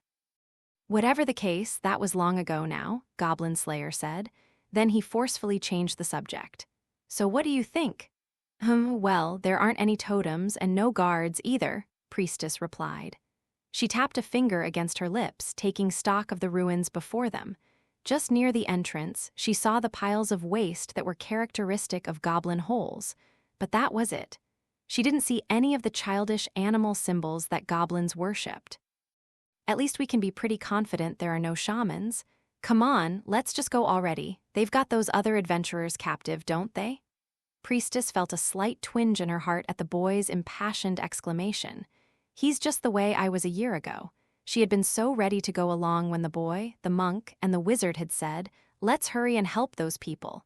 She still remembered how that had turned out. Even though she didn't want to, it haunted her dreams. So what about who she was now? She was still anxious, cowardly, and frightened, but wait. It was Lizard Priest's great hand that came to Priestess's rescue as she stood there caught in the whirlwind of her own thoughts. The clawed, scaly hand rested on her shoulder. "Long has it been said that haste makes waste." "Right," Priestess nodded. "Calm down, you can take your time. Be precise." First, they needed to do a final check of their equipment. "Everyone, is your gear in order?" she asked, checking through her own equipment as she spoke. She had her sounding staff, and she was wearing her mail. In her bag were her potions as well as her adventurer's toolkit. Mustn't forget that. There was a whole medley of things, in fact. Wedges and rope, nails and a hammer, chalk and candles, and much more. Can't leave anything behind. This was the way they always started, but still, she was glad to see that nobody questioned their temporary leader. Grimy leather armor, a cheap-looking steel helmet, a sword of a strange length, and a small, round shield, along with a bag full of miscellany. As Goblin Slayer inventoried his equipment, High Elf Archer restrung the spider silk string on her bow. Dwarf Shaman checked his bag of catalysts, and Lizard Priest counted up how many dragon fangs he had. Only the boy did less. He looked at his staff, and then at his robe, and that was it. "And what would you have us do next, m'lady leader?" "Oh, stop it, you're enjoying this, I'm sure of it." Priestess puffed out her cheeks. "Ha ha ha ha ha," Lizard Priest laughed, his massive jaws opening. "For heaven's sake," Priestess muttered, but it was true that time was dear. They had to decide on their formation. "We may have to modify this based on how wide the passages are," she said, "but since we have 6 people this time, I think 2 rows of 3 or 3 rows of 2 would be best." "Sounds good." High Elf Archer nodded. Then she pointed to the entrance, eyeballing the size. "My guess, assuming the paths are the same width as the entranceway, is that columns of 3 would work." Okay, 3 rows of 2 it is," Priestess said, then clapped her hands. If the passages turned out to be a little wide, this would be easier. If there's enough room to go 3 abreast, we can interchange our formation if need be. Perfect, High Elf Archer replied. Can't argue with our leader, can we? She winked and chuckled. Oh, stop. Priestess let out another sigh. As far as how we'll line up. She mulled it over a bit, but in the end, went with their usual formation. Goblin Slayer and High Elf Archer would be in front. Priestess herself and the red-haired wizard boy would be in the middle, and Lizard Priest and Dwarf Shaman would make up the rear. If they encountered enemies ahead, High Elf Archer and Lizard Priest would switch places. If there was an attack from behind, Dwarf Shaman and Goblin Slayer would do so. This ought to work, I'm pretty sure. You're not gonna put the magic users at the back. Enemies don't just attack from the front, you know, Priestess said, smiling ambiguously and shaking her head. She of all people could not possibly take the rear for granted. Oh, and, she added, what? We have to make sure to cover our scent. She clapped her hands again. High Elf Archer frowned. The boy made a sound of incomprehension. They had 3 people there wearing fresh, clean clothes. In contrast, they only had 2 perfume pouches. And the young women were in no mood to give them up. Section GROB? GROOROB? The adventurers piled into the mausoleum like an avalanche. This complex, the resting place of heroes, was now no more than a hideout for goblins. The coffins had been overturned, the offerings stolen, and all manner of refuse and pollution littered the marble floors. The warrior was in front. Grimy leather armor, a cheap-looking helmet, a sword of a strange length, and a small, round shield along with a torch. Goblins, Goblin Slayer said. 5 of them.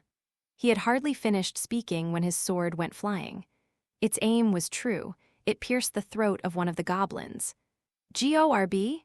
The creature had opened his mouth wide, about to call out to his companions, but instead of a shout, a bloodied froth bubbled up out of his mouth. He gave a choked scream as he drowned in his own blood, sending dark flecks flying.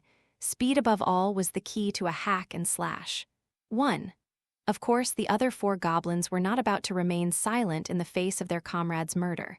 GROOR? GROB? GOORB? Were they calling for reinforcements? No, it was pure murderousness. Revenge. They wanted to swarm the adventurers, beat them down, have their way with them. The goblins' little heads filled with hatred, and with dagger and spear and club in hand, they advanced on the adventurers. Make that 2. No sooner had the clear voice sounded than one of the creatures slumped against the wall as if simply tired. His skull was pierced by a bud-tipped arrow. With the bolt lodged in his brain, he twitched once and died. We hardly need mention that it was High Elf Archer who fired the shot. She jumped gracefully backward even as she readied her next arrow. GORO. HRMPH. Goblin Slayer raised his shield to cover her retreat, using it to sweep aside one of the onrushing goblins. At the same time, he picked up the club the monster dropped and brought it down on the unfortunate creature's skull.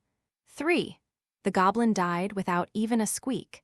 Goblin Slayer gave the weapon a shake to clean off the brains. 3 goblins dead in nearly the time it took to blink. They had taken full advantage of their opportunity. Sons of bitches.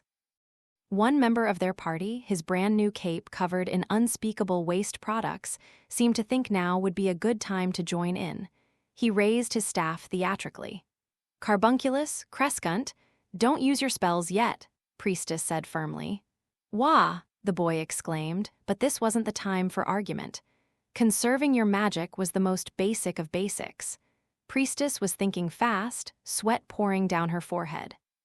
With this group more than any other, she hadn't expected to have to give detailed instructions in the middle of battle. Take in the whole situation. Even if the battlefield was chaotic, it was much better to do something now than to think of it later. Imagination is a weapon, too, as he says. All the knowledge she had acquired to this point, the many experiences she'd had, bubbled through her mind.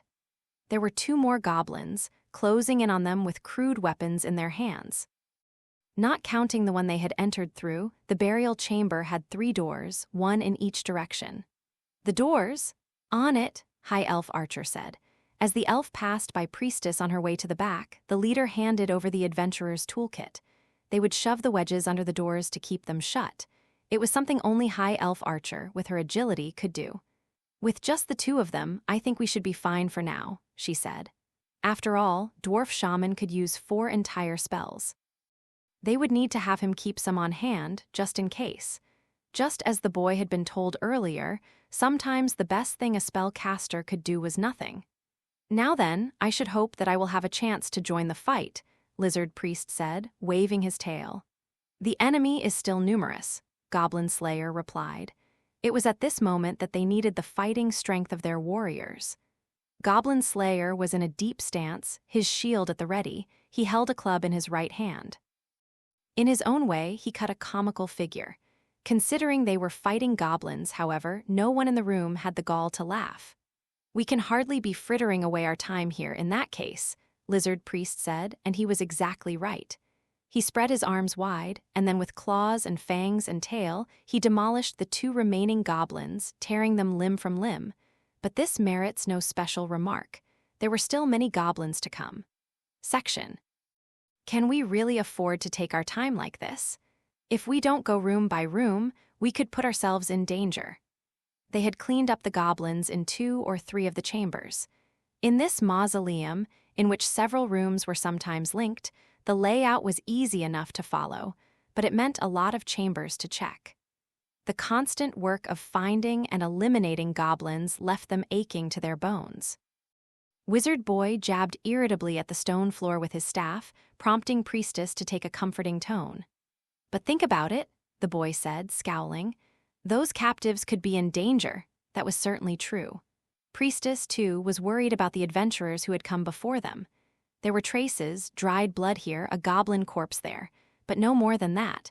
It wasn't even certain whether or not their predecessors were still alive. But almost certainly not, a cold voice whispered deep in her heart. Still, she bit her lip gently. That was no reason to give up hope. "How do the other rooms look?" she called to High Elf Archer, pushing the welter of unpleasant thoughts to one corner of her mind.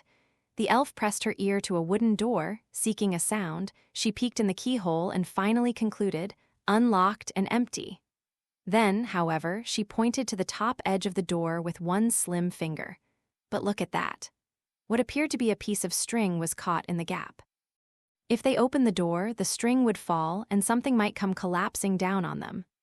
"A trap?" Goblin Slayer asked. "Looks like," she answered. Goblin Slayer humphed softly. He tossed away his spent torch, trading it for a new one, which he lighted with a flint. He pulled out a spear stuck in a goblin corpse, checked the tip, then threw it away. The dagger at the creature's hip would be more useful. He picked up the weapon and put it into his sheath. It was a bit rusty, but you could still stab something with it. He considered it disposable anyway. Lastly, he went through the pile of stolen loot and came up with a battle axe that he liked the looks of. It was a single-handed weapon, but surprisingly heavy, troublesome, he declared, even as he rested the axe on his shoulder. "Go figure," High Elf Archer said with a shrug of her elegant shoulders. Priestess pattered up alongside them, standing on her tiptoes to look at the top of the door. The string wasn't very thick, and the construction was quite simple. But that didn't mean they could relax. It might connect to something as crude as a rusty nail, but if that nail happened to catch you in the face, you would still die from it. Or perhaps there was poison involved. Priestess furrowed her shapely eyebrows. She could think of a number of possibilities. Come to think of it, the foreman said the goblins had stolen some tools, didn't he? "Not that I want to think about what goblins might do with good carpenter's tools," Dwarf Shaman growled, his arms crossed. He ran a hand over his receding hairline, then inspected the string. "Doesn't look to me like it's attached to anything all that heavy. Whatever it leads to, it's not very elaborate. We could also consider taking a different route." Lizard Priest slapped his tail against the stone floor. "There were 2 other doors besides that which led us to this one. The goblins don't seem to know we're here yet." What to do? Which direction to go? With the party's collective gaze on her, Priestess rifled through her bag and took out the map. It was a simple, hand-drawn affair, in quill pen on sheepskin. This party didn't have a dedicated cartographer. If they went through some of the sealed-off chambers to come around to the booby-trapped room, her thoughts were interrupted by the boy's shout. Erg, I can't stand it anymore. He was no longer trying to hide his annoyance as he pointed his staff at the door.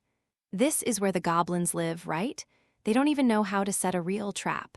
Oh, no, wait, don't just. Out of my way, I'll open that door. High Elf Archer may have been silver ranked, but the boy was still easily able to pull her aside. Wah? Oh, She had to stop him. Yet despite this desperate thought, Priestess couldn't seem to form even a full word. What should she say, and how should she say it? Now that she thought about it, she realized everyone had simply obeyed her orders to this point. She didn't have any idea how to deal with someone who refused to listen. Priestess looked desperately at Goblin Slayer, but he said nothing. She didn't know what expression was hidden within that steel helmet. Did he appear disinterested? Or if he gives up on me? The thought was more than enough to shake Priestess to her core.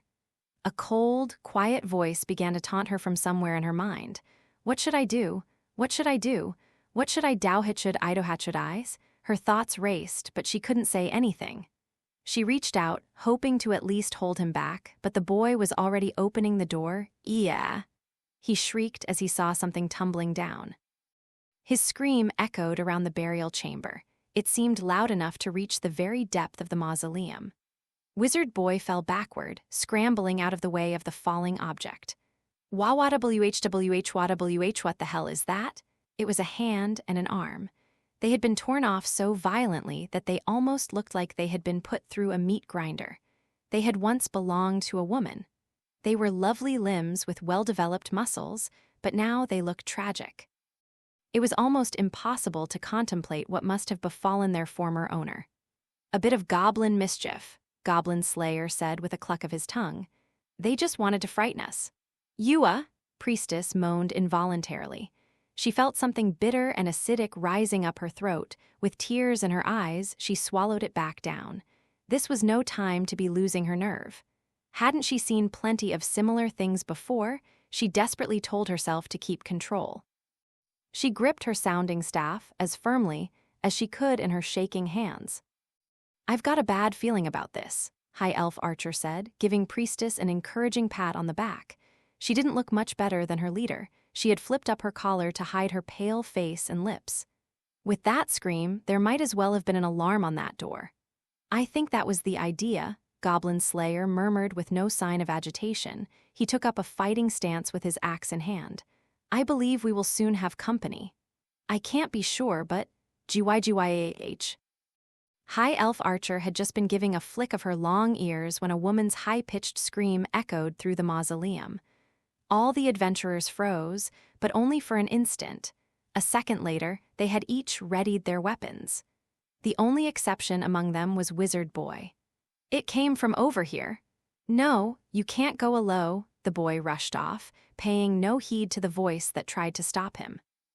He kicked down the door of the burial chamber, pushing into the next room, turning this way and that until he found what he was looking for. This has to be it. He rammed the door with his shoulder, forcing it open. The moment he did so, a wet, choking stench assaulted him. Part of it came from the goblin waste that was scattered everywhere. Some came from blood and vomit. Then the boy saw them, the goblin and the woman. The woman, tied to a chair with bits of wire that bit into her pale, soft skin and flesh. Her eyes, open as wide as they could be, streaming with tears. The axe in the goblin's hand, covered with dark red stains. And then the woman's bloodied hand. The red liquid that dribbled along the chair's armrest. And in the pool of blood, several pale, dainty, the boy howled. He was still bellowing as he fell upon the goblin, battering it with his staff. His heart and mind were aflame with rage, and the fire of his emotions spontaneously caused words of true power to weave themselves on his lips. Carbunculus, crescunt iacta, fly, O sphere of flame. The fireball streaked through the air, trailing a burning tail. It flew true, slamming into the goblin's skull. Brains and blood and shattered bits of bone erupted everywhere, and the now headless goblin collapsed to the ground. Pant, pant, pant, take that. It was nothing, nothing at all. He had killed another living being without so much as laying a finger on it. It didn't feel real. He had sent a goblin to its doom in a single stroke, just like he had wanted. It was surreal. The entire interrogation room, the whole awful scene, swirled around him. He couldn't quite grasp it. Anyway, I have to help her. Hey, you all right?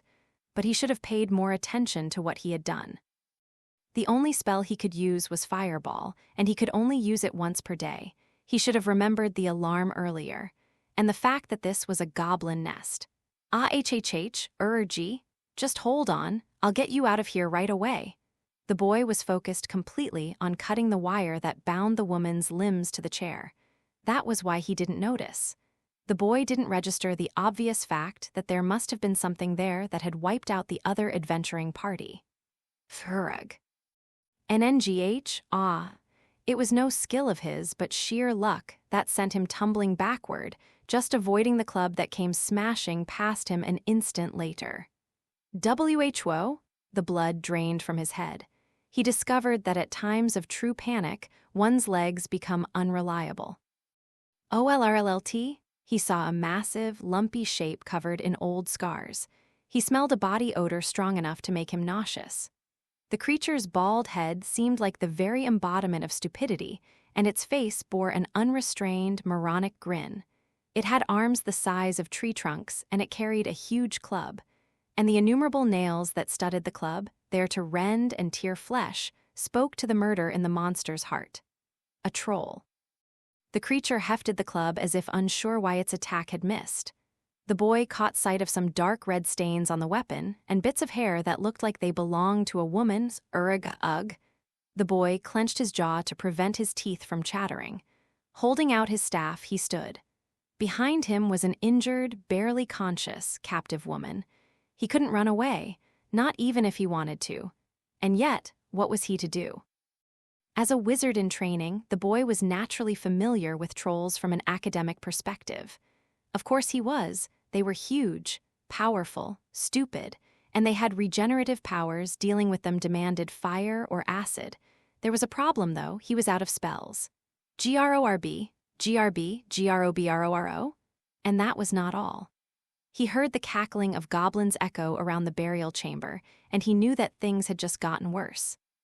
They had put out the bait, and he had swallowed it hook, line, and sinker. Why would they go out of their way to torture a captive in a place like this? And, as it happened, immediately after some stupid intruder had been screaming, no less, the doors on every side of the burial chamber opened. Goblins came tromping in, chuckling all the while. I should have listened when that elf suggested circling around the other way, but it was too late for regrets now. This was a trap, one designed to catch adventurers who were advancing room by room. By the time he realized this, the spell-less young man had only one course of action left. He licked his dry lips. He took a deep breath and put it all into shouting, "Stay back, it's a trap!" This would be the boy's final action. An instant later, a hand axe came flying, an arrow whistled through the air, and a sword claw flashed. GRBRR? Screaming and shouting, the goblins collapsed like wheat under the scythe. There are 20 of them, 17 left. The voice was as calm as a wind blowing under the ground, and with it, Goblin Slayer leaped into the fray. His empty right hand moved as precisely as a machine, drawing out his dagger and transitioning instantly to a strike at the neck of a confused goblin. GRORB. HMPH 4, 16 left. The rusty blade, unable to withstand the force of the impact, shattered and went flying, but it was enough to deal a critical blow to the goblin's spine. Goblin Slayer gave a click of his tongue and tossed the hilt aside, grabbing instead the sword carried by the collapsing goblin. He drew it by giving the monster a careless kick as it died. He rotated his wrist, taking up a vigilant fighting posture. "Alive?" Wizard Boy nodded repeatedly. Why yeah." "I'm not you," Goblin Slayer said coldly, cutting him off. "I believe he's curious about the young lady over there," Lizard Priest said, scuttling over and taking up a defensive position in front of the relieved boy. "Yeah," the boy exclaimed, swallowing heavily. "She's alive, of course she is." "I see," Goblin Slayer said, and from behind his visor he fixed a reproving gaze on the boy.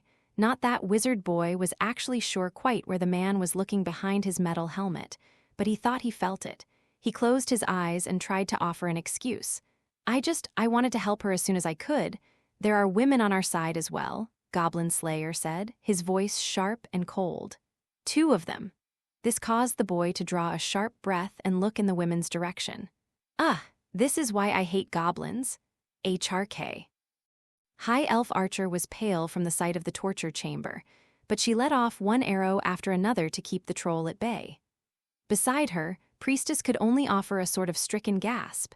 The hands that clutched her staff trembled gently. But the boy was about to offer a rebuttal, but Dwarf Shaman came bounding up and shouted angrily, "This is no time to chat, boy. Grab the girl, chair and all, and let's get out of here." The 2 warriors and the ranger carved a path, and the shaman and the priestess followed it.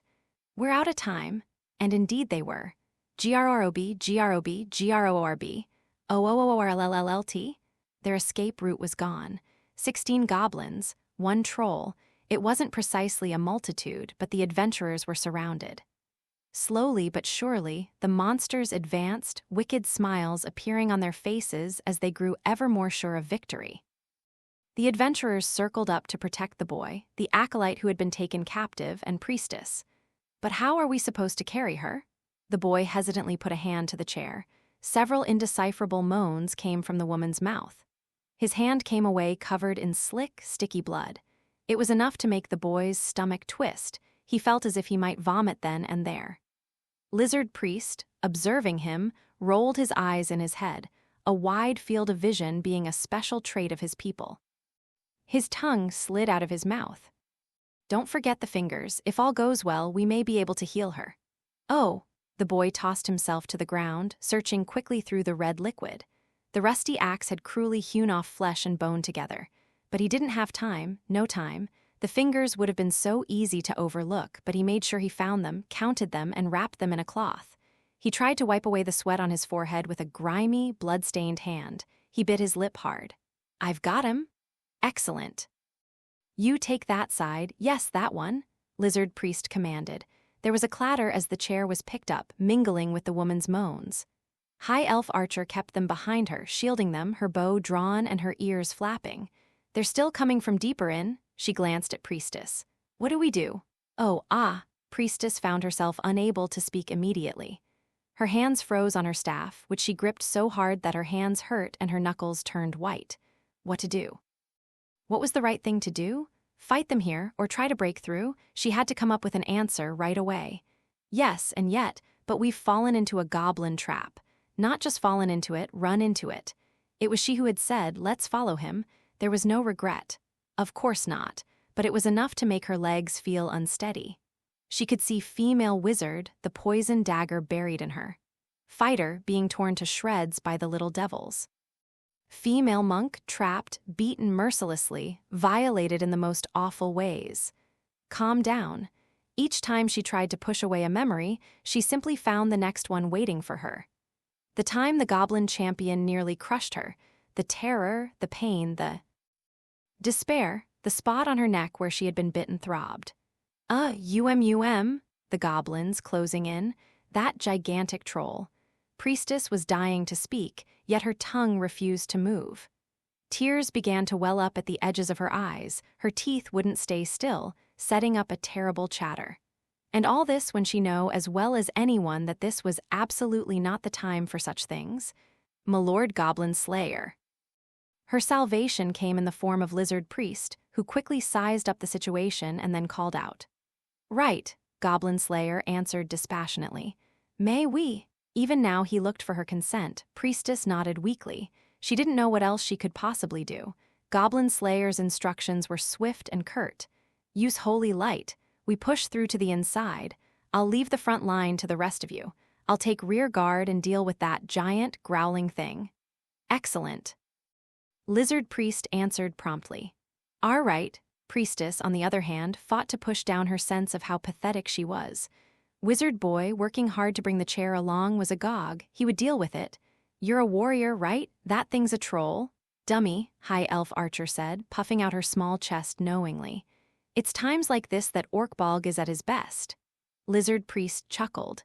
This man was not going to be defeated by goblins. Priestess, however, did not laugh. If she could do nothing else, she would at least perform the duty she had been entrusted with. She gripped her staff in both hands, raised her consciousness, appealing directly to the gods in heaven. O Earth Mother, abounding in mercy, grant your sacred light to we who are lost in darkness. And just so, she was granted a miracle. GGRORRRROOB? TOOLR? OORTT. There was a flash of blue-white light like an exploding sun. It seared the eyes of the goblins and the troll. Priestess, her small chest heaving with the exertion of this soul-shearing supplication, shouted as much to inspire herself as anyone else, "Let's go!" As she started running, her staff held high, Lizard Priest appeared alongside her. Goblins poured out from the burial chambers, filling the path, filling their vision. Lizard Priest lashed out with claws, fangs, tail, sweeping them mercilessly aside. Following behind him along the path he carved were Dwarf Shaman and Wizard Boy, carrying the prisoner along with them. They had no leeway to cast spells. High Elf Archer had her arrows constantly at the ready, peppering the road ahead with covering fire even as she ran. And then, a troll, muttered Goblin Slayer, left behind at the rear. Not a goblin, then. OOORLLT. The spikes in the monster's club glinted as he brought it down. But blinded as he was, his strength availed him little. Without a hint of panic or even hurry, Goblin Slayer jumped back. He searched through his item pouch and pulled out a small bottle. When the container smashed against the troll's skin, sending shards everywhere, it did the creature no harm at all. Of course, it didn't have to. The important thing was what was inside the bottle. TOORL? TOORRL? An unidentifiable viscous black liquid clung to the troll's giant body. The stuff gave off a nose-prickling smell. The troll flailed about, desperately trying to wipe away the clinging substance, splashing it around. The monsters had no idea that the stuff was Medea's oil, petroleum-based gasoline. Goodbye. Without a moment's hesitation, Goblin Slayer pitched his torch at the creature, turning around in the same motion. TOORROORRORRT. GROROB? Howls and bellows came from the troll, totally enveloped in licking flames, and the goblins whom he was catching up in the conflagration. Goblin Slayer was already running the other direction. As he went, he grabbed a weapon from one of the dead goblins his companions had left behind. It was a hand spear. He held his sword in his left hand and the spear in his right, crouching low as he barreled along. That caught perhaps half of them, meaning the spear went flying. It slammed straight through the stomach of a goblin who had braved the flames, doing him in. GGRORR? That makes 15. Goblin Slayer spun neatly, setting off after his friends once again. There was no mistaking the route. Doors were left hanging open, goblin corpses were scattered everywhere. He had only to follow the sounds of battle. His real problem was the goblins who continued to pop out from side doors. GBGOR? GRORB? GORORRB. Arrows came flying from afar, cutting them down. That was 3 more. 18. Goblin Slayer ran onward, jumping over the bodies that thumped to the ground in front of him. Soon he spotted High Elf Archer, her braided hair bouncing behind her like a tail. Orkbalg, what's going on? I heard some kind of F-whoosh from back there. It was an emergency situation. You could at least give us a little warning. I hadn't thought that far. As he ran, Goblin Slayer turned, as if springing an ambush from mid-stride. 19. The goblin, who had finally caught up with him, was caught off guard by the half-turn. A sword was buried ruthlessly in his throat. When it twisted, the goblin frothed blood and died. A kick to the monster's chest freed the blade again. How is it up ahead? Just the usual, yarg, blarg, all kinds of craziness. High Elf Archer fired off 2 or 3 more arrows as she spoke, trusting to luck to land a hit. 3 goblins collapsed to the ground, writhing, bolts sprouting from their eye sockets. 22. So do you have a plan? The ranger asked. Of course. Goblin Slayer had completed a change of direction in the time it took the elf to kill those 3 monsters. Now he was jogging alongside her. I always do. Section, there was only one door in the burial chamber to which the adventurers had fled. The other 3 sides of the room were just walls. All that remained, there was the scattered detritus of goblin life. The room was entirely extraneous to the goblins, who thought about nothing except how to take advantage of exactly what they had on hand at any given moment. As they set down the woman, still tied to the chair, Wizard Boy suddenly exclaimed, "We've just let him corner us." "Oh, that is not necessarily the case," said Lizard Priest beside the entranceway, fully on guard. He held a sword claw, which he had already honed with sharp tooth. He was bleeding. He had literally bought their escape with his blood. But where are Goblin Slayer and Priestess, for her part, was braced against the innermost wall, breathing heavily. Maintaining the holy light miracle, even as they rushed through the maze, was a lot to ask of such a physically frail young woman. Her face was pale, bloodless with exhaustion. Dwarf Shaman rubbed his bloody hands together, then found a potion in his item pouch. "I'm sure Long Ears and Beard Cutter will catch up with us soon enough. Here." "Thank you." Holding the potion in both hands, Priestess opened the bottle and drank it slowly, letting each sip moisten her lips. Each time she swallowed, she felt a bit of warmth return to her body. It was not as restorative as a miracle of the gods, but the salutary effects of a potion were nothing to sneeze at. She closed her eyes and let out a breath. Yes, she felt a little better now. Priestess adjusted her grip on her staff. "We have to tend to this woman right away," she said, but as she was on the verge of casting Minor Heal, Dwarf Shaman stopped her. "Take it easy. You need your rest. She's not going to die of these injuries anytime soon." The petite cleric wobbled a bit, then slid down the wall and onto the floor with a dull thud. "Thank you," Priestess breathed again, but Dwarf Shaman waved her off with a think nothing of it. Whatever else, Priestess would find it very difficult to reattach the severed fingers at her level of skill, meaning it would be vastly better to save the miracle. "You okay, kid?" "Yeah, no prob." "Good," Dwarf Shaman said flatly. No doubt he could see right through the boy's show of bravado. His eyes narrowed. "Just a word of advice," he added. "No one's going to be able to help even if you wind up in a pinch later because you're too exhausted." "I am not exhausted." Unlike that girl over there, he seemed to imply, but even this boy couldn't bring himself to say as much aloud. He, too, went over and leaned against the wall, although he kept his distance from Priestess. He dropped his eyes to his hands. The blood had dried on them in crimson splotches. He rubbed his hands together to try to take off the stains. Clerics should huddle in the back row and say their prayers. Now he realized what idiotic things he had said. She had given orders, held her staff high to give them light, and run as hard as any of them. He glanced to the side, where he could see Priestess, still breathing hard and downing her potion. Even Wizard Boy could understand that she was trying to restore her vitality so as to be ready for the next fight. His lips opened partway, then closed. His tongue felt too large for his mouth. He swallowed some saliva and tried again. "I'm sore." "They're here." The sharp voice of Lizard Priest cut him off. Wizard Boy blinked several times, turning to stare into the darkness of the hall they had come by. He quickly discerned the light of a torch coming nearer to them. "Damn it, Orkbalg, it's still alive. It does seem to have been more resilient than I expected." High Elf Archer came bounding into the room, as elegant as a deer. Goblin Slayer ran in after her, and behind them, OOOLRTTTR, the giant troll was puffing smoke and swinging its club. Simple weight gave the adventurers an advantage in speed, but if either of them lost their footing and fell, that would be the end of it. Goblin Slayer and High Elf Archer ran as only those could who heard a massive club smashing into the walls and floor immediately behind them.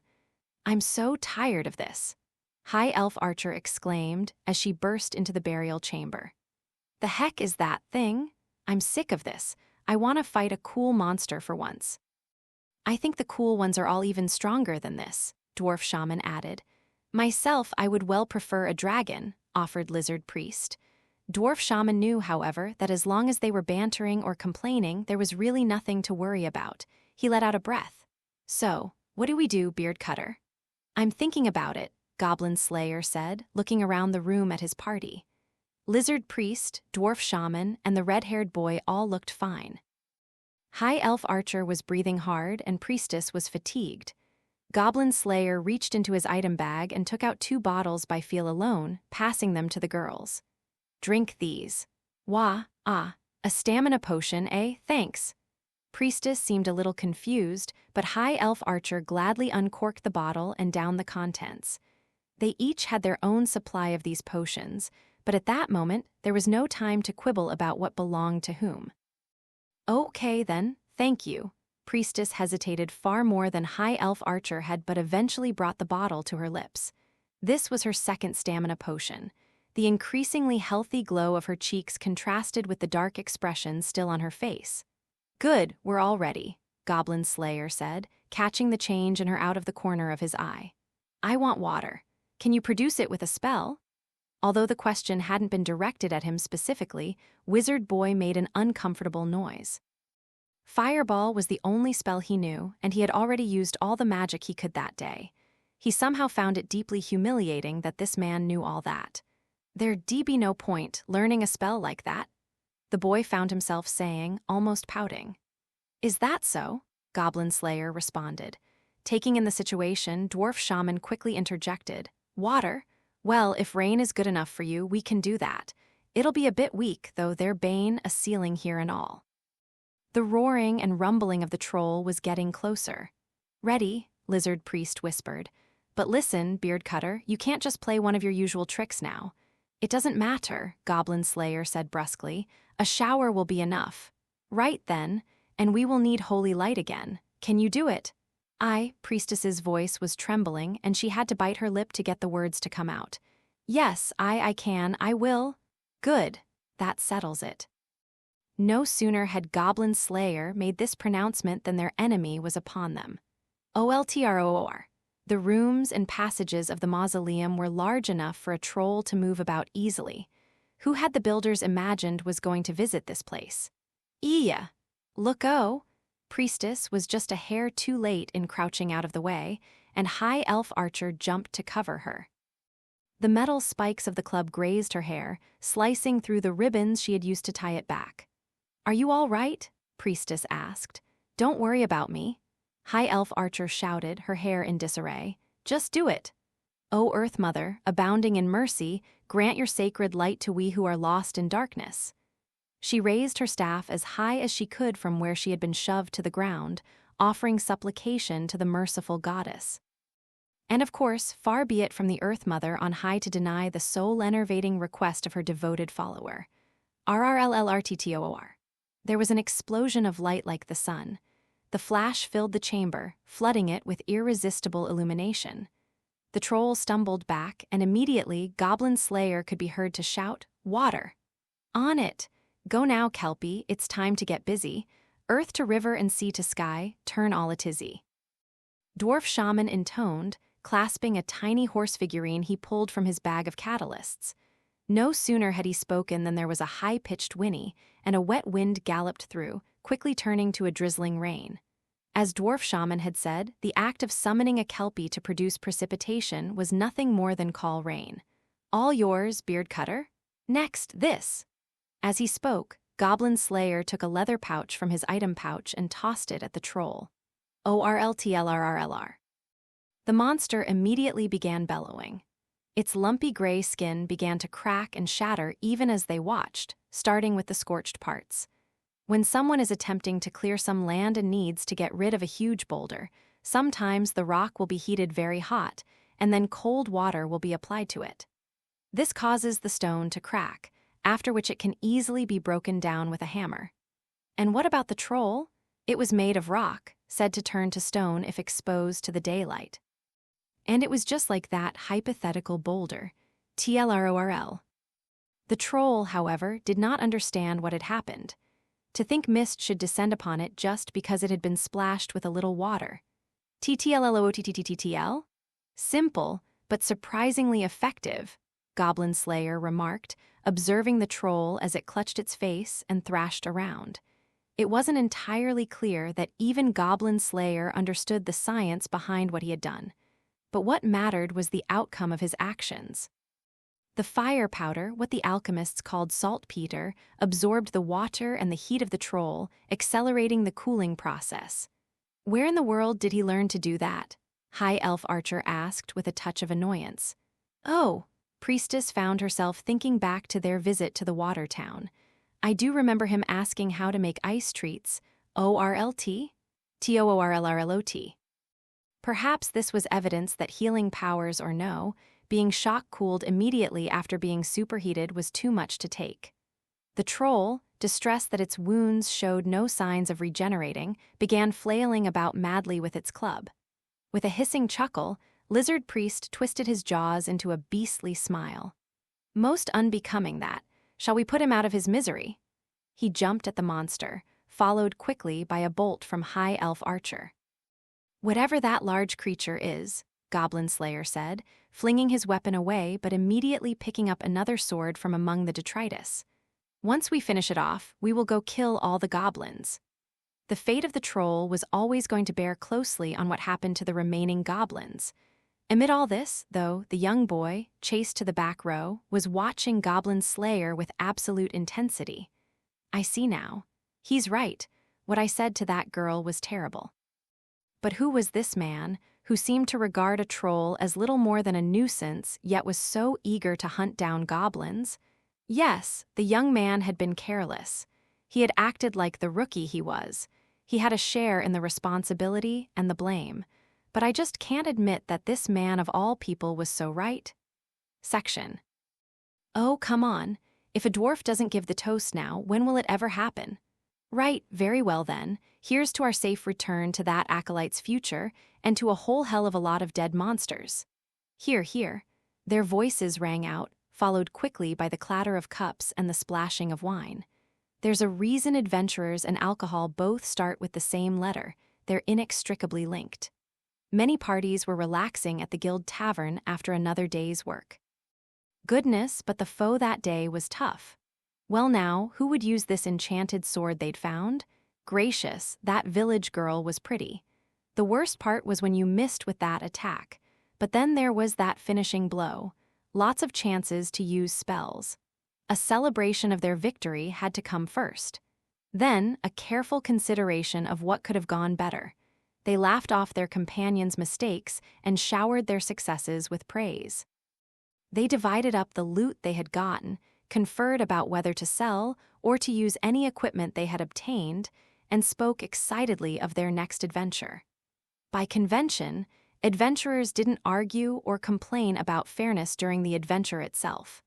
No one wanted to have a falling out in the middle of a dungeon. Such details were reserved for the after session, the time after an adventure was over. During this phase, the party let it all hang out so that nothing would be left unsaid, so that, if they should die the next time out, they could do so without regrets. Goblin Slayer's party was very much part of this tradition. What's wrong with you, Orkbalg? I know you're not much for talk, but you could at least come up with something at a time like this. Is that so? It sure is. Even though High Elf Archer was only sipping her own watered-down wine, she was more than happy to pour for others as they drained their cups. It was less out of a sense of service than personal amusement, not, perhaps, the best side of her personality. But then again, perhaps the drink was already going to her head. In contrast, Goblin Slayer quietly poured the wine through the slats of his visor just as always. Pardon me very much, milady server, but could I trouble you for some sausage? Sure thing, Master Lizard, the usual. Padfoot waitress came working her way through the crowd of adventurers, weaving between seats and tables. And cheese on top, right? Ah, sweet nectar. Yes, indubitably. And then Lizard Priest, having ordered a snack to go with his drink, slapped his tail on the floor. All this was just as usual, but come now, your cup is getting lonely. Drink up. Right. Priestess, for one, did not look herself, sitting with her shoulders slumped. In fact, it was normally she who assiduously attended to everyone, making sure all the cups stayed full. Otherwise, High Elf Archer could be expected to be altogether intemperate with both her food and her drink. Today, Priestess sounded like she might break into tears at any moment. Her gloomy look was not best suited for a cleric, let alone for a celebration like this. Then again, it was hard to blame her. It was her first experience of leading a party, and it had been going reasonably well until she fumbled it. It worked out because one of her other party members had been able to take over, but if he hadn't, they would certainly all have been wiped out, just like her first adventure. "Ah, come on, we're all still here, aren't we? So don't sweat it." Elves who lived for 2,000 years were not inclined to be worried about such trivial details. What, did you expect to jump in and be able to manage things perfectly? High Elf Archer's tone and expression, witness the great twitch of her ears, made it clear how silly she thought this was. That's beyond even an elf. If you meet an elf who can do that, tug on their ears because I guarantee they're stuck on. For once you're making real sense, long ears. I always make sense. She replied, puffing out her small chest, but it only lasted a moment. Her eyes drifted half shut, and she turned her red face to the other side of the table. "Anyway, what about you?" In addition to Goblin Slayer and Priestess, there was one more person at the table who wasn't saying much. It was the young man, who was resting his chin on one hand sulkily and pushing a piece of sausage around his plate with his fork. It made a certain sense. This had been his first adventure, and he had almost nothing to be proud of. He had rushed ahead in a surfeit of valor and run straight into a trap. His magic had been the ace up his sleeve, and he had used it at the wrong time. His experience seemed almost the polar opposite of the glamorous adventure that so many dreamed of. "Well, I guess that's reality for you." High Elf Archer heaved a sigh, then went back to nursing her drink as if she had lost interest. "There is no need for such consternation," Lizard Priest said. "You returned safely from your first adventure, and that is reason enough to celebrate." He's got that right, boyo. Not everyone runs into a troll the first time out. For better or for worse. Dwarf Shaman pounded the pouting boy on the back and took a gulp of wine. "If that stupid troll hadn't been there," the boy said, "then even I wouldn't have had any trouble with those goblins. Only one thing to do in any case," the dwarf said, pouring liberally into the boy's cup. "Drink up, this is some decent wine." The boy eyeballed the glass as if it might bite him, then swallowed it in a single gulp. "Guh, cough, hack, the boy choked on the throat-searing alcohol. "There now, see. Ain't a lot as goes right the very first time you try it." Dwarf Shaman's laugh was both a little bit mean and a little bit encouraging. The boy shot him a resentful look and opened his mouth as if to say something. Before he could speak, however, he found his mouth full of sausage, pulled off a heaping plate of the stuff. "Come now, soothe your tongue with a taste of my cheese-covered sausage." The meat, so warm it was steaming, was partially buried in gooey, melted cheese. Lizard Priest happily grabbed some of his own portion, noticeably larger than the others, and stuffed it into his mouth. The skin of the sausage crackled as he chewed, his mouth filled with rich juices. The saltiness of the condiments brought out the sweetness of the cheese, a perfect combination. "Nectar," he exclaimed, bringing his hands together as if in worship. Then he offered a plate to Priestess. "Have some, delectable I assure you, and auspicious besides. After all, a delicious meal is the most heartening thing after a difficult experience." "I guess you're right." With much hesitation, Priestess brought her fork toward the sausage. She speared a piece and brought it to her mouth, which opened just enough to take a little nibble. "I also wanted to do better back there." "Ha ha ha ha," Lizard Priest laughed jovially. Priestess glanced up at him. He was standing. He claimed his tail got in the way when he tried to sit in a chair. It only served to emphasize how tall he was. Priestess puffed out her cheeks just a little bit, earning an approving nod from the lizardman. "That fire in the heart is a good thing. If you have no desire to do a thing, then you never shall do it. What is progress but the attempt to move ever forward?" One scaly finger pointed up, drawing a circle in the air. "The Nagas, my fearsome ancestors, first crawled in the swamps before walking on the land with 4 legs, whence they became Nagas." This was a lizardman myth. Priestess wasn't familiar with it. Detritus in the sea became fish, then the fish emerged onto the land, trod upon the soil, stood up, and finally became the Nagas that ruled over all. It was the lizardman way of speaking of progress, or perhaps evolution. Their culture encouraged them to always be moving forward. Although all this was quite interesting, Priestess wasn't entirely sure what it meant for her, and she ended up smiling ambiguously. "I can at least understand that he's trying to encourage me." "Hey, by the way," High Elf Archer said, breaking in just as Priestess was taking a mouthful of sausage so she didn't have to say anything committal. No doubt the elf hadn't intended to help the girl out. She just had a tendency to jump to whatever subject came into her head. What about that, the acolyte girl? What happened to her? Will she be all right? Oh, yes, Priestess said, nodding quickly and wiping the fingers that had been at her mouth. They managed to reattach her fingers. Once she's rested, they'll think about what to do next. That's great to hear. I mean, I know it's still rough, but as long as you're alive, there's always something else you can do. For High Elf Archer, it was just a passing comment, so it was all the more surprising when an answer came back at her. Sometimes you're alive and there still ain't shit you can do. It was the boy. He was staring at High Elf Archer as intensely as if he could destroy her with the power of his glare. She was defeated by goblins, wasn't she? She'll never live that down. No way. What's your problem? The elf girl said, pursing her lips and looking slightly cowed. I don't think it's as sure a thing as, well, it sure was for my big sister. The boy shouted, pounding the circular table with his hand. High Elf Archer sat back in shock, her ears wilting against her head. The dishes rattled, the food spilled, and the wine overflowed when the boy struck the table. Lizard Priest quickly started picking up the biggest plates, Dwarf Shaman helping him. They seemed to have appointed themselves guardians of the drunken young man. The young-uns are so often this way with a bit of wine in 'em. This was better than keeping his feelings inside. That, at least, was the dwarf's appraisal. She lost to the goblins, the things they did to her. Older sister, a voice said, very quietly. Reflexively, the gaze of all the adventurers seated at the table turned to the speaker. It was Goblin Slayer, who until that moment had been quietly drinking his wine. You have an older sister?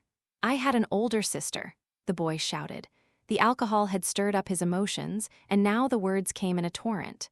And I'd still have her, if she hadn't died after a goblin stabbed her with a poisoned blade. Huss! No one quite seemed to notice the blood drain from Priestess's face at that remark. Her thoughts were a dizzying mixture of course, and it can't be. Her hands quivered ever so slightly. Her throat trembled as she swallowed some saliva. It sounded terribly loud to her. A poisoned blade.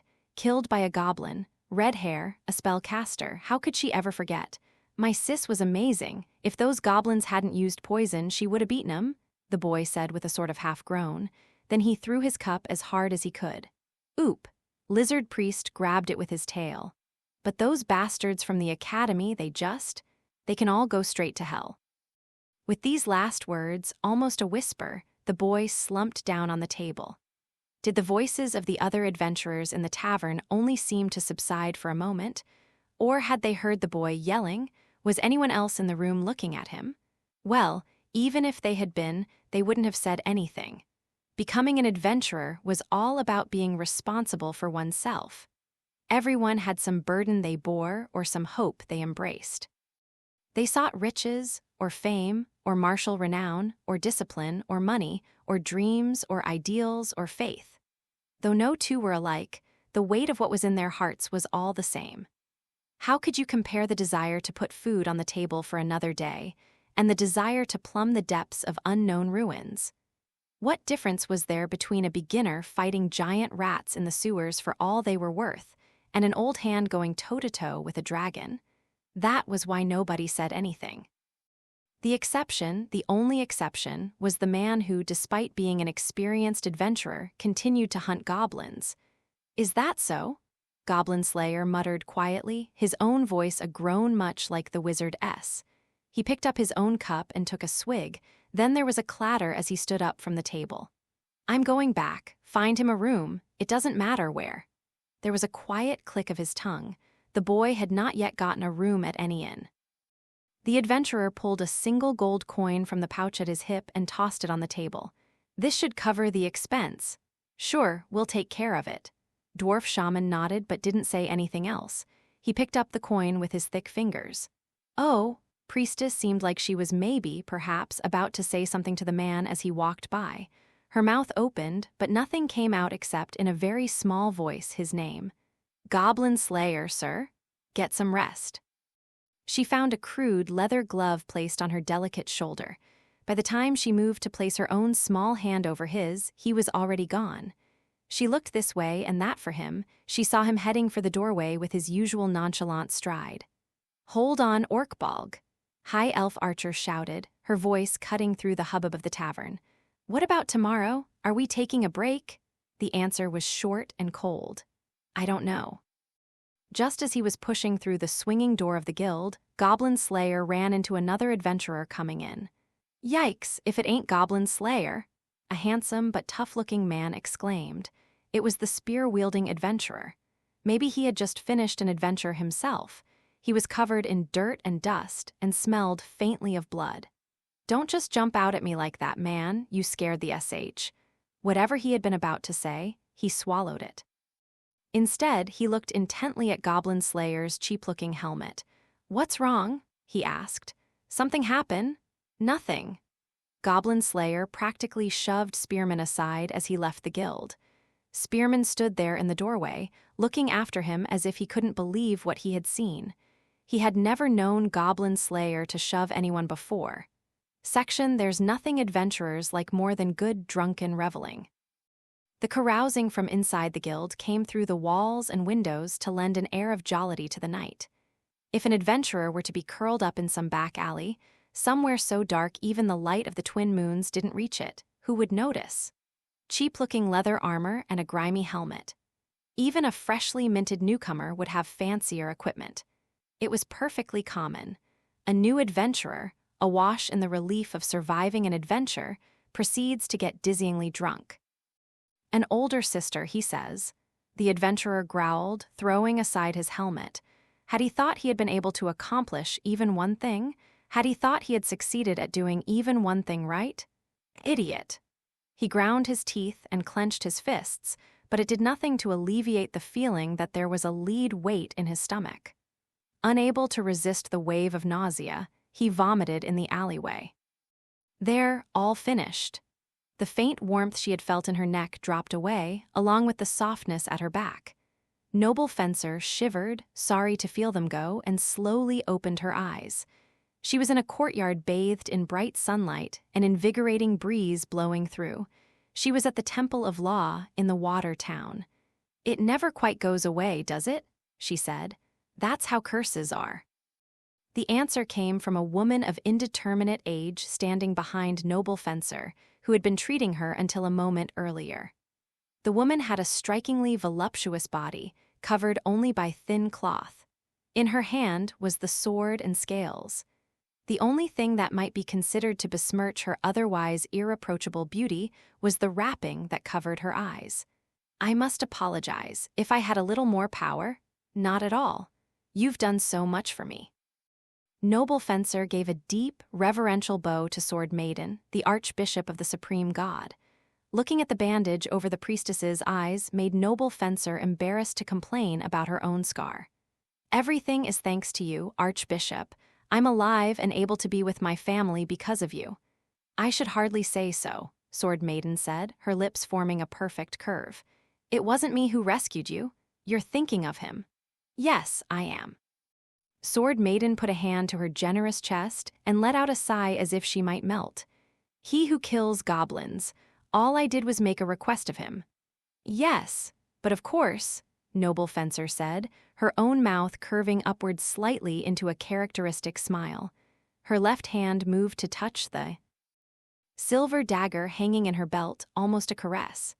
It had been months since the battle on the snowy mountain, and it was not by her own strength that she was still here. In fact, the same could be said of almost everything in her life. How many things had she really done on her own? Her parents, her party members, Goblin Slayer, and of course, all the friends she had made in that frontier town. The priestess who was like an older sister to her, that cheerful elf, the receptionist, and the farm girl. The thought of them all made her heart sing, and with that warmth inside her, she was sure she would be all right. "That's why I want to do something by my own hand next time." "You mean for everyone's sake?" "No," Noble Fencer said.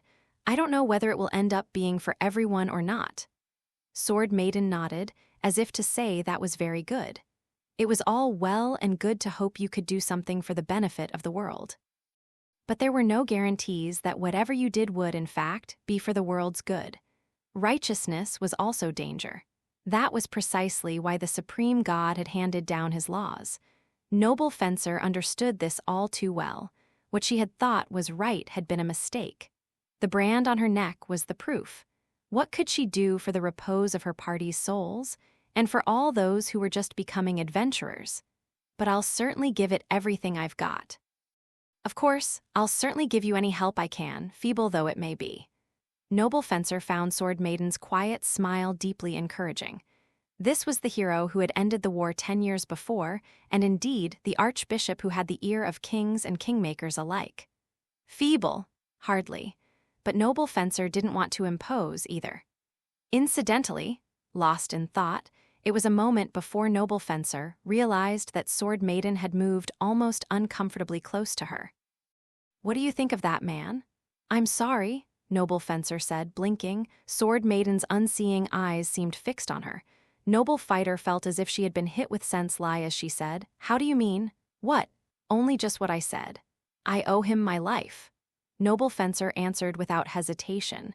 Touching the dagger at her belt once more, she said, "Not just him, his party too. I even gained some friends thanks to them." "Is that true indeed?" Sword Maiden seemed at once reluctant to speak, but also joyful. With no small hesitation, Noble Fencer looked at Sword Maiden to find the other woman nodding and smiling at her. "I see. What a blessing you had to encounter them."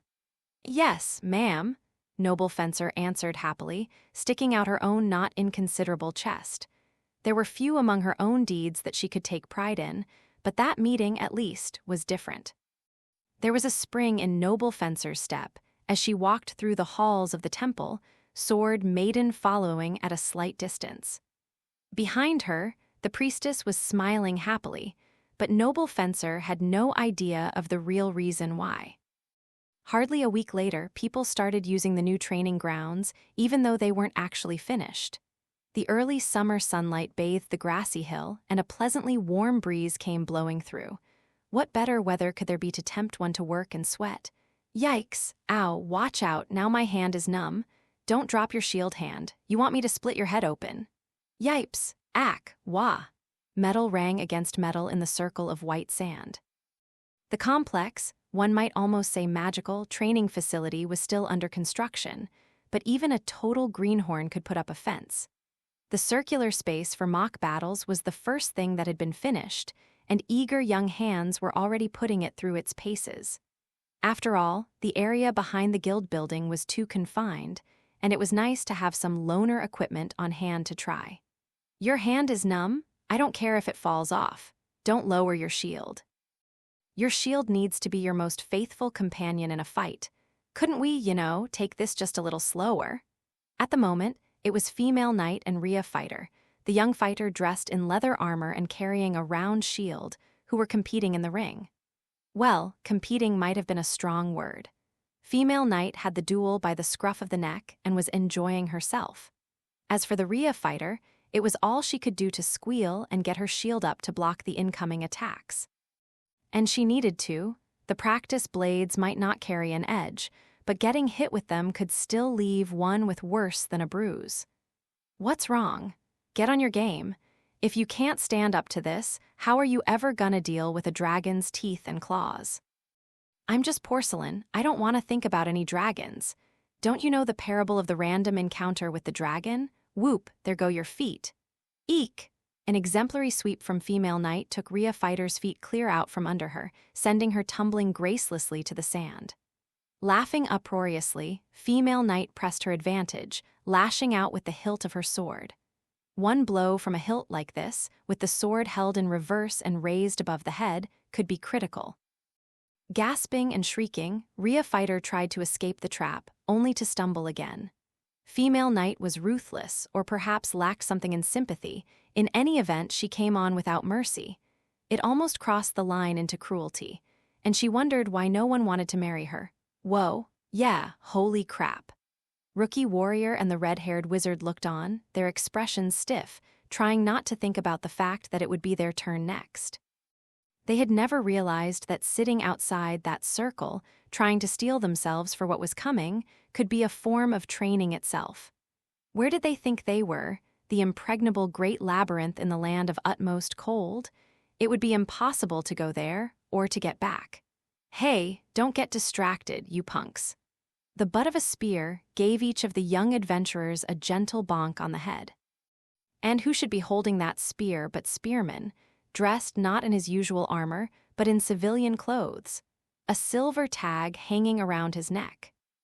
It's easy to get distracted by girls. Believe me, I know, but if you don't focus, next thing you know, you'll be dead. That's not what I was doing. Yeah, and I don't really have the same problems you do, Spearman, one grumbled as the other chuckled to himself. Listen, you two, Spearman started with a frown.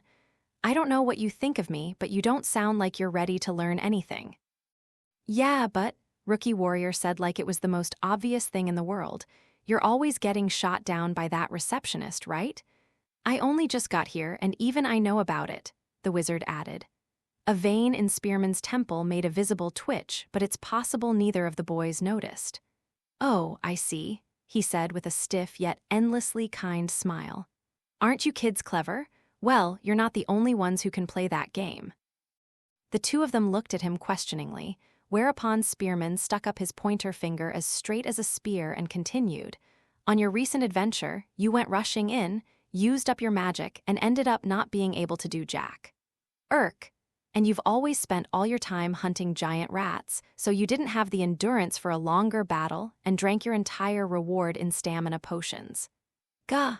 These things were both true. Embarrassing secrets the boys would rather not have broadcast too widely. Nobody knew except their party members and, the receptionist. She told you? Darn straight. She asked me to look out for you guys, make sure you had the physical strength you needed. Spearman chuckled quietly, then rose as easily as a ghost and took up a fighting stance. Rookie Warrior and the Wizard Boy both settled into deep stances, looking as terrified as if they were preparing to battle a warrior back from the dead. Let's play hide-and-seek. I'll be the hunter, and you'll be the hunted. It was only as Spearman spun his weapon with a flourish and resumed his stance that the boys realized how angry he was. Yikes, let's get out of here. Why, yeah, gotta go. Rather than apologize or reflect on what they had done, they elected to speed off like hares at the sight of a hound. It was undoubtedly the right decision. Hey, you're not getting away that easy.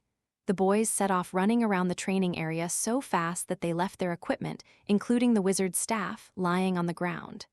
Spearman went storming after them. Construction workers, along with adventurers on break, watched the commotion wearily. Of course, everyone knew that Spearman was not serious.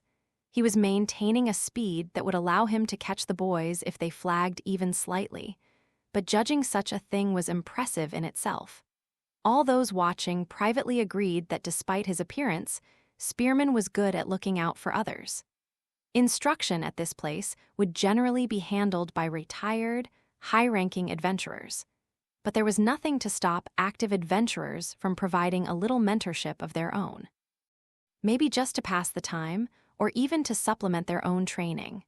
The training ground wasn't even finished yet, and already adventurers happily used it as a place to congregate and talk.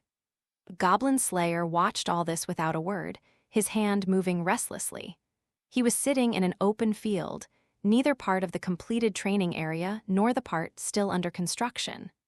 Birds went singing through the blue sky, and the breeze sent gentle ripples through the grass.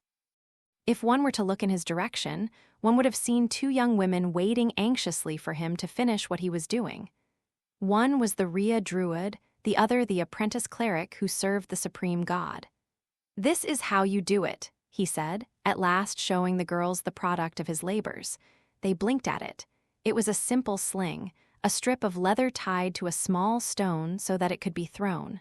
Huh, is that all there is to it? It is surprisingly straightforward. Yes, Goblin Slayer said with a nod. Shepherds sometimes carry them to discourage wolves. It looks like something you could make in a hurry if you needed to. All you need is some string. Ammunition is easy enough to come by. There's nothing to lose by learning how to do it. This had all started when they had seen him pitch a stone at a certain festival. It had seemed to them like the perfect skill for two people who stood on the back row and needed a way to defend themselves. When Guild Girl mentioned that there were two young adventurers who wanted to learn to use a sling, Goblin Slayer surprised himself with how readily he replied, "Is that so?" and agreed to help them. Now Goblin Slayer got to his feet. Swords are often proclaimed to be the best weapon for humans, but slings are better, he said, slowly starting to twirl the device. He made sure he went gradually enough that the two beginners could follow his every move. Given that in battle, heft, spin, and strike were usually a single motion for him, this was a display of considerable care. Humans are unsurpassed in throwing, whether stones or spears. Our bodies are built for it. He raised the sling higher, slowly increasing the rate of rotation, picking a target. Mindful of the possibility of an accident, he aimed directly away from the training ground. Over in the weeds, a dummy had been dressed in armor and helmet cast-offs from the guild workshop. It was not very tall, to represent a goblin's height, needless to say. This is the result. As he spoke, Goblin Slayer let the stone fly. It whistled through the air and whacked into the dummy's helmet. The headgear rolled into the grass, where Goblin Slayer walked over and collected it, casually tossing it to the two girls. "Wow! Eek!" The girls couldn't help but cry out. It was only natural. The stone had punched clear through the helmet's metal exterior and leather lining and was rolling around inside the bowl. What would have happened to the skull of anyone wearing this particular helmet when it was hit by that stone didn't bear thinking about. In this way, even someone as relatively weak as a Rhea should be able to deal with at least one encroaching enemy. In any event, my own teacher was a Rhea. This near whisper brought a series of blinks from Druid Girl. Goblin Slayer approached them with his bold stride, collecting the stone from inside the helmet. It was sharpened, like an arrowhead. Something he had picked specifically for throwing like this, focusing on power over midair stability. He added softly that such preparations were sometimes effective. If you can keep away that first enemy, it's possible that your party members will come and help you. Only possible? Apprentice Cleric asked doubtfully. Yes. Goblin Slayer's tone was utterly serious. It simply represents one more card you can play at your moment of need. If that's enough for you, then practice with it. Mr. Goblin Slayer, I really think you have a harsh way of saying things, Druid Girl said reprovingly. No wonder that sweet priestess of yours always seems so stressed. Is that so? Goblin Slayer asked, genuinely perplexed. The two girls let the matter drop, picking up slings. They wound up the strings with a great deal of "is this right?" and "how about this?" before lobbing their own stones at the dummy. Some of their shots landed and others missed. Some didn't even go the right direction. But Goblin Slayer made no move to say anything about any of their efforts. If they had questions, they would ask him. Otherwise, it was best to let them focus on their practice. That was how Goblin Slayer had been taught, and he felt he should do the same. Those who don't try will never be able to do. Now, at last, he thought perhaps he understood what his master, Burglar, had meant. And was he, finally, able to do it? He had no answer. He had no way to answer. Goblin Slayer let out a breath, sitting down where he was almost as if in resignation. At that moment, however, a voice interrupted his thoughts. "Heh heh heh. Don't you all look very dedicated?" A shadow fell over him. "Oh," Goblin Slayer turned to see Guild Girl, holding an umbrella and smiling. "So you came?" "Of course, just to observe or maybe, well, not inspect. But yes, I'm here." She plopped herself down next to him, arms around her knees. She was in her usual work clothes. Maybe they were a little bit warm for the start of summer, because a trickle of sweat ran down her forehead. It was clear enough that bureaucratic work such as hers could not be done in just any old clothing. She may also have been a bit shy, but in any case, she wasn't about to open her collar or lie back on the grass. "Aren't you hot, Goblin Slayer?" "No," he said with a shake of his head. "Not especially." "Really? What would I gain by lying about it?" The answer didn't seem to make Guild Girl remotely happy. She sniffed and muttered, "Forget it." After a moment, she asked, "What do you think of our obsidian and porcelain adventurers?" Goblin Slayer said, watching the girls practice their slinging. They were certainly enthusiastic and serious. They were good girls, but that was no guarantee that they would survive. "I don't know." "Oh, you Guild Girl puffed out her cheeks and raised her pointer finger, shaking it slowly, reproachfully. You're supposed to answer a question like that with something banal and inoffensive. Is that so? It is. Especially when your answer is going to be written down. I will remember that, Goblin Slayer said and rose. He could feel Guild Girl looking up at him. It was time. Hey, everyone, how about some lunch? Fresh from the farm? The clattering of a cart could be heard, accompanied by women's voices, priestess and cowgirl. There had been no specific decision about this. It wasn't a formal arrangement. They had no obligation to bring lunch. This was a simple act of good-heartedness. Goblin Slayer was profoundly grateful that Cowgirl's uncle would do something like this for the adventurers. The conceited thought that it might all be for him never once crossed his mind. Oops, I better go and help, Guild Girl said. She brushed grass and dirt off her skirt as she stood up.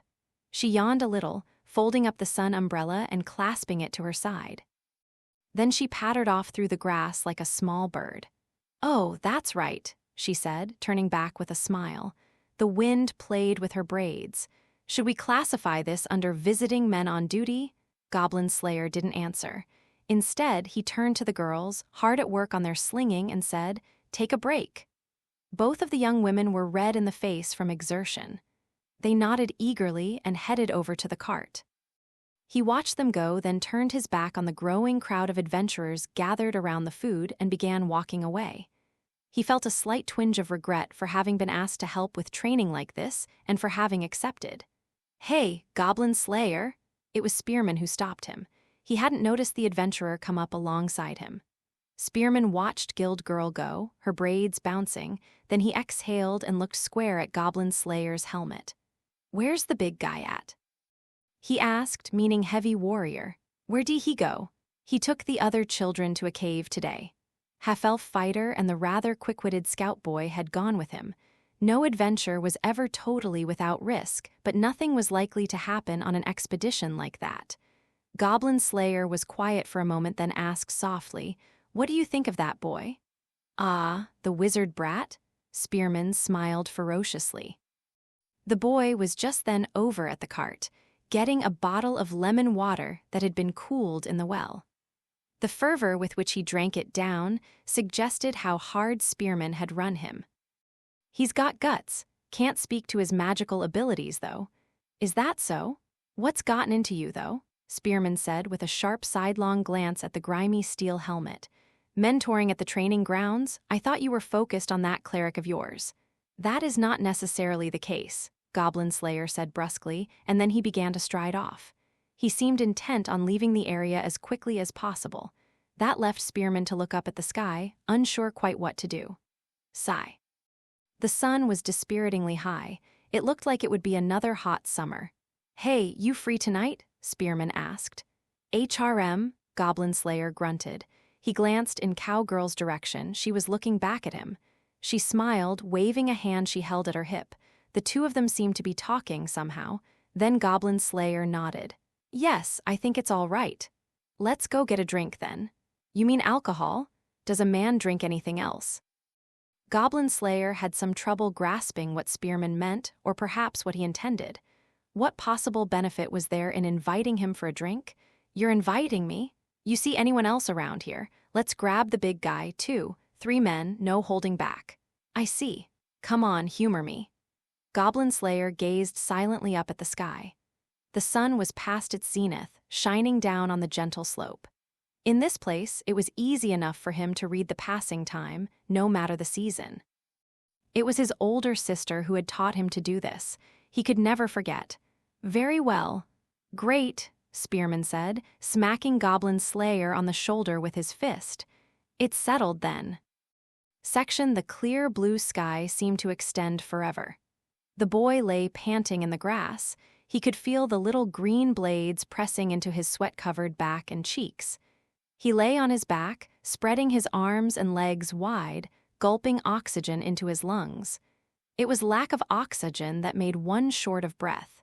If you breathed, you would get oxygen. That was why the breath became ragged.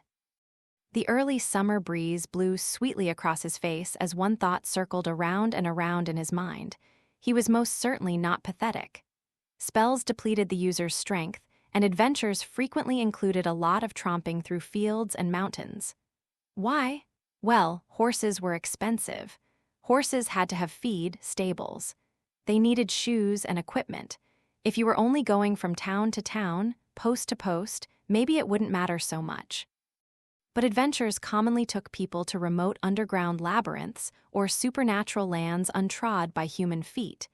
It would be hard enough with a horse or a personal carriage, and in some ways, renting one would be worse. Brave adventurers with long experience said that adventure was a walking trade, and it was absolutely true. Hence, a wizard needed stamina as much as any warrior. He knew that. Yes, of course he did, and yet, it just does. Sue tired. Yes, their opponent had held back, but there was a difference between porcelain and silver, between the 10th rank and the 3rd. The second voice, joining in the boy's complaint, came from Rhea Fighter, splayed out beside him on the grass. She was a mess, having been worked to the bone by female knight until a few minutes prior. She had tossed aside her armor, shield, and sword, perhaps unable to bear the heat, and now lay spread-eagled in the grass. Her chest, not that large, but pretty big for a Rhea, heaved up and down. The boy glanced over, but when he caught sight of her sweat-soaked shirt, he forced himself to look back at the sky. He felt a little embarrassed, and a little bit as if he had done something wrong. His head throbbed with the heat and the pace of his breath, but he managed to move it just a little.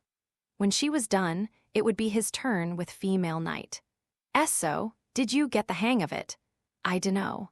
In other words, it had been nothing more than a session of being smacked around and falling down. Wizard boy grimaced and let out a groan, but female knight didn't seem to think she had been especially mean to the young adventurer. At the very least, it could be considered training in how to keep your defenses up even when confronted with an overwhelmingly strong opponent, so it was all fair game. Spearman would no doubt feel the same way if anyone asked his opinion. Strength and endurance were even more important than quick thinking when it came down to it. Adventurers who seriously hunted dragons and ogres would naturally outclass a couple of porcelains. So yes, the mentors held back. But aren't they hot like that? The Rhea girl said, "No clue." A short distance away, Rookie Warrior rested his head on Apprentice Cleric's knees. Everyone looked absolutely exhausted. Maybe Druid Girl had gone with Scout Boy because they didn't see her anywhere. Rhea Fighter grumbled that she should have practiced slinging too, but the Wizarding Boy gave a click of his tongue. "There's nothing to learn from a guy like that." "You think so? He is silver-ranked after all. But he never fights anything but goblins." "And he's obsessed and stubborn, and you never know what he's thinking," the boy added in a pouty mutter. "Goblins, an adventurer should be able to kill a goblin in one hit. Even I wouldn't lose to a goblin in a one-on-one fight," the Rhea agreed. "Right. Goblin Slayer, my ass. They call him that because he kills goblins, don't they?" This rebuttal came not from Rhea Fighter but from Apprentice Cleric. "Look, I'm not saying I don't have my doubts about him." She ran a hand through Rookie Warrior's hair as she spoke, and he made contented little noises in response. "But I don't think someone who's done nothing should go around criticizing someone who's actually done something. I heard you didn't even manage goblin slaying. You can just shut up." The boy spat at the sky. "I hear you never hunt anything but giant rats yourself." "I mean, that's all we're capable of right now," Rookie Warrior said, almost in a whine. Unlike the Rhea Fighter, he was still wearing his armor, sword, and club. He had simply loosened the fasteners of his equipment ever so slightly to allow his body to relax. "We've finally gotten to where we understand how to attack and defend against giant rats. But if there's even 3 of them at once, we're pretty much done for." "But rats are poisonous, right?" the Rhea girl said. "Isn't fighting them all the time dangerous?" "Well, that's why antidotes and potions keep draining our wallets. The next time my level as a cleric increases, I plan to ask the deity for the cure miracle. Then," she said, "the 2 of them might be able to save a little money and get better equipment. Change his sword for something with a broader blade, maybe get some mail for better protection. Helmets were hard to see out of, but maybe they could at least get a sturdy cap of some kind." The boy seemed to find none of this remotely interesting. He clicked his tongue dismissively, at which Rhea Fighter shot him a look. "Whatever," he muttered, looking away so she couldn't see his eyes. "Hello, everyone, how about some lemon water?" Priestess appeared, strolling up the hill, smiling widely. She was carrying a huge basket filled with small bottles and packages of food. "I have some snacks here, too." She was not eagerly received. Maybe nobody felt like eating after dashing around or swinging their weapon all over. Rookie Warrior just groaned, "Urug," and Rhea Fighter said, "I think I might just throw up anything I eat." Apprentice Cleric just shook her head silently, perhaps unwilling to be the only one to eat. But if you don't eat, you'll never make it through the afternoon," Priestess said, knitting her brow. Obviously, though, she couldn't force them to take the food. Wizard Boy certainly had no specific intention of helping Priestess, who stood there looking quite at a loss, but nonetheless he raised his hand and said, "I'll eat." "What, seriously?" Rhea Fighter asked. "Yeah," the red-haired boy replied, lurching upright out of the grass. "I learned once that, if you don't eat after you work out, you'll never gain any muscle." "Crap, really? I better eat then." "Okay, me too. I guess I'll have some too then, thanks." Lunch consisted of simple sandwiches: bacon, ham, vegetables, and some cheese squeezed between a couple pieces of bread. All the same, the salty flavor was very agreeable to their sweaty, enervated bodies. At first, the group intended to have something to drink with their food, but soon they were ravenously wolfing down the provisions. She really does understand, doesn't she? Priestess found herself thinking with some admiration. That farm girl had been helping Goblin Slayer out for years now. She knew exactly what adventurers would need after a hard morning of training. What they needed. My sis was amazing. If those goblins hadn't used poison, she would have beaten them. "Right," Priestess said quietly, strengthening her resolve. Then she sat down next to the boy. "How are things? I mean, how are you feeling?" She was simultaneously asking everyone there and him alone. "So tired," Rhea Fighter answered immediately. "Yeah," Rookie Warrior added, audibly exhausted. "I'm managing, somehow," Apprentice Cleric said with a touch of pride. The red-haired boy, however, didn't say a word, he merely snorted. Priestess said. He brushed me off. Her brow furrowed awkwardly, and she decided to just change the subject. Rather than standing frozen, waiting for inspiration to strike, it was better to act immediately. That was something she had learned from Goblin Slayer. "Hey," Priestess said, fixing in on Rhea Fighter. "I don't seem to see the rest of your party around." "Oh, that.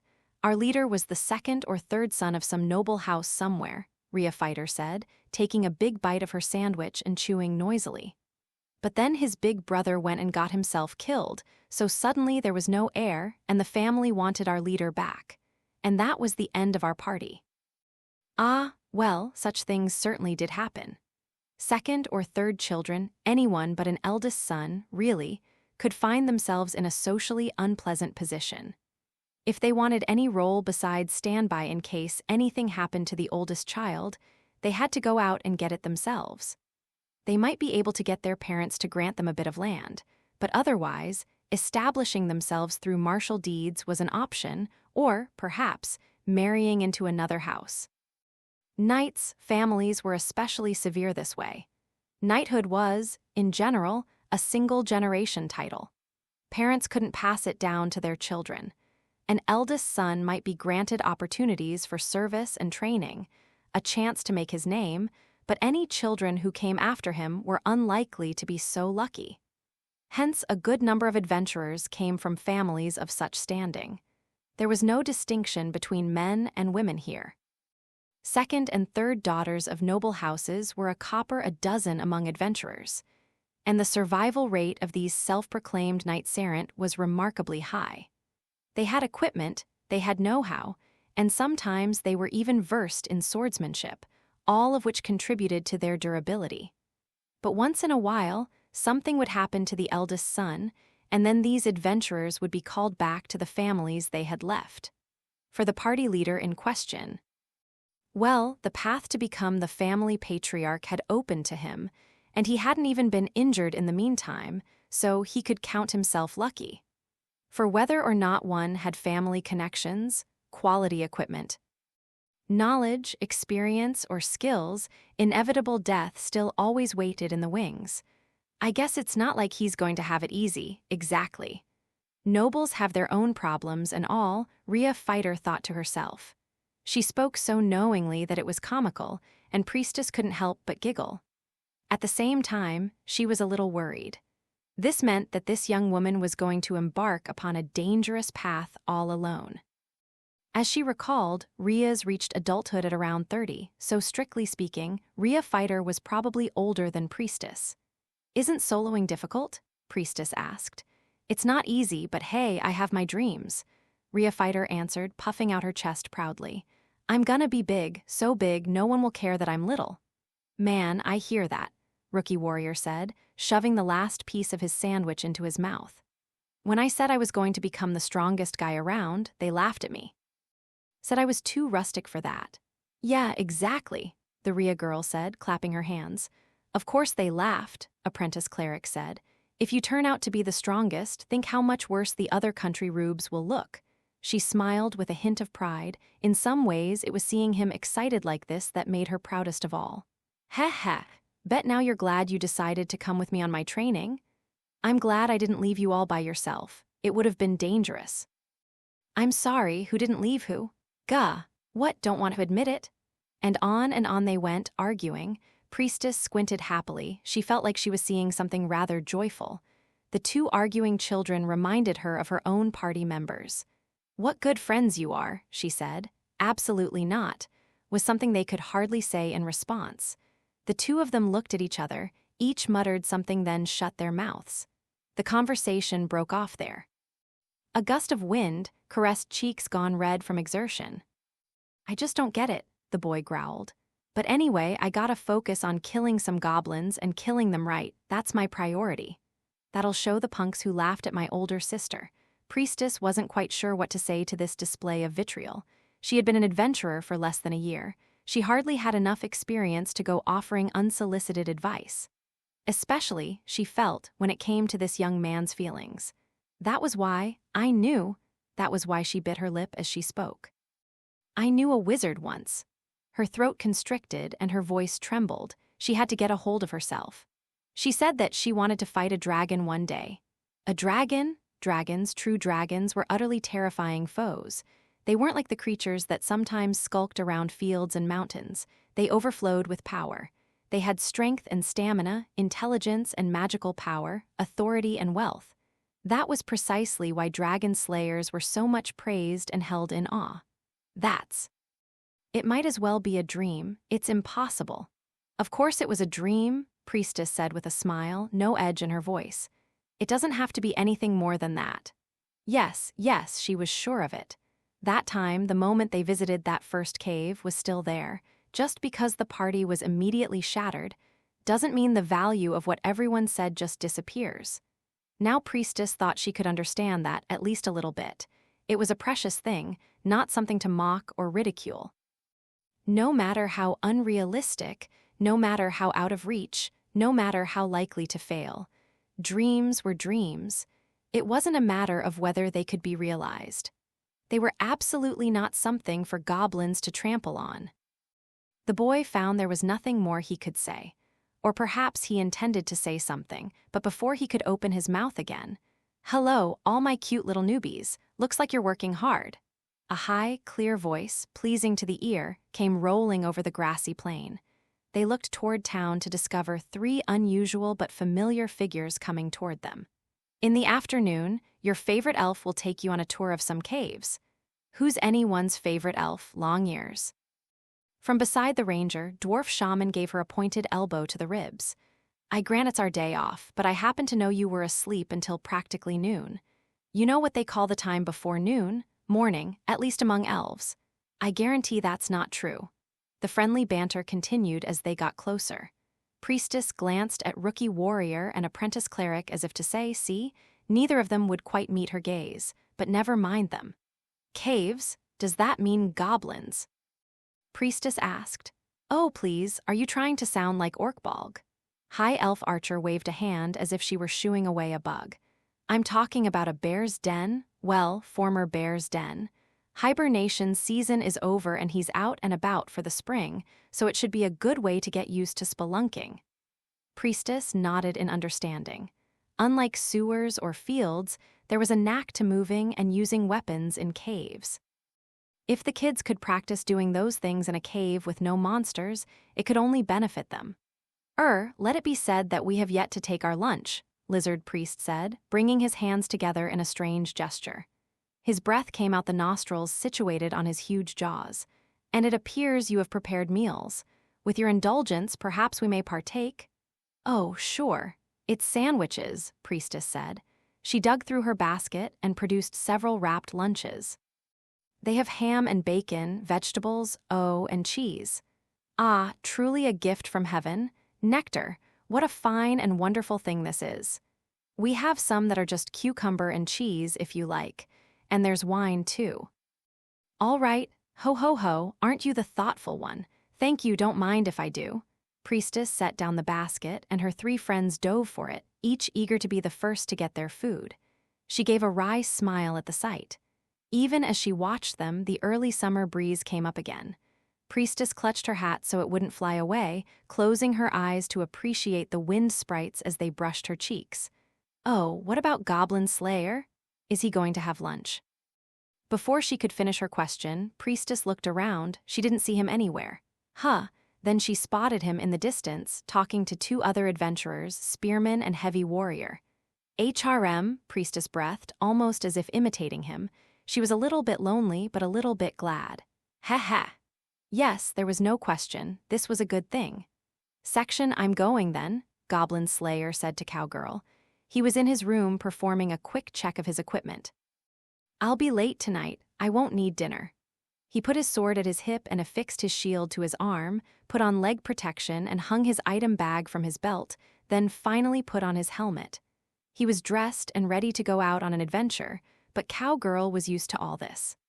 Okay, sure, was all she said in response. He had been off helping to train some novice adventurers, and yet this was what he did the moment he got home.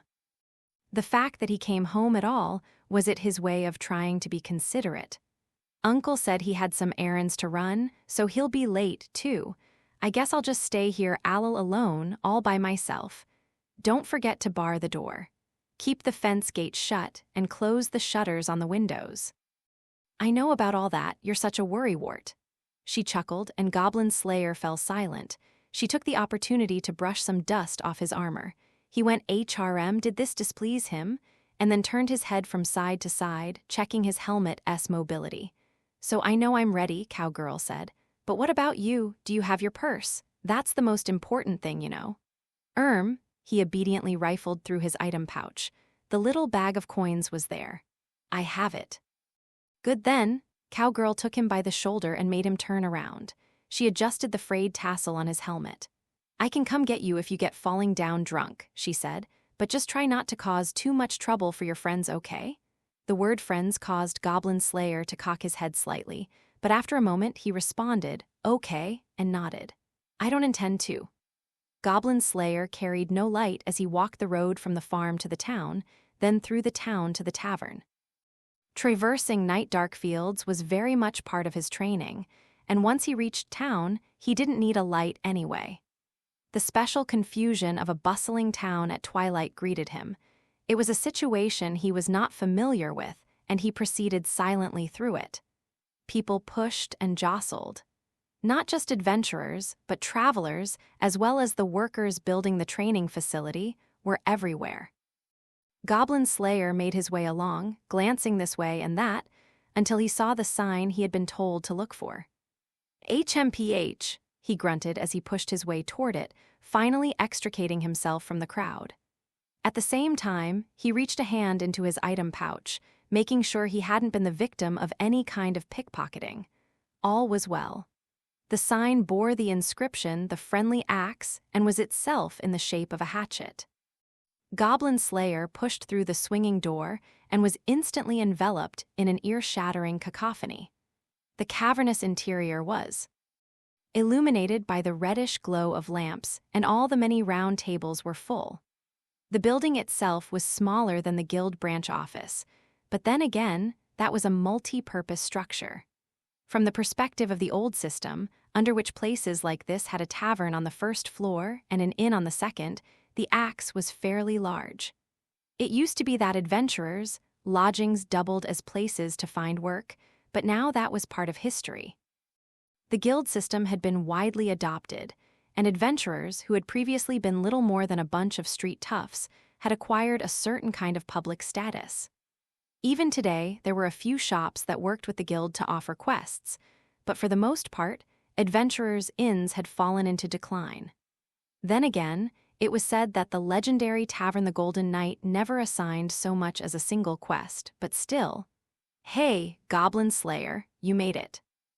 As the armored adventurer lingered just inside the door, a powerful voice called out to him. His helmet turned, scanning the inside of the bar as if taking stock of a cave he had just entered. There was the source of the voice. In one corner of the tavern, in a seat from which he could see the entire room, sat a handsome and tough-looking man, currently waving his arm. Over here, over here.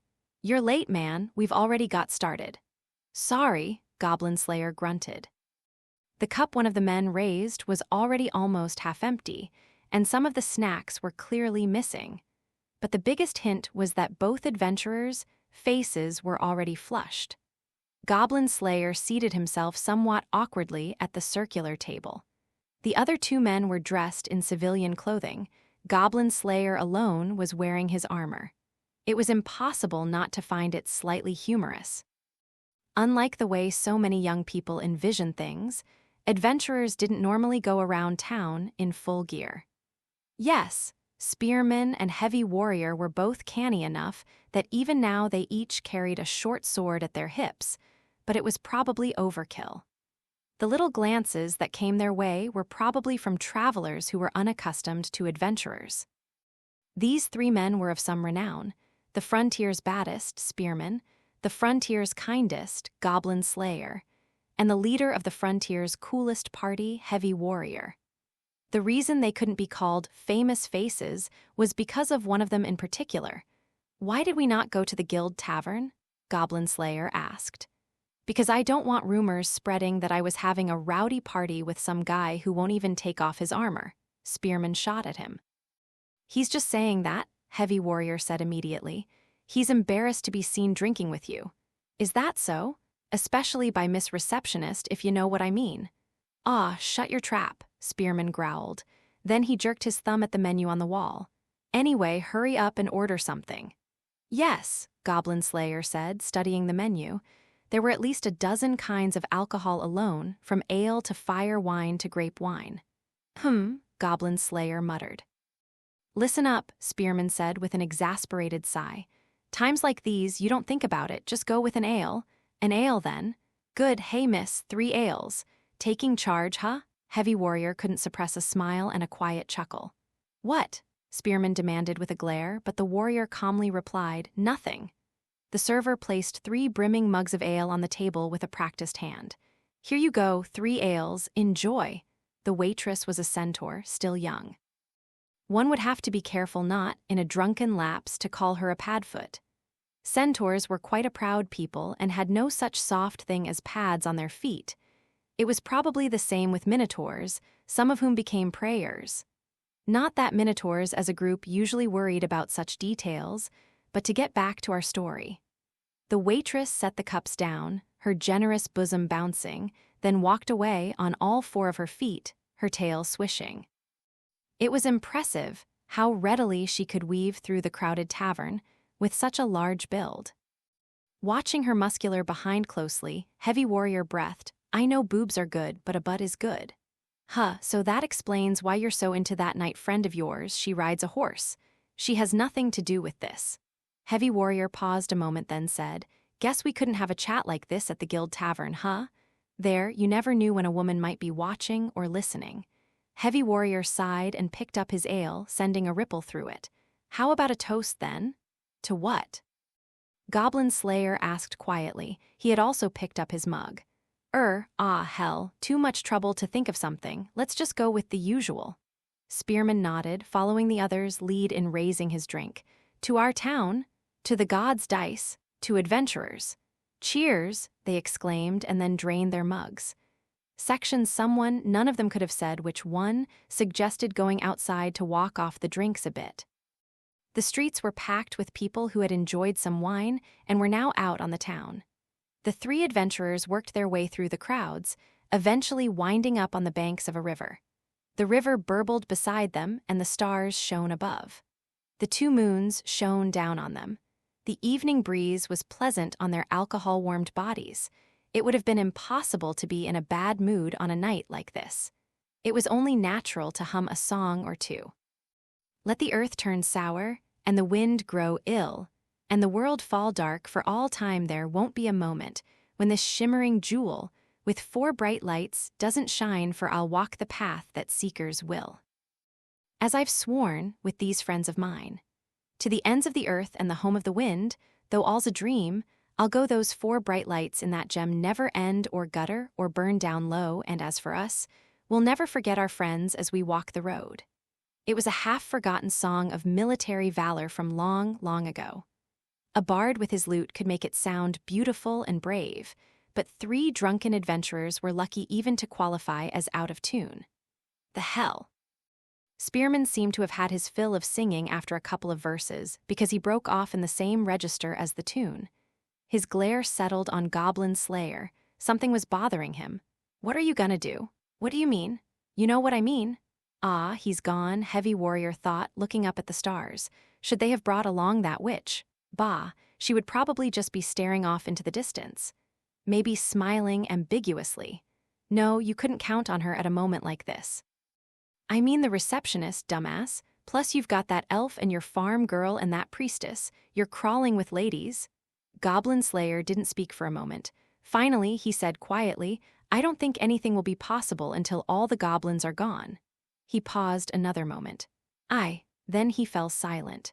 Spearman gave him a sidelong glare. That was understandable enough. It wasn't too difficult to guess what kind of a past a man named Goblin Slayer must have. Hence, Spearman gave a dramatic sigh, then shrugged his shoulders with exaggerated annoyance. "There it is. A goblin." "No, you nut," Spearman snorted. Heavy Warrior laughed out loud. Then the muscular fighter nodded and said, "Hey, it's not like I don't get it." "Oh yeah? Yeah, it's like..." Heavy Warrior made a broad gesture at the sky as if searching for something invisible. "It's like a man wants to be free, right? King of his own domain." "A king, huh?" Spearman smirked as they walked along. He wasn't making fun, it was a grin of understanding. "Sounds good to me." "There's that old story about the mercenary who became a king. Too bad I ain't got any smarts," Heavy Warrior said, giving himself a tap on the side of the head. "If you study, you will gain some," Goblin Slayer said. "You have money as well, you must have a certain intelligence. Problem is, I don't have the time." Heavy Warrior shrugged, and the sword on his belt, which he diligently wore even when drunk, rattled. "And you can't start studying after you become a king. That would just mean you were a stupid king, and nothing's worse for the people than a ruler with no brain." "Yes, but if I start studying now, I won't be able to go on adventures, and that'll put the rest of my party through hell." "I see," Goblin Slayer said. He crossed his arms and mumbled thoughtfully. Finally, he produced his conclusion. "It's difficult." "You got that right," Heavy Warrior said soberly. "Hard enough to make you give up your weapons and equipment and everything." His voice, however, was light and cheerful. The way the edges of his lips turned up was proof of a smile. "Not that things are boring the way they are. Plus, you've got your lady night, huh?" Spearman interjected. "Shut up." Heavy Warrior gave him a kick. "Ow," Spearman exclaimed. The muscles of a trained warrior practically qualified as weapons themselves. Heavy Warrior ignored the shouting, leaning on the railing of the bridge they were on. Goblin Slayer stood just beside him. "I doubt it's such a bad thing." "I'm sure it is." "Guess not," Heavy Warrior said, meeting Goblin Slayer's somber words with a sly smile. "Yeah, I guess I wouldn't mind having her along either." "Feh, you unattached guys have all the luck," Spearman said with a click of his tongue. He leaned back against the railing and looked up at the stars. He squinted to see a light at a height just past their reach beyond the far side of the sky. "You're just greedy," Heavy Warrior teased him. "You idiot," Spearman shot back. "As a man, you're born wanting 2 things, beautiful women, and the utmost strength. What else could you aim for in life? You're sounding like one of our kids again. Did he mean scout boy or rookie warrior? To seek to be known as the strongest of all adventurers was a privilege granted to youth. Yeah, the strongest, that's right, Spearman said, almost pouting. Because I believe that when I am the strongest, I'll be able to do anything. He spat up at the heavens, not that it would change the rolls of the gods' dice. Women will love me, people will thank me, and I'll be able to do the world some good. Nothing wrong with that, right? Love you, actual women? Heavy warrior snorted. Maybe it was some gentle payback for earlier. You better believe they will. Goblin Slayer muttered. I cannot picture it. Ah, you be quiet.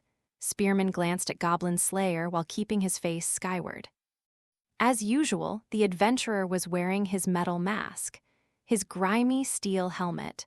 There was no way to know what expression lay behind it. I'll bet our dear receptionist would know. It was just proof of how much and how often they had talked together. Spearman wondered, if he put on a helmet, would she know what his expression was? He sucked in a deep breath, then let it out. And what about you, Goblin Slayer? He asked. What did you dream of when you were a kid? Me. Think there's anyone else around here who kills enough goblins to go by that name? I suppose you're right. Goblin Slayer lapsed into silence, staring into the river. Even in the light of the twin moons, it looked dark and black, like spilled ink. Where did the river come from, and where did it go? He remembered asking his older sister once. She had told him that it came from the mountains and went to the sea. He had once thought that he would follow it back to its source, just to see it, but he seemed unlikely to get the chance now. I wanted to be an adventurer. Huh, Spearman said, giving Goblin Slayer a jab with his elbow. Well, that's one lifelong dream checked off the list, isn't it? No, Goblin Slayer said with a slight shake of his head. It is difficult. It is, huh? Yes, Goblin Slayer nodded. It is not so easily done. That right, Heavy Warrior added to himself. He let out a long breath. What you want to do, what you gotta do, and what you can do don't always line up, do they? It's enough to make a guy nuts, Spearman agreed. The three men went quiet then, looking up at the moons. The wind blew across the river, pregnant with the promise of summer. What we wanted, to be renowned warriors, great heroes or kings, part of history and legend. To find some item from the age of the gods, rescue princesses, fight dragons, and save the world. They wanted to explore hidden ruins, discover the secrets of the world, and bring their truths to light.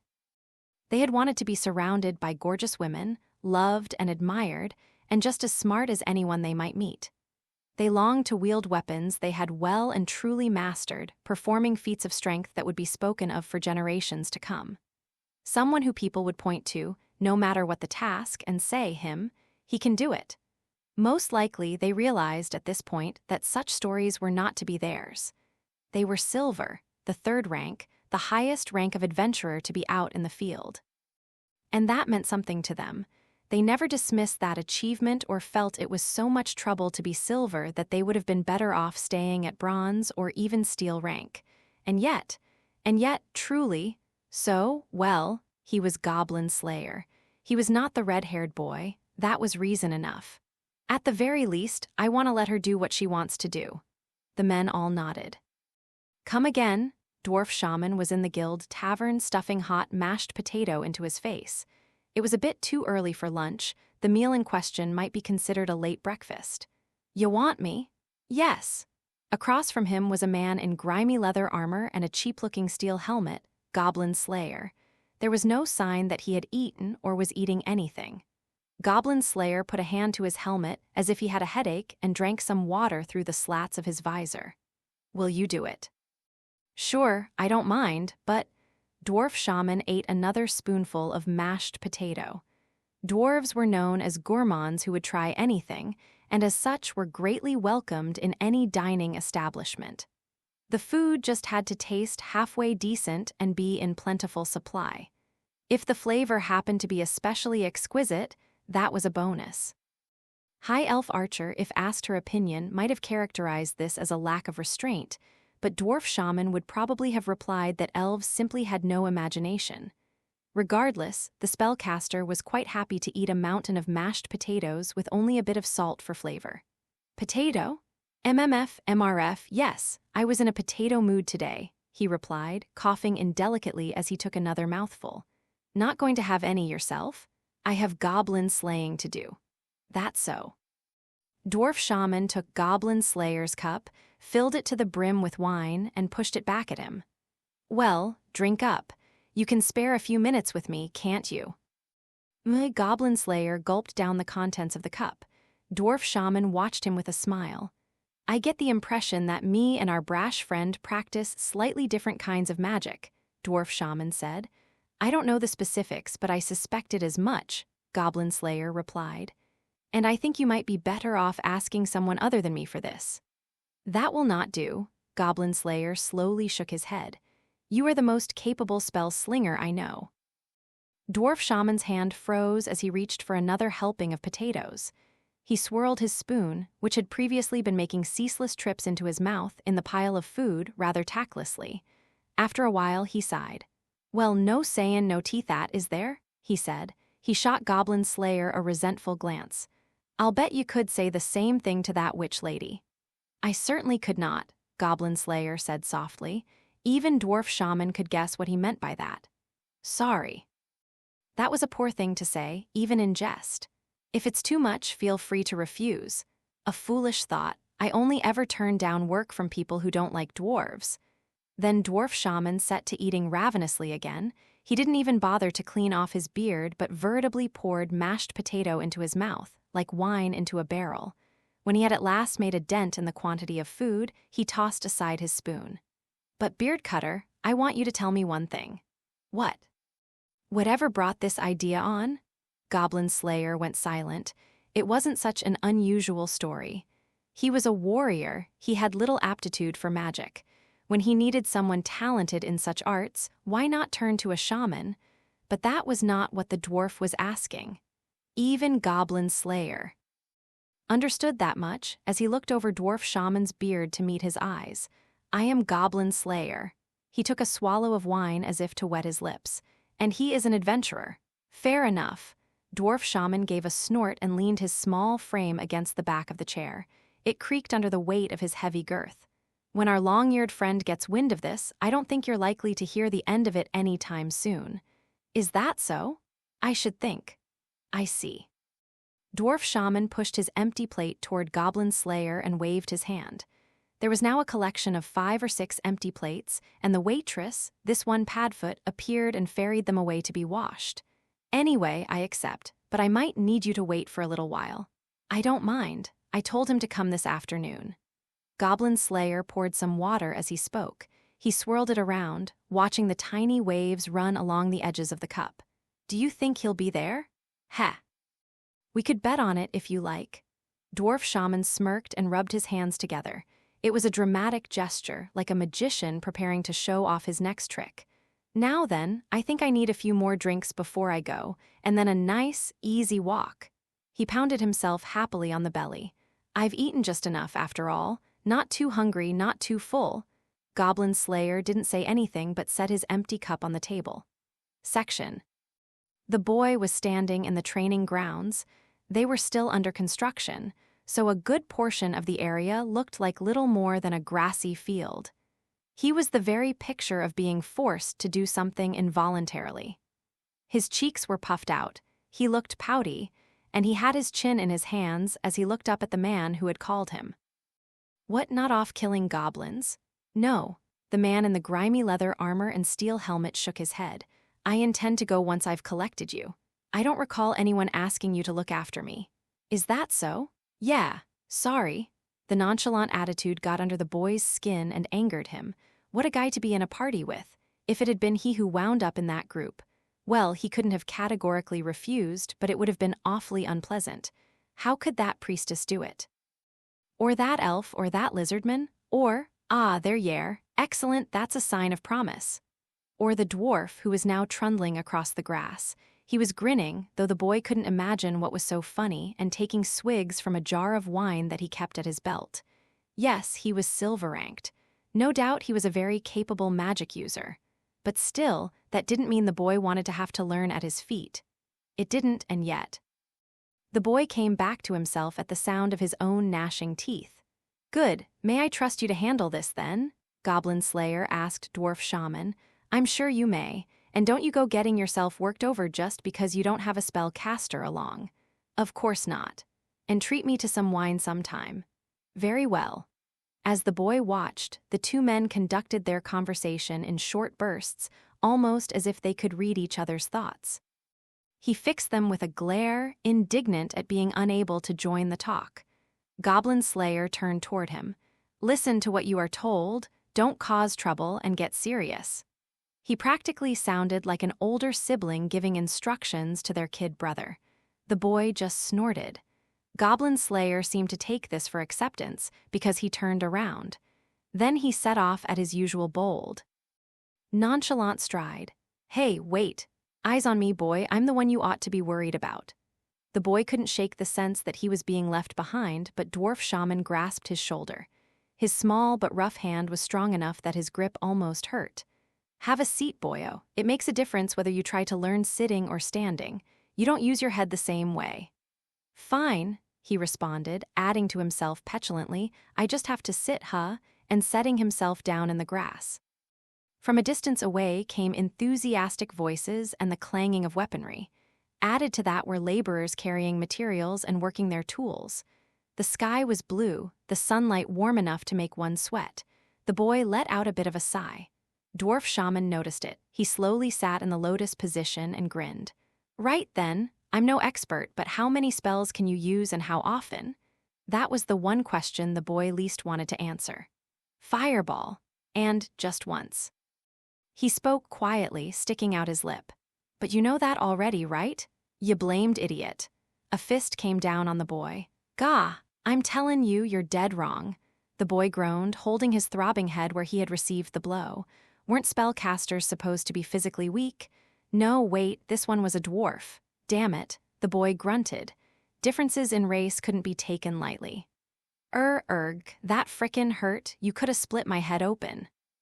"A spellcaster's head shouldn't be so hard to begin with. You might be better off if it split open." "I thought dwarves were normally warriors anyway." "We're monks too, if you didn't know. And why not? We have wits to spare and spirit too." I guess I have heard about the dwarven sages. They're just a story," Dwarf Shaman said, sighing deeply. "Listen," he said, whispering as if to impart a secret. "Fireball is not the only spell you have." "Huh." The boy spontaneously forgot the ache in his head, his face a mask of surprise. 3 fingers appeared in front of his eyes. "Carbunculus, fiery stone. Crescunt, arise or become. Iacta, shoot or release. That's it, isn't it?" You bring together 3 words of true power and they become fireball. See what I'm saying?" "Yeah, I know that, but..." He swallowed the rest of what he had been about to say. It was so obvious. The spell he had learned consisted of 3 words of true power, woven together to create a single spell. That meant power resided in each of the words individually as well. How much simpler could it be? Each word might contain far less power than the complete incantation. But still, anyone who reacted to an obvious but new teaching by saying, "Yeah, whatever," would just be an idiot. Dwarf Shaman observed the boy's face stiffen, whereupon he smiled broadly. "Excellent. Looks like the first cracks have appeared in that skull of yours. Now, what are the implications? Tell me what you think." "Create fire, expand, throw. See, now you've got 4 options." 4? You can cast your fireball, or you can set something on fire, or cause something to swell, or shoot something. Though I suppose shooting a swelling ball of fire is still the main thing. The boy stared at his palms. He cocked his fingers, counting. 4. He had been under the belief that a fireball was all he was capable of, and yet all this time he'd had 4 spells. Hey, HRM. Is it really supposed to be this simple? Changing the way you look at the world isn't, well, I suppose that's not quite what we're doing. We're just making sure how many cards we have in our hand. With that, Dwarf Shaman pulled a deck of playing cards seemingly out of thin air. What was this? A sleight of hand? The thick fingers moved so fast they were almost invisible as he cut the deck and fanned out the cards. Low cards are still cards, no? I guess. No need to guess. They are. He reformed the deck and then, like magic, it disappeared. He didn't pause for a moment to call attention to this act of prestidigitation, but instead whispered conspiratorially, "Say, boy, do you remember a certain very lovely magic user, a witch?" "Yeah," the boy said, blushing as he pictured the buxom spellcaster. "I know her. She uses inflammatory to light her smoking pipe." "Wait, seriously?" It was the first completely honest reaction the boy had shown all day, and no wonder.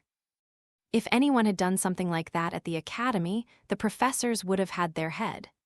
Magical spells were composed of words of true power, able to alter the logic of the world and manipulate the very way things were. They were not to be used lightly. Weren't experienced adventurers always saying things like that? Don't let down your guard. Don't hesitate to kill. Don't use up your spells. And stay away from dragons. Anyhow, I think you understand that it isn't best to just pop off spells left and right like that, but think about it. Dwarf Shaman crossed his arms and made a thoughtful noise. The boy still didn't quite follow him. "Say you're out in the rain, you don't have any flint and all your fuel is wet, but you just have to build a campfire. That's when you'd use it." "Well, yeah, I guess. But if you're really clever, you could build a fire another way in that situation and save a spell. If you combine branches and bark, you can sometimes get a fire going, and often branches you dig up out of the ground will be dry. And depending on how carefully you pile up your firewood, sometimes a wet branch can dry out as the fire burns, making it useful fuel. Having more than your share of brains is the best way to look after your spells. Any sufficiently advanced skill is indistinguishable from magic. The only difference is the method," said Dwarf Shaman. "Each method is an alternative, and alternatives mean, in turn, more cards in your deck." "And another thing," Dwarf Shaman ignored Wizard Boy, who had his arms folded and was grumbling. He then pulled the cork from the jar at his hip. An expansive smell of alcohol, the unique aroma of dwarven fire wine, drifted out. "A spell caster's job isn't to chant spells." This caused the boy to blink in confusion. "It's to use them. And those are different how. If you can't figure that out, you won't get anywhere." Riddles like this were at the heart of what it meant to be a wizard. What weight was there really in the words of those who always went around proclaiming that they had the truth? And what value was there really to the truth that one had? Thus, a wizard would laugh. Laugh and say, maybe, maybe not. Only a know-nothing amateur would think that a wizard is doing nothing more than lobbing a ball of fire or some lightning at his enemies. And then Dwarf Shaman grinned like a shark. Section Goblin Slayer struck a flint, lighting his torch on the sparks. The smell of burning pine resin mingled with those of damp and mold, as well as less wholesome odors wafting around the cave. This seemed like it would be as good as alerting the goblins that adventurers had arrived, but strangely, goblins frequently failed to react to the smell of a torch. The smell of women, or children, or elves was much more likely to draw their attention and provoke an attack. Goblin Slayer's hypothesis was that goblins couldn't distinguish the torch from the rest of the rotten stenches in their home. At the same time, he believed there was nothing better to minimize the smell of metal from armor. This is just so unfair, and one must not forget to cover the aroma of elf. High Elf Archer's face was daubed with muck, and she wept and simpered.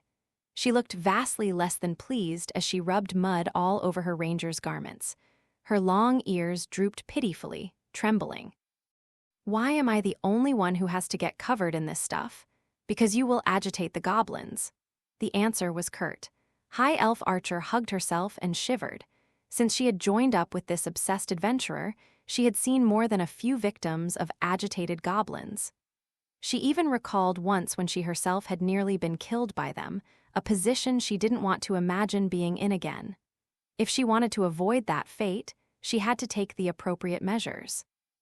And so, looking thoroughly pathetic, she continued to paint herself with the vial effluent at the entrance to the cave. "What happened to the sachet of herbs you used last time?"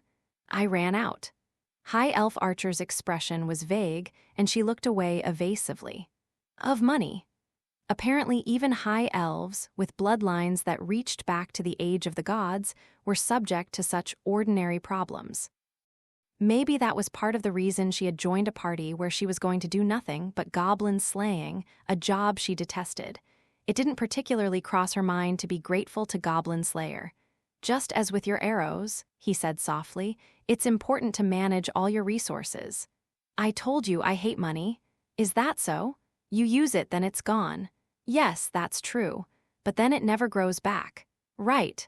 I just don't get it. I see. Her ears bobbed up and down in anger. Goblin Slayer listened impassively. What mattered to him were the drawings the goblins had left on the cave walls. The crude, cartoonish forms of unidentifiable animals were painted in a dark crimson. He looked at them, confirming that he saw no relation between these drawings and the brand that had been used by the Goblin Paladin. Simple totems. Goblin Slayer rubbed at one of the symbols, which had been painted in the blood of a living creature. Dried blood flaked off the wall, leaving reddish grime on the palm of his gauntlet. There is a shaman here. High Elf Archer didn't sound especially interested. She pulled the bow off her back and readied an arrow. How many? Fewer than 20, I suspect, Goblin Slayer said, guessing based on the amount of pollution outside the cave. Are you in? Let's do it, High Elf Archer replied, puffing out her scrawny chest. If they think they can take us lightly just because there's only 2 of us, they've got another think coming. Only 2. Yes, this time it was just a pair of adventurers who were going to challenge the goblin nest, Goblin Slayer and High Elf Archer. Dwarf Shaman was helping the boy, while Lizard Priest and Priestess apparently had some sort of business to attend to together. When it came to facing down 20 goblins, a warrior and a ranger did not make the best pair. But nonetheless, goblins had appeared. And he was Goblin Slayer. The quest was exceedingly simple, practically off a template. Some goblins had shown up on the fringes of a village. The villagers had sought to simply leave them alone, but that had only allowed them to multiply. Crops had been stolen, livestock made off with. A girl who went to pick herbs was attacked, kidnapped. Please, please help her. The reward was a pouch of grimy, rusty coins from at least 2 generations ago, but there was no reason to ignore them. A stereotypical case. A pitiful reward. But so what? The enemies were goblins. What more reason could he need? Goblin Slayer certainly couldn't answer that question. You're conscientious if nothing else, Orkbalg, High Elf Archer said, glancing back at him with a smile.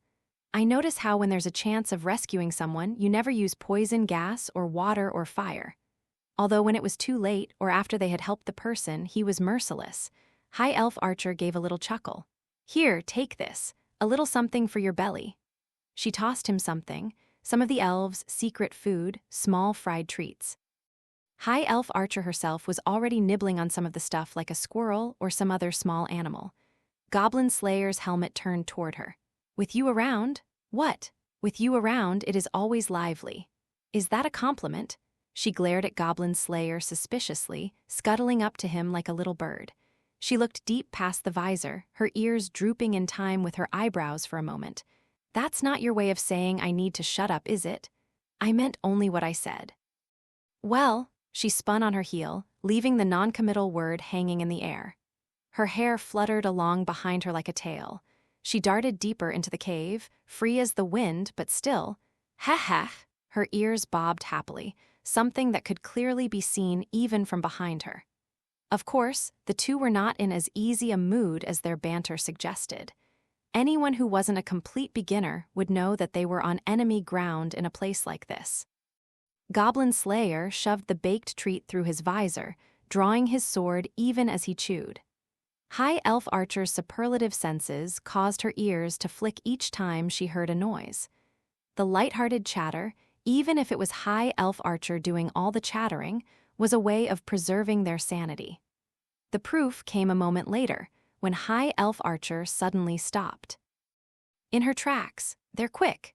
Yeah, but I didn't get the feeling they were watching us. They needed no words.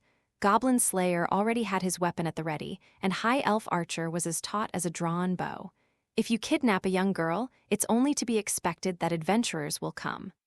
The battle between goblins and adventurers had been going on since time immemorial. Over a dizzying accumulation of ages, even the goblins had managed to learn something. Adventurers will come. They always came. They came and killed and took what belonged to the goblins. Therefore, the goblins would kill them. It was a total failure to reflect on their own actions or to take any kind of caution that made goblins what they were.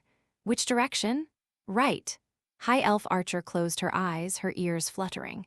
5 or 6 of them maybe. I hear some weapons too. What about in front? Nothing for now.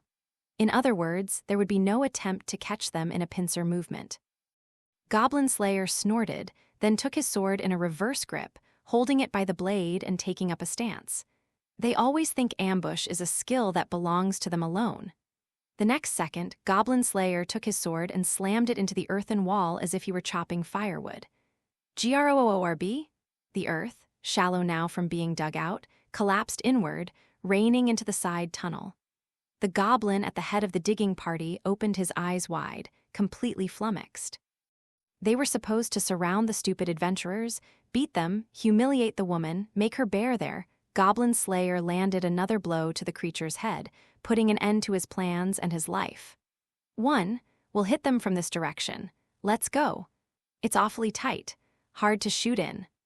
Of course, even as she complained, High Elf Archer fired off 3 arrows simultaneously over Goblin Slayers. Shoulder piercing 3 goblins.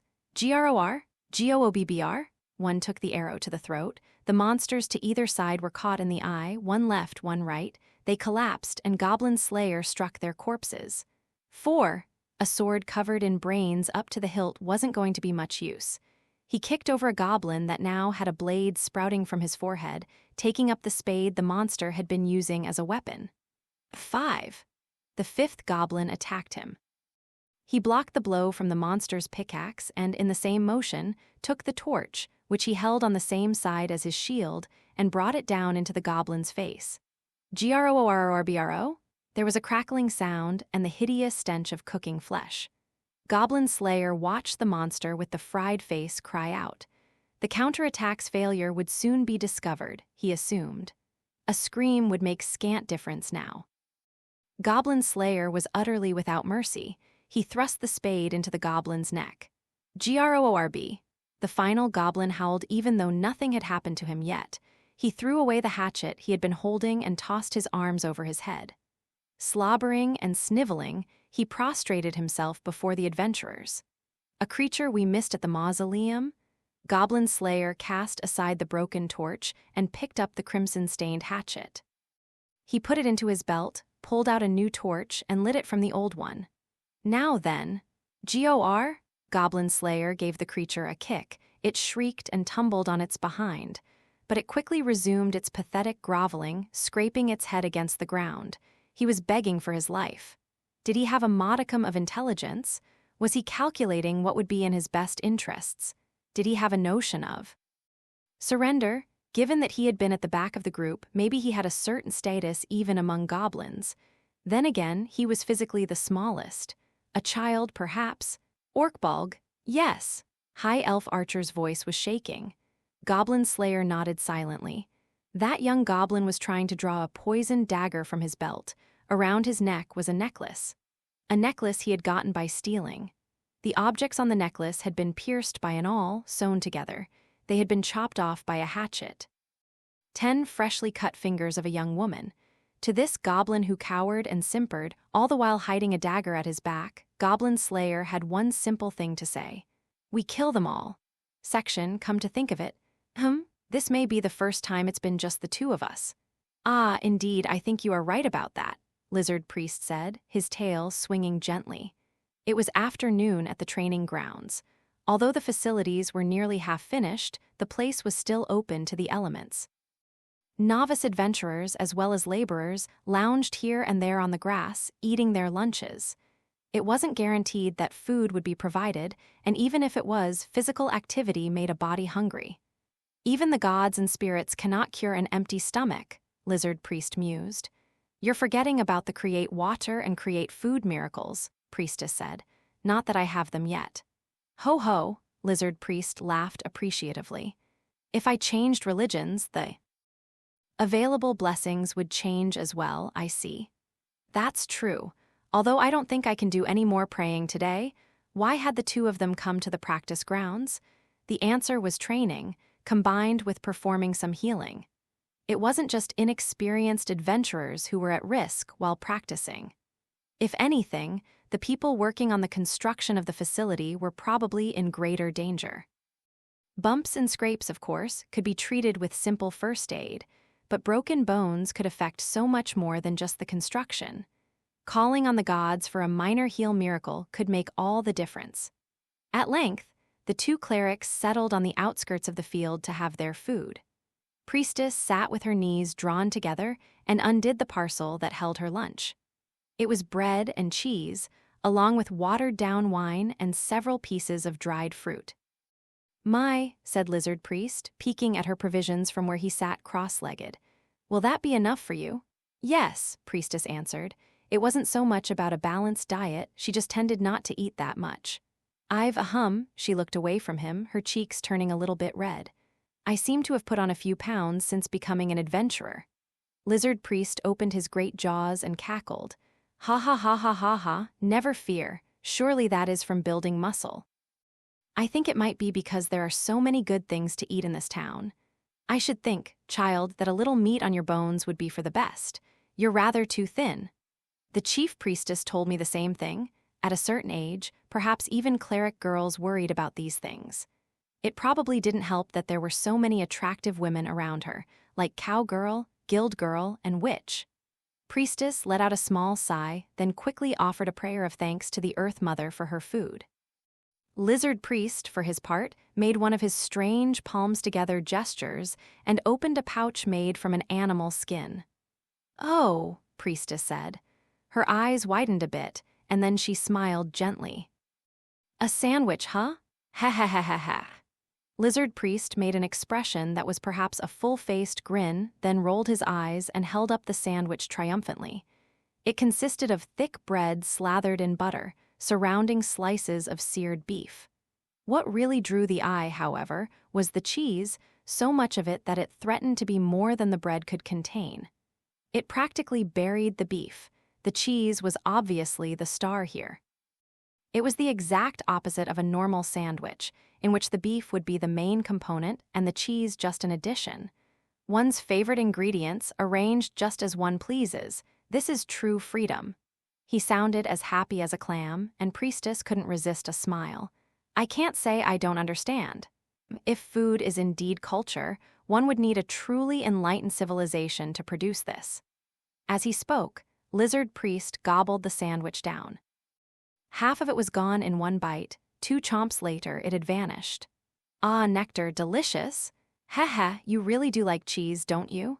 "Indeed, it makes me grateful to have ventured into the human world." Smack, smack, his tail slapped the ground in a display of high spirit. Priestess followed its movement. She opened her own mouth, much less wide than Lizard Priest, and began putting torn-off pieces of bread into it. As she chewed, a nutty flavor filled her mouth. She accompanied it with a swallow of grape wine. "What kind of food did you eat back at your home?" Priestess asked. "We were warriors and hunters, you see. We ate birds or animals that we caught." Having finished his first sandwich, Lizard Priest was reaching for his second. The young warriors ate with the young warriors, the more experienced with their own cohort, and the superiors ate with the superiors. Holding his sandwich in one hand, he smacked the grass with the other. "We ate on the ground or on the floor just like this.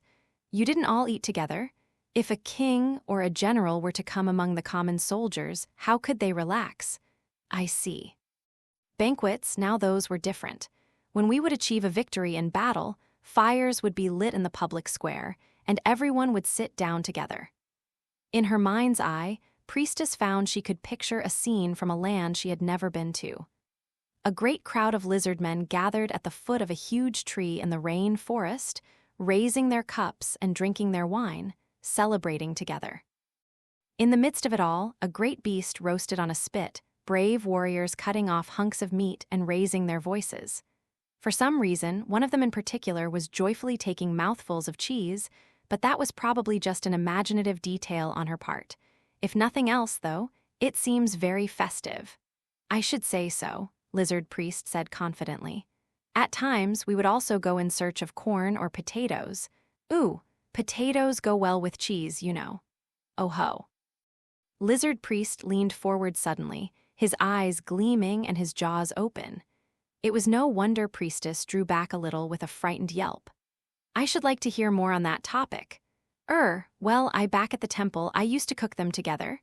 Cut the potatoes, mix them with a sauce of milk, flour, and butter, then sprinkle cheese over them and bake them in the oven.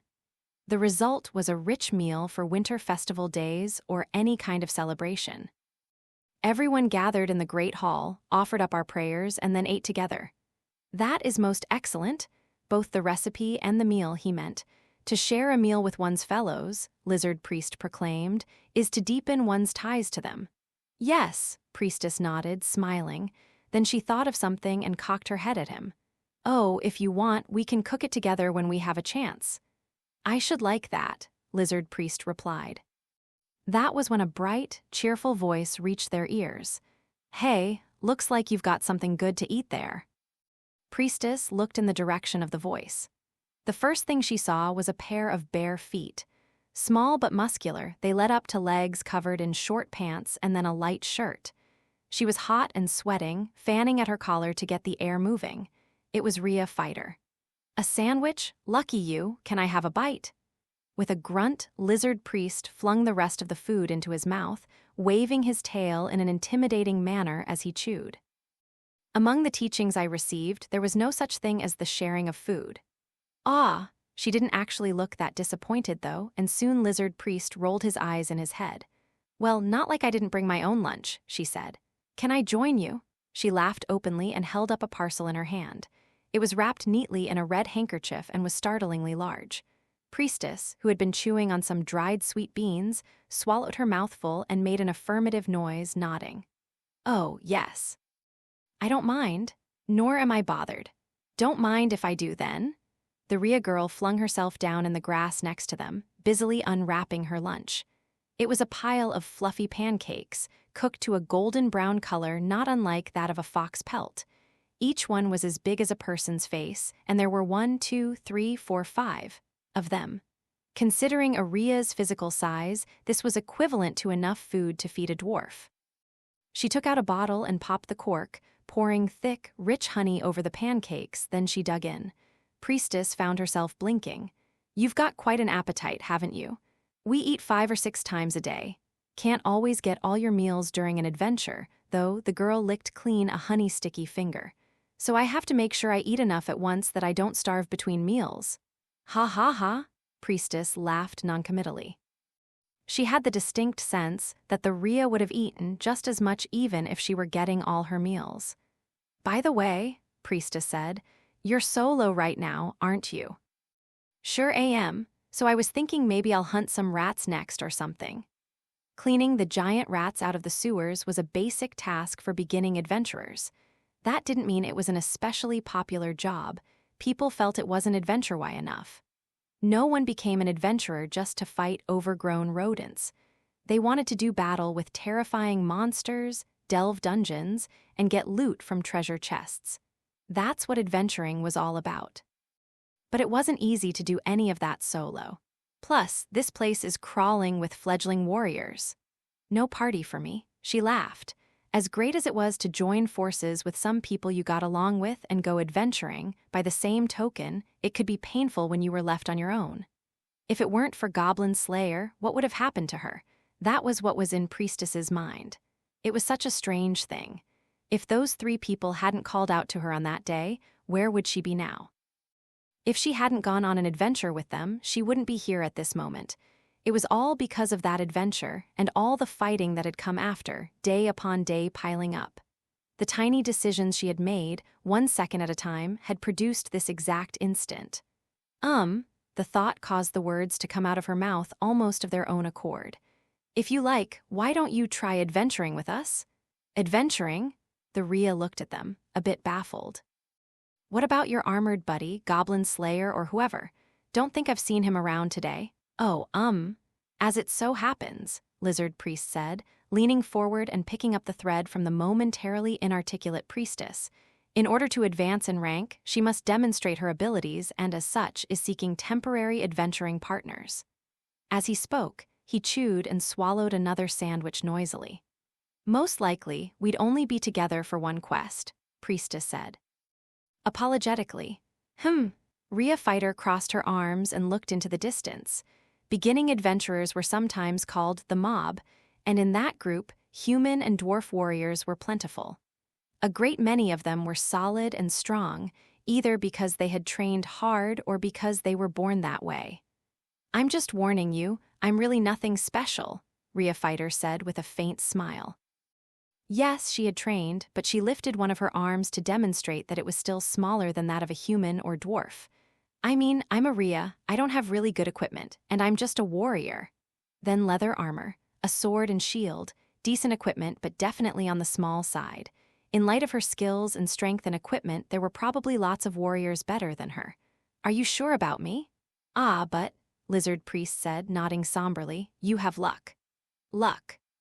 Call it a convivial relationship with fate. No, absolutely. Priestess immediately agreed with Lizard Priest. She puffed out her little chest as best she could. Like how you asked us about our potions, that's why I asked you. Huh, so you remember that, Rhea Fighter said and nodded. Well, fine then, all right. But I have to say, I think it's gonna be a little difficult for just you and me. So she clenched both fists and raised them high. Let's invite some others too. Just leave it to me, I've got some great ideas. Oh, I'll come too. Once the idea was in her head, Rhea Fighter moved startlingly quickly. She was off like a hare. Priestess belatedly rose to go after her. As she went scurrying away, Priestess spun around and bowed deeply to Lizard Priest. She fully understood that the Naga cleric had engineered this on her behalf. It had been a full year since the four of them had become a party. Lizard Priest gave her an encouraging wave, as if to say, don't worry about it, and she nodded at him again. Let's move. Everyone will start training again once they're done eating. Right, sure, sorry, and thank you. Yeah. Well ahead of Priestess, Rhea Fighter was giving the red-haired boy a kick. When Priestess caught up, she bowed repeatedly and explained what was going on. Dwarf Shaman laughed uproariously. In that interval, Rhea Fighter spotted her next targets and went barreling off toward Rookie Warrior and Apprentice Cleric.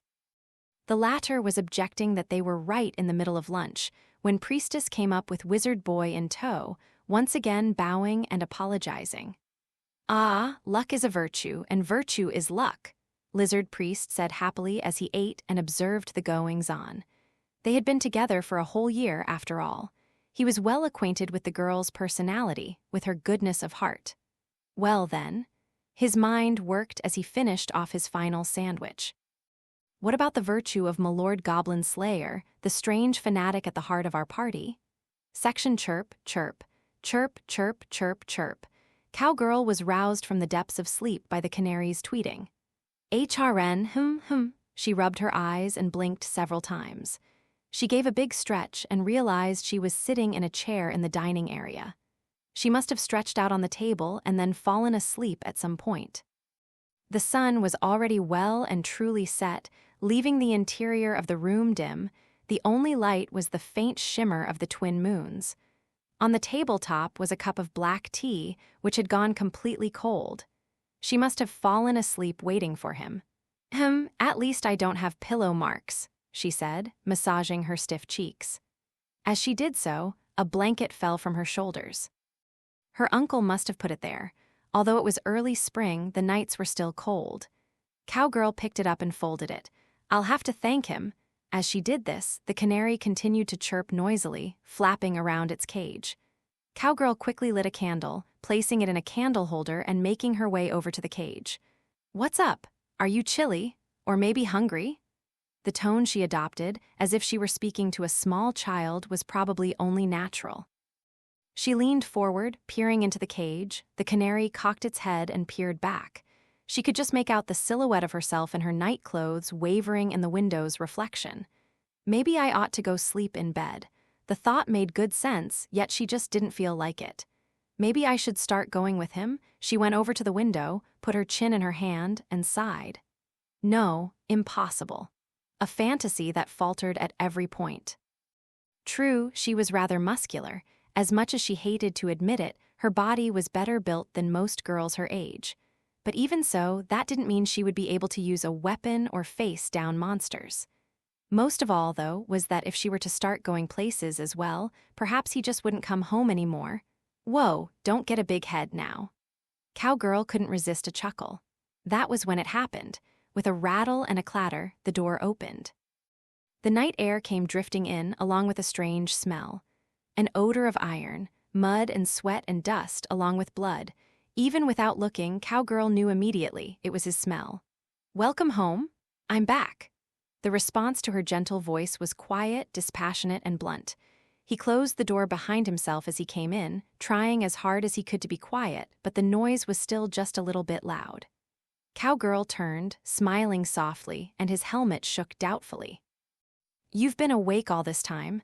"Nah, I just woke up. Did I wake you?" No, don't worry about it. Somebody got me up at just the right moment." She pointed at the bird cage and added, "Huh, little buddy?" To which the canary responded, chirp, "This bird's really something. It knew you were home before you came in." He grunted softly, pulling out a chair and sitting down heavily. Cowgirl thought he could at least afford to take off his weapons and armor, but she didn't say anything.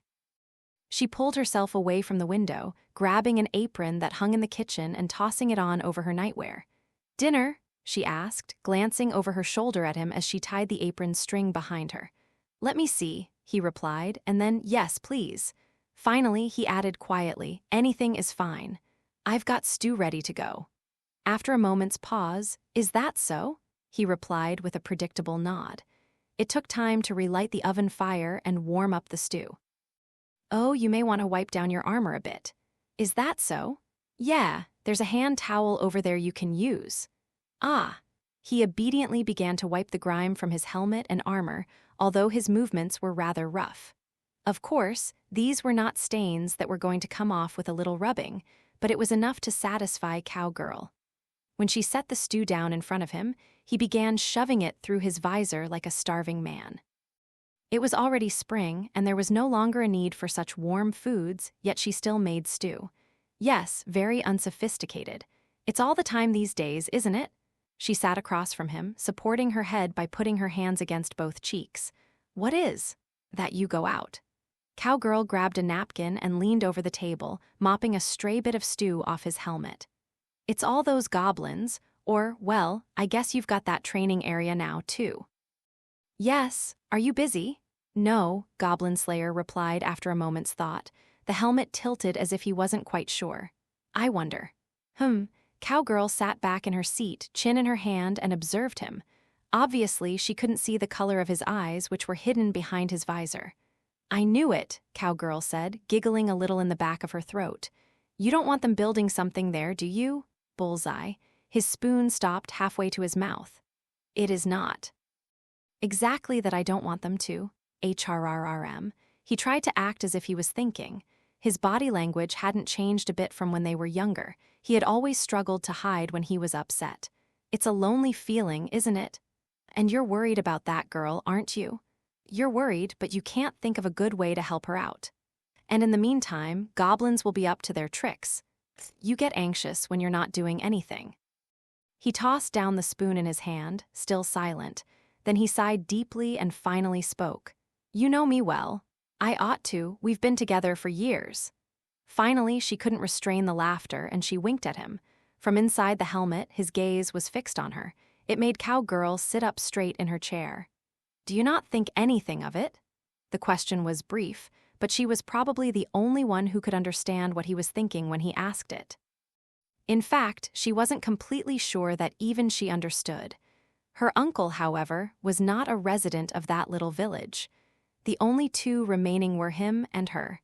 "I'm not. Saying it never bothers me. I remember splashing in the lake and lots of other things." She remembered. The voices of her parents with their little brick house. The friendly warmth of the stone wall when it had been sitting all day in the sun. The wind on her face as she ran along the little path through the village. The sound of the adults, hoes and plows as they worked the fields. The creaking of the poorly wrought bucket as it came up from the well full of cold water. That little tree that stood on top of the hill, and how her heart pounded when she hid some treasure in its hollow. Those feelings she had when the two of them watched the bright red sunset spread from the far side of the horizon out over the entire world. How the grass tickled her back when she lay out on the plains, staring up at the two moons until late into the night. The pain of the slap her father gave her, angry at her for coming home so late. The loneliness of the attic where she had shut herself up in anger. How her mother's home-cooked breakfast smelled, the scent wafting up to her after she had dozed off upstairs. She remembered it all. It was a world that no longer existed anywhere, except in her heart and his. But I've started to think maybe it just is what it is. Cowgirl smiled weakly. That's how everything goes, right? The world keeps turning, we keep living. The wind keeps blowing and the sun keeps rising and setting. F-whip, F-whip. She made circles in the air with her pointer finger. It had been so long since that day, and yet not long at all. 10 years, 11. Enough time for a child to grow up, for the look of a place to change. And towns, too, and people, and everything else. Everything in the world continued on, changing, never resting. Even thoughts and memories. Was there anything that didn't change? Perhaps change itself was the only thing that didn't change. I'm not even sure if change is bad or good. All that means we need to accept change. Is that so? Yes, it is. Cowgirl nodded as if to emphasize her own point. I'm sure of it. I see. That was all he said, then he fell silent. A great many things had happened, he thought. It had been a year since he went on that adventure to save that priestess girl, or more accurately, to kill goblins. He had met high elf archer, dwarf shaman, and lizard priest. He had fought that monster whose name he could never remember. He'd done battle with a goblin army that attacked the farm. Spearman, heavy warrior, and many others had helped him emerge victorious. Then there were the goblins who had appeared in the sewers beneath the water town. The fight with the champion, Sword Maiden. The autumn festival was another occasion that showed him how many friends he had made. And in winter, they had gone to the snowy mountain and fought the goblin paladin. There was an unmistakable difference between his previous self and the way he was now. Otherwise, would he ever have considered looking after that boy? The path of life was full of crossroads and forks. He could choose any direction he wanted now. Still yet, and I'd still have her if she hadn't died after a goblin stabbed her with a poisoned blade. It isn't yet possible, he Goblin Slayer murmured quietly. Cowgirl said. She nodded, somehow sadly. I see. I have no proof, but I think the goblins are on the move again. Goblin Slayer picked his words carefully, thinking hard as he spoke. Goblins had stolen construction tools. They were appearing with impunity near the training grounds. Were they simply interested in the unusual spectacle of the training area being constructed? Not possible. It was a warning, a sign. The thought might seem alarmist, but in his mind, these things were connected. It was not clear whether this was the doing of fate or of chance. The one thing he was certain of was that he would have to fight the goblins. That's why I believe I have to do this. Yeah, I know. Their eyes met. Cowgirl's gaze wavered with anxiety. His, from deep inside the helmet, never flinched. Her throat tightened. What should she say, and how should she say it? Several times, she opened her mouth, then closed it again. I'll be waiting for you, okay? Yes. Then Goblin Slayer rose from his chair. He left his empty bowl on the table. She heard the door shut, and then she was alone in the kitchen again. Cowgirl turned her face away from the unsteady candlelight, clutching her head as if she wanted to curl into herself, but instead, she lay out on the table again. The soft twittering of the canary was no comfort to her. Section for the next 3 days, nothing happened. Adventurers spent their time on adventures or training or deepening friendships. It was certainly a meaningful time, no question. The flow of time can no more be reversed than the current of a river. Even the gods themselves cannot take back a roll of the dice. That was why it was certain that goblins would appear. Fate, or chance, it happened 3 days later, at twilight. It was one of the laborers who noticed it first. HRMPH, and just when I thought I was done for the day. With a shovel on his shoulder and a long look at the setting sun, he heaved a sigh. He was a worthless layabout of a man. He had no desire to enter the service of some merchant household, nor did he have the money to live a life of luxury. Thus, he found himself working with his spade in hand and only the sweat of his brow for company, but even so, he was ill content. Damn, but I do like me them lady adventurers. They may not have been dressed in the most beautiful clothes, but they moved around so freely. And then there were the girls in loose robes, the wizards and clerics. They were completely different from the prostitutes who went about in their makeup and perfume. Of course, the really high-class courtesans were a breed apart, but they were also out of reach for man like him. And then there were the other adventurers, the ones who shared their food and their beds with those women. How easy their lives must be. Living just as they pleased, dying just as they pleased. It was enough to make a man jealous. They've got a good thing going. A lil hack and slash, monster slaying and treasure chest plundering, and bam, you're rich. Granted, even this man understood that things were not really so simple, but everyone wants to think they are somehow special, that they will uniquely succeed. And everyone wants to look at things in the way that most benefits them. This man, who sat there playing with the idea of being an adventurer, was no different. He didn't have to be a huge success. He didn't care if he never became a renowned warrior.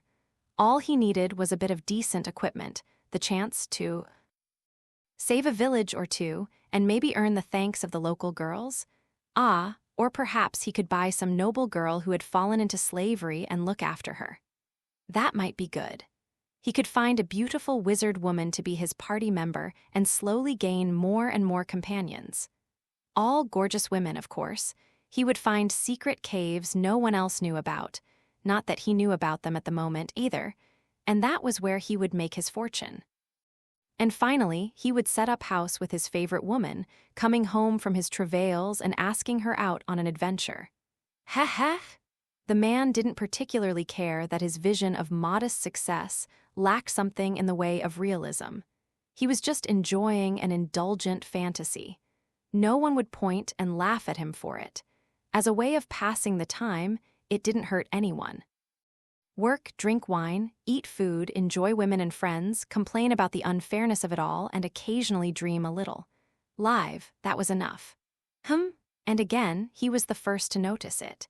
He looked toward a corner of the training ground, which by now was mostly fenced in and nearing completion. He saw a pile of dirt he had no memory of. Dirt was a resource in and of itself, so any time they dug up the earth, they had to deposit it in a designated location. Damn it all, who's been slacking off on the job? It wasn't that he didn't understand how annoying the requirement could be. He himself had been known, on occasion, to put the dirt in some convenient location instead of the specified one. But since he had noticed the problem, it was his responsibility to fix it, and that was annoying. He entertained the possibility of just pretending he hadn't seen the pile, but unfortunately for him, he had a shovel right there in his hand. Nothin' for it then, he muttered. What was the big deal? It was just a little dirt. Rather than have a guilty conscience tomorrow, why not do the job and sleep well tonight? As the man approached the pile of dirt, he thought he caught a glimpse of a humanoid figure on the other side. It was about the size of a child, and the fading light of the sun wasn't enough to obscure the cruel details of its face as it gibbered and grunted. A goblin? The fact that he didn't simply start screaming at that moment was praiseworthy. The actions he took next were also above reproach. He grasped the shovel in both hands, crept toward the creature as quietly as he could, and raised his spade. Grob. The point of the shovel, polished by contact with the earth until it was as sharp as an axe, shattered the goblin's skull. Dark blood and brains sprayed out as the creature collapsed, and the man trampled gleefully on the corpse. Ha, how you like that, you? When he finally pulled the spade back and saw the thread of blood dangling from it, the man frowned. Rational thought reminded him that this was a tool he was going to need the next day. He'd better wash it. Along with the wave of revulsion, however, came a profound gratitude to his tool. When the moment had called for it, the shovel had served brilliantly to smash that goblin's head in. Where the hell'd it come from anyway? Did it dig this hole or something? Flicking the blood off his shovel, the man smirked down into the tunnel. It was a crude but solid passageway. The goblin must have dug it. The man couldn't see the bottom of the hole. Not just because it was dark down there, the sun was setting even as he stood in place. The man shivered. A nameless fear ran along his spine. No way, forget it, I don't need to go down there, this calls for an adventurer. Let them handle it, it wasn't his job. Still, he would have to report it. But at that moment, ow! He felt a piercing pain run through his right foot, and suddenly his vision upended as he tumbled to the ground. The hell. He forced himself to bend so he could see his foot, where he discovered blood oozing from his ankle. Grorb? Then he saw a goblin holding a dagger slathered in some unidentifiable liquid. No, not just one goblin. 10, 20 of them snickering under their breath as they emerged from the night shadows. The worker opened his mouth as if to cry for help, but his tongue seemed to be stuck. He could not make a sound. A numbing pain came up from his stabbed foot. His throat was dry. There was some kind of liquid in his mouth. He tasted blood. He couldn't breathe. His vision began to go dark. Why hadn't he noticed there was more than one goblin there? If he hadn't even seen that, then of course he hadn't spotted the poisoned dagger one of the monsters held. The man died shortly thereafter. But of course, he was not the first to die that night, nor would he be the last. The topic of tonight's lesson is 8 ways to kill goblins silently. Now, that was as far as Goblin Slayer got in his lecture to the novice adventurers when there was a scream. Adventurers had to deal with the darkness at many times, not just when coming home in the evening. There was no guarantee, for example, that an adventure might not take place at night. And even during the day, ruins, labyrinths, and caves were often dim. It was certainly worthwhile to train in the dark hours, with only the light of the moons and the stars. At the very least, so thought the adventurers gathered there: the red-haired boy, the Rhea girl, rookie warrior, and apprentice cleric. They and about 10 others had gathered at the training grounds even after a long day of adventuring. What was that? That was a scream, right? The young adventurers whispered urgently to one another, their faces tense. Goblin Slayer, however, drew the sword at his hip. He acted quickly. Ignoring the chattering students, he swept his gaze around the area, looking for the source of the scream. It turned out it wasn't just a scream. After a moment, a second came, then a third. Hey, just what the heck's going on out there? The red-haired boy asked in bewilderment, but Goblin Slayer replied, "Don't panic. Get up against the wall. Form a half-circle surrounding the spellcasters. Front row, have your weapons ready." "Right," Rookie Warrior said, his face a mask of anxiety as he moved to protect Apprentice Cleric. "Hey," he added, "this isn't some kind of drill or something, is it?"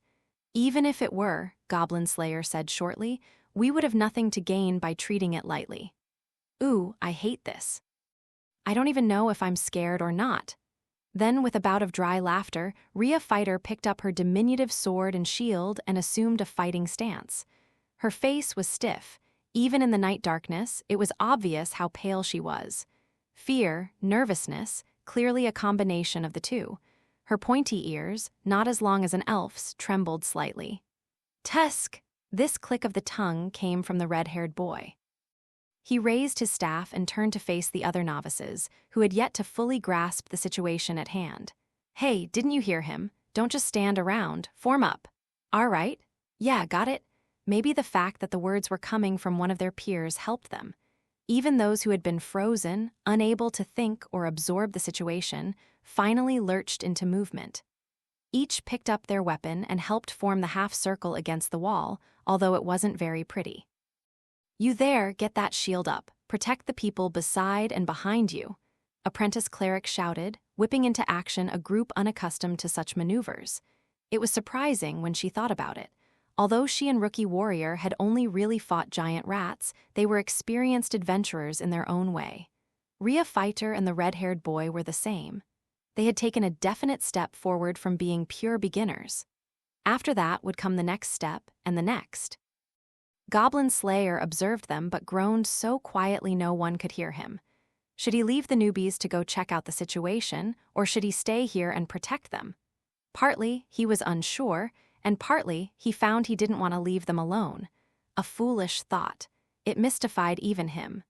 To neglect to gather information in these circumstances was the same as simply waiting for their collective annihilation. After a certain point, even thinking would become a waste of time. There were some things that shouldn't have to be thought about. Having reached this conclusion, Goblin Slayer said, "Hold here." He looked around at the young adventurers, then said, "If I'm not back in 15 minutes, you will have to act on your own." On our own? Because it will mean I am dead, or at least heavily wounded. His voice was dispassionate. He forced himself to ignore the chatter this provoked among the students. Returning to town would probably be the best course of action, but if it appears impossible, stick around here until morning. Then run.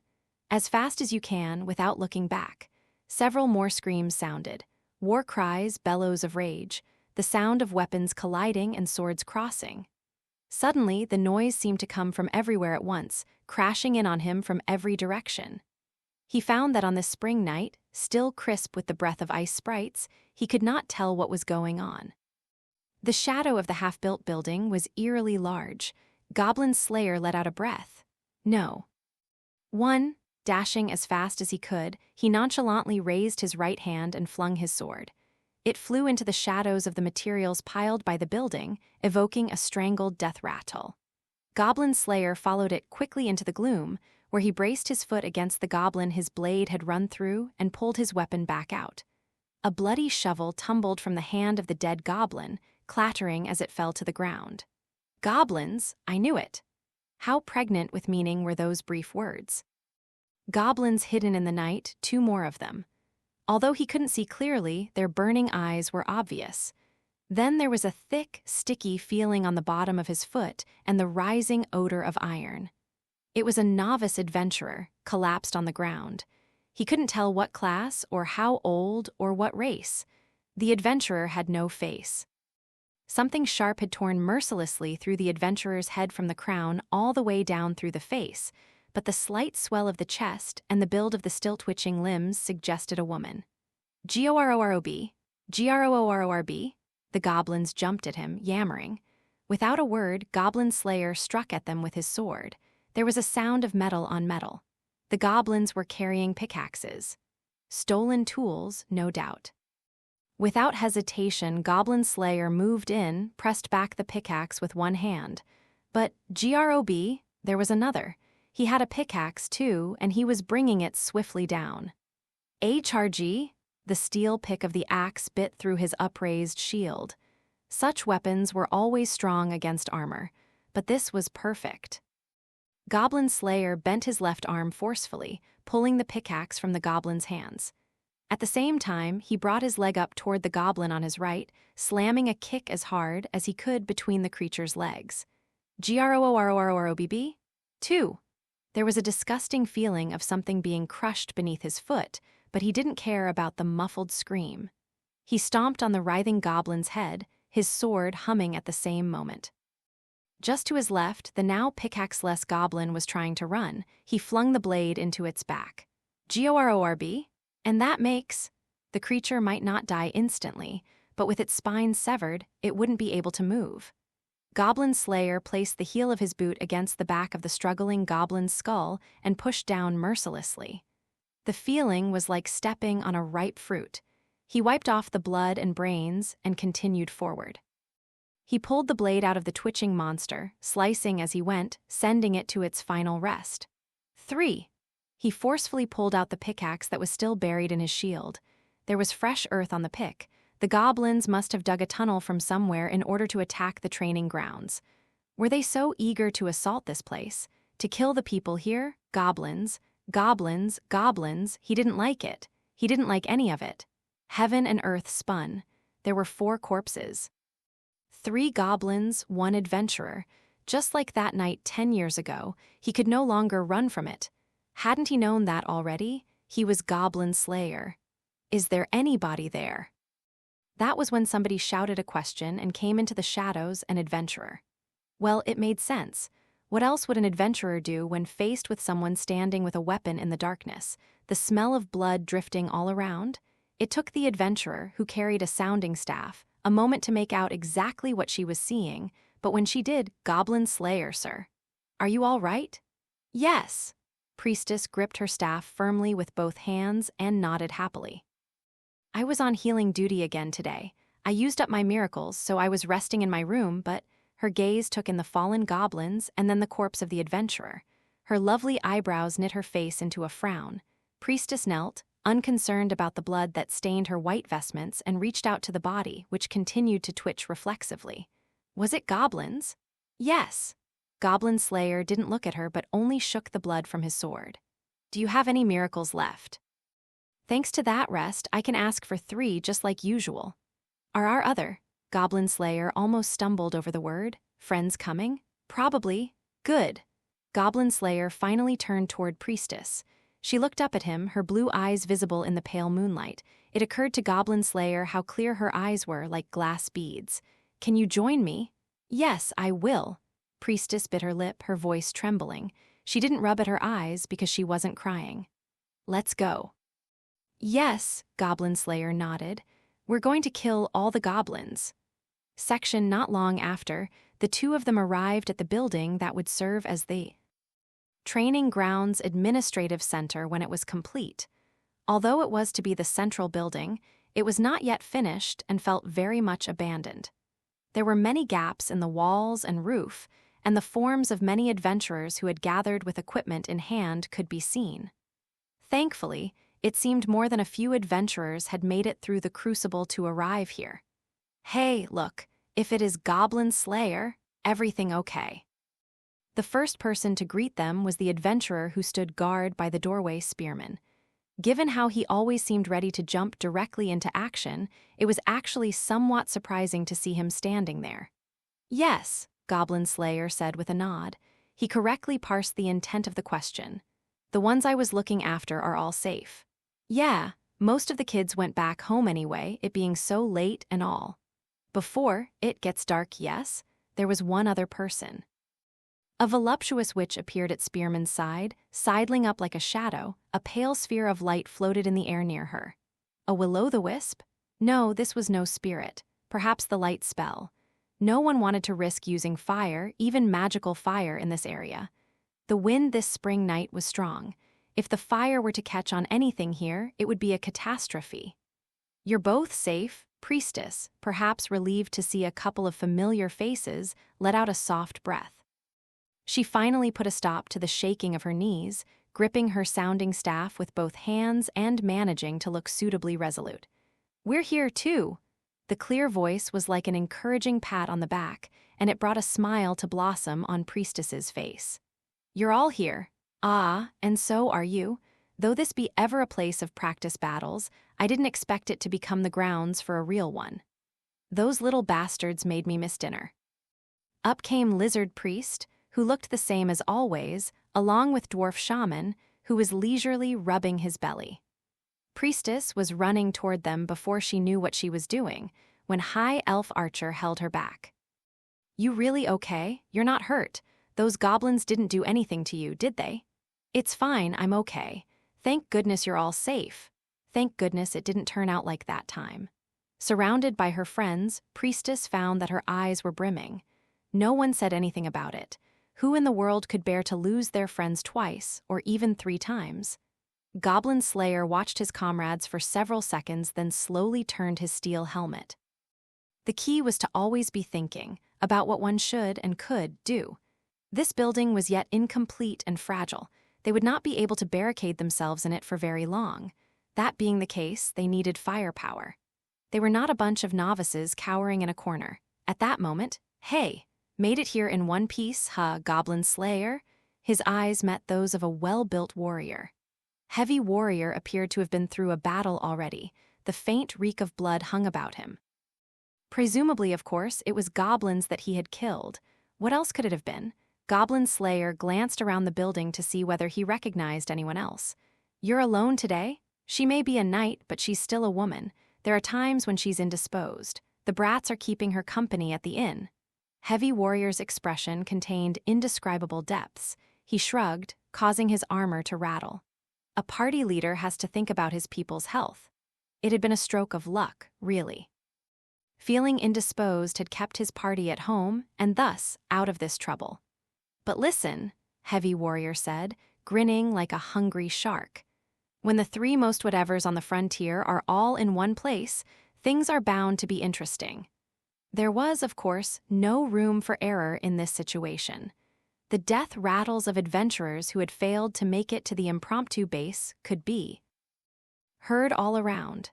Each time a goblin howl echoed through the night, the novices in the building looked at one another and shivered. Adventurers were generally accustomed to being the attackers, not the attacked. Yes, they were occasionally ambushed, and sometimes they took on escort missions. But somehow, deep in their hearts, they continued to believe that they would never really be the hunted. Priestess could be said to have been unlucky to have had this assumption so violently disproven, but then again, it was its own kind of good fortune. In any event, if they didn't get out of there, or rather slay the goblins, they would not live to see the sun again. All present shared this understanding. Spearman was glancing outside with a sour look. Are we just gonna let them put us under siege? Boring. I don't want to just hole up in here and die. Whatever the case, it might be best for everyone to link up first. Yes, Goblin Slayer agreed. My charges are stationed in the square. Need a messenger, then? Heavy Warrior said quickly. Situation assessed goblins. Come join us, that sort of thing. We have to let all the survivors know and get them here as soon as we can. I'll go, High Elf Archer piped up immediately, raising her hand. I'm the fastest runner around. Perfect, get on it. You can count on me. And then she was off like the wind into the night. Heavy Warrior watched her go, then glanced around. Goblin Slayer and his party made 5. Then there was Spearman and Witch, and himself. Depending on how many among the novices could really be counted on in battle, they had about 10 people to fight for them. He didn't count the ones who were trying to curl up into little balls. Heavy Warrior made the decision he wouldn't involve them. So, Goblin Slayer, he said, we're dealing with goblins. Who do you think is leading them? Probably another goblin, Goblin Slayer said without hesitation. A higher one, I assume, but I doubt another lord has been born. Maybe a clever shaman. Got any proof? If someone other than a goblin were leading them, the goblins would be treated as foot soldiers, not the main force. It was true. No one but a goblin would think to use other goblins to dig a tunnel to attack the training grounds. Heavy Warrior nodded. We have to deal with the small fry, but we also have to make sure we take out the bigger fish, he concluded. And where would that bigger fish be? In my estimation, the little devils will have more than one hole, Lizard Priest said, his jaw set. He slapped his tail on the ground and raised one scaly finger. Presumably, there will be one in each direction. The quickest solution would be to follow one of them back to its source. About that, Spearman said, keeping a close watch outside as he spoke. How do we know which one goes back to their headquarters?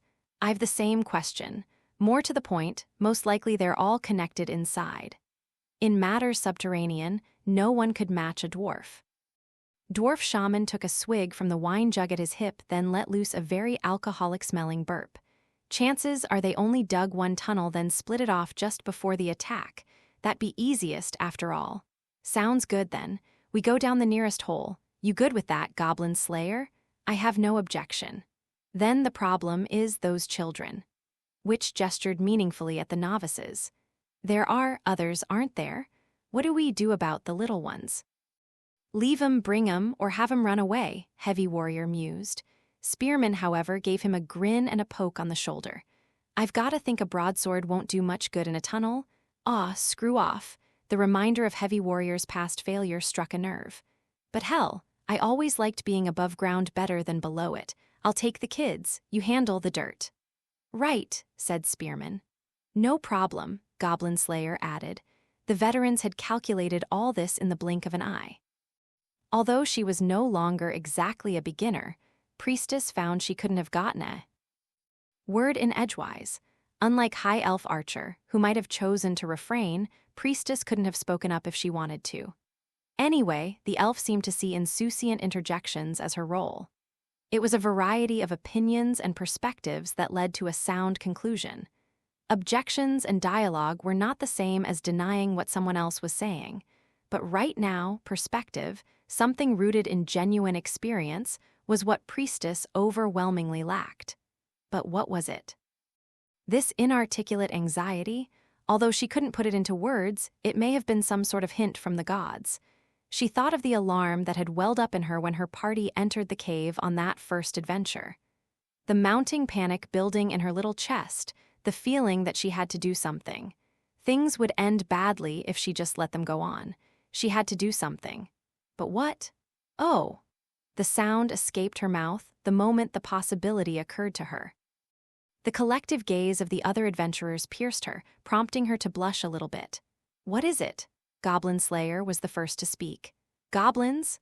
Her voice was shrill. The focus on her became even more intent. It was enough to make her want to run away. The other new adventurers, they've already gone home, right? Yeah, Spearman nodded. All but the ones who wanted to practice night fighting. Gone the moment the sun set. Where do you suppose they are now? What are you getting at? Heavy Warrior said, eyeballing her.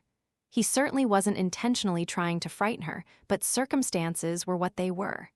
His very seriousness, his intent not to overlook any idea or information whatsoever, was itself intimidating. Well, Priestess flinched back. Was there actually any value in her giving her opinion? What if it turned out to be nothing but a flight of fancy? What business did she even have thinking she could? Just tell us. Goblin Slayer's voice was soft, dispassionate, absolutely the same as ever. Priestess gulped. She gripped her staff harder to hide the trembling of her hands. She took a breath and then let it out. The goblins, I think they must be after the novices on their way home, too. What? Heavy Warrior exclaimed in spite of himself. His armor clattered, causing Priestess to flinch for a second, but she didn't stop speaking. She mustn't. Isn't it strange? I know goblins are cowardly, scheming creatures. Because somebody taught me as much, taught her to think like a goblin, how they lived, the fright of them. If I were a goblin, the last place I'd want to attack is a building full of strong adventurers.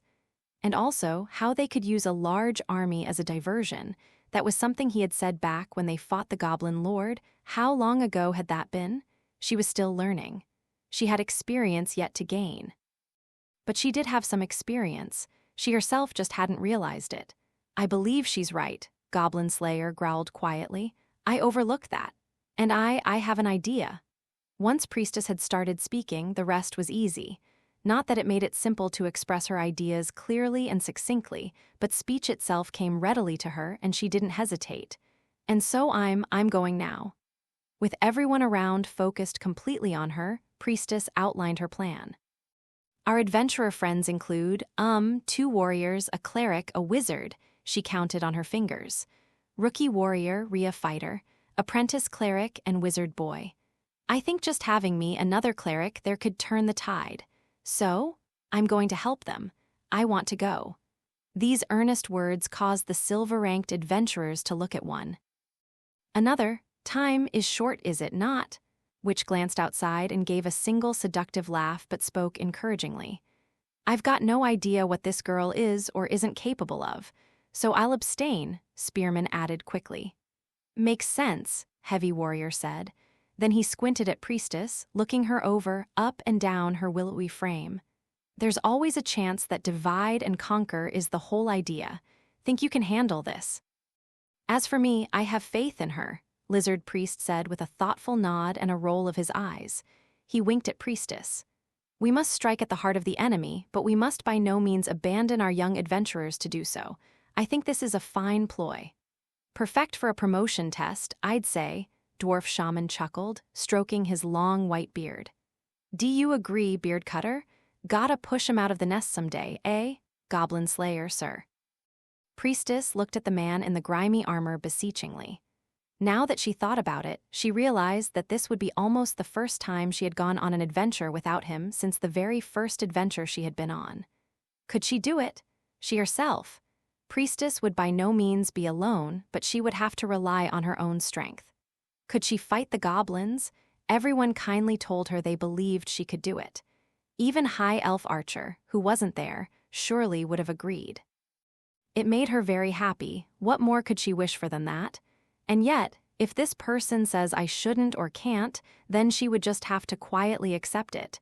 That would be best for everyone, she was sure. But what he said was not what she feared. Can you do it? His question was so succinct, so simple, as he always was, and yet. It made her wish all the more to rise to the expectations implicit in it. She had too. Priestess swallowed the half-spoken words, bit her lip, and then answered almost in a shout, "I will." Goblin Slayer looked at her intently. Whatever was in his eyes was hidden behind his helmet. She couldn't make out his expression, but still, "Is that so?" He nodded slowly, then rendered his verdict. "Then it's decided. Section Hra, Grobr." In the narrow confines of the cave, the mithril spear tip pierced through the goblin's throat. The long, pole-shaped weapon in Spearman's hands lashed out in time with the sounds of magic, flowers of death blossoming all around him. 1 thrust, 1 kill. 4 thrusts, 4 kills. The goblins held up flimsy wood boards in place of shields, but they counted for little. Only an amateur would imagine that the spear could not be used in a tight space like this. In fact, Spearman made it look like it was capable of anything. Sweep, strike, block, stab. Stab, stab, draw back, and then stab again. The repeating flurry of attacks was furious enough to control what was happening in front of them. The buffed spear lashed out with the speed of a whirlwind, painting the walls all around with goblin brains and blood. The gentle downward slope of the ground did nothing to upset the footing of these experienced fighters. "Don't you think about getting behind me? Inside, I see 6, no, 3. As Spearman struck an impressive pose, keeping the monsters at bay, High Elf Archer slipped up alongside him and fired a volley of arrows. 3 bolts flew as quickly as magic, finding the eyeballs of 3 separate creatures lurking deeper in the hole. GORRB. GROB, GRORB. There were not 6, but 3 remaining. A simple calculation. If you had no confidence that you could hit, then you couldn't shoot. 1. That was when Goblin Slayer made his entrance. The sword was already flying from his hand even as he charged in, slamming it through a goblin's throat. GRRRO? The monster clawed at his throat as if he were drowning, but Goblin Slayer ignored him, grabbing a dagger from the corpse of one of the goblins with an arrow through his eye. Then he used it to slit the throat of a monster who had not yet gotten over the shock of seeing 4 of his companions murdered in an instant. Blood spewed from the creature with a whistling sound. Goblin Slayer swept him aside with his shield and flung the dagger. The throw may have been just a bit too strong. The knife missed its mark and lodged itself in a goblin's shoulder. GORB, that's 3. Goblin Slayer, unperturbed, took a hand axe from the goblin drowning in a sea of blood. Then he buried it in the skull of the final goblin, and the random encounter was over. A party of experienced adventurers needed only a single turn to kill 10 goblins.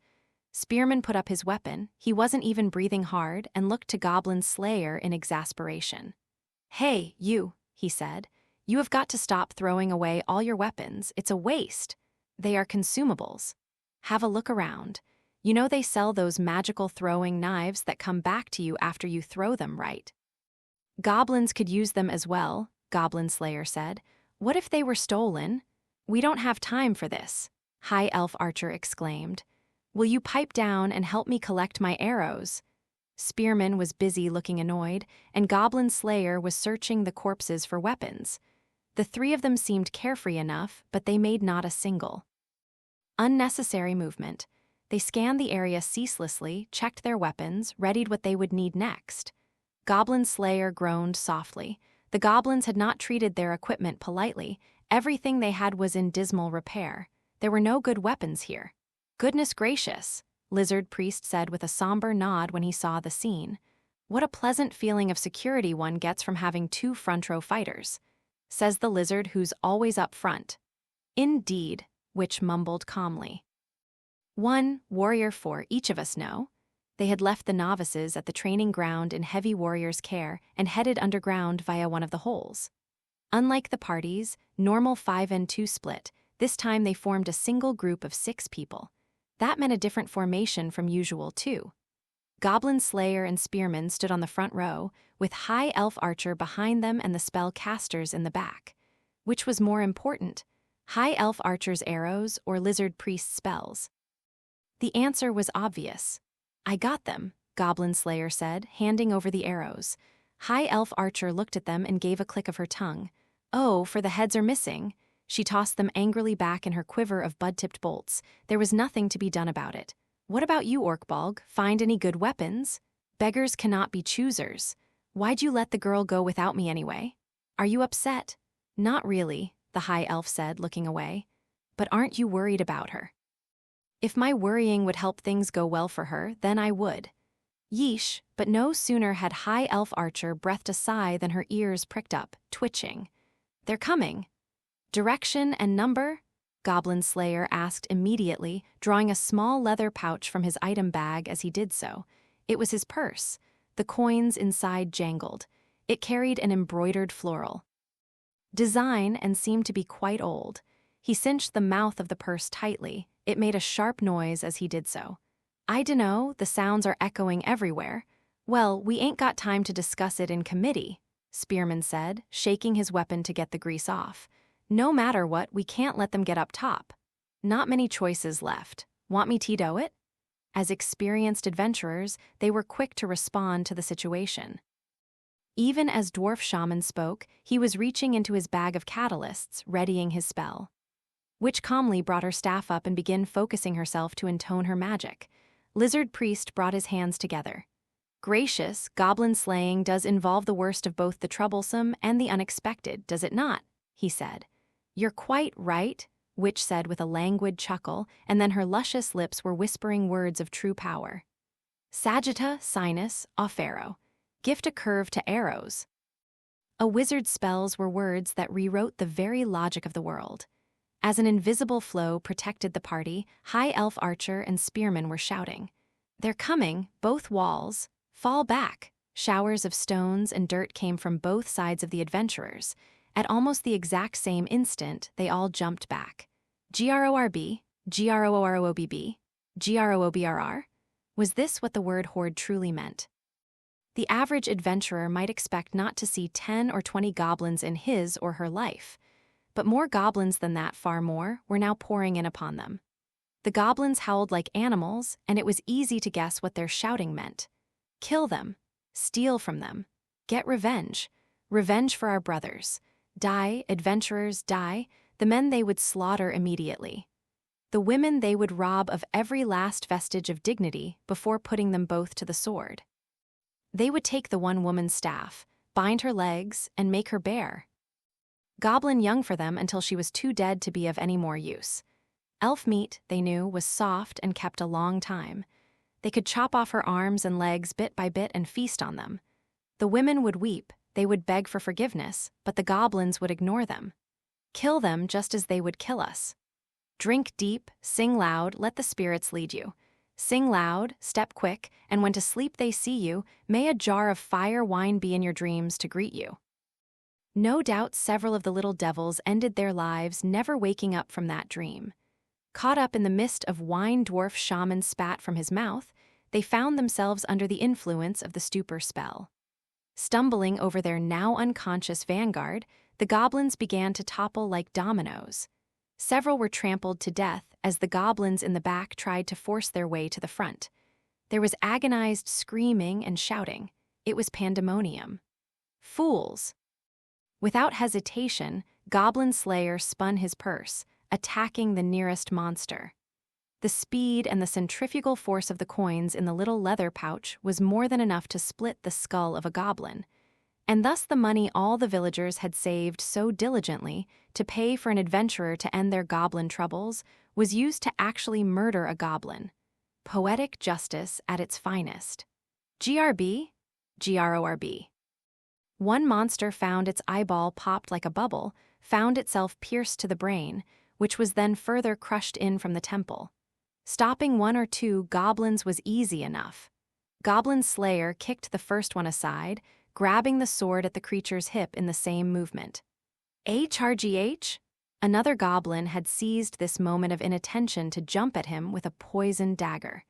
He met the creature with his shield, sending it flying. More arrows came raining down, but as they were turned aside by an invisible power, he ignored them. They were no concern of his. I'm sending some your way. Don't make more work for me. Despite his complaints, Spearman was putting on a display of superb technique. In a single stroke, he stabbed several creatures in front of him, and as he pulled the weapon out again, he thrust the butt behind him. It slammed into the skull of the goblin who had been pushed aside by the shield, crushing in his head and killing him.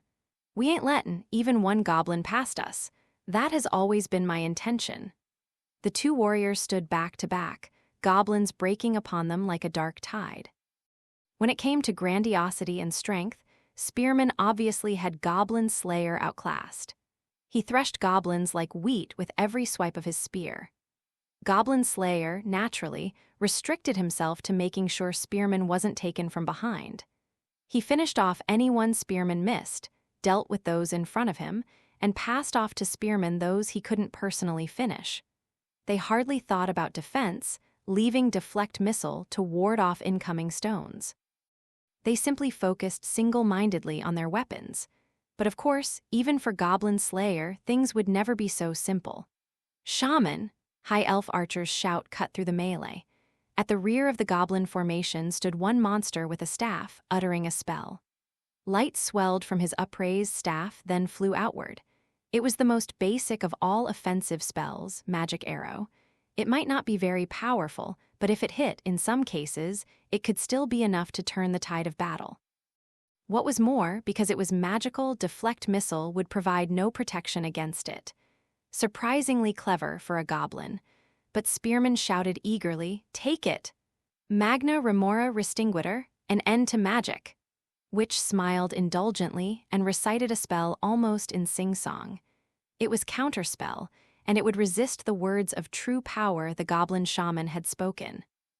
The moment they encountered Witch's words, the majority of the incoming arrows vanished, only a scant few of them reaching Spearman and Goblin Slayer. "Could I trouble you not to make more work for me? That is your work," banter for banter. Spearman waded into the host of goblins, even as blood dribbled from a wound on his cheek. It didn't seem to bother him in the least.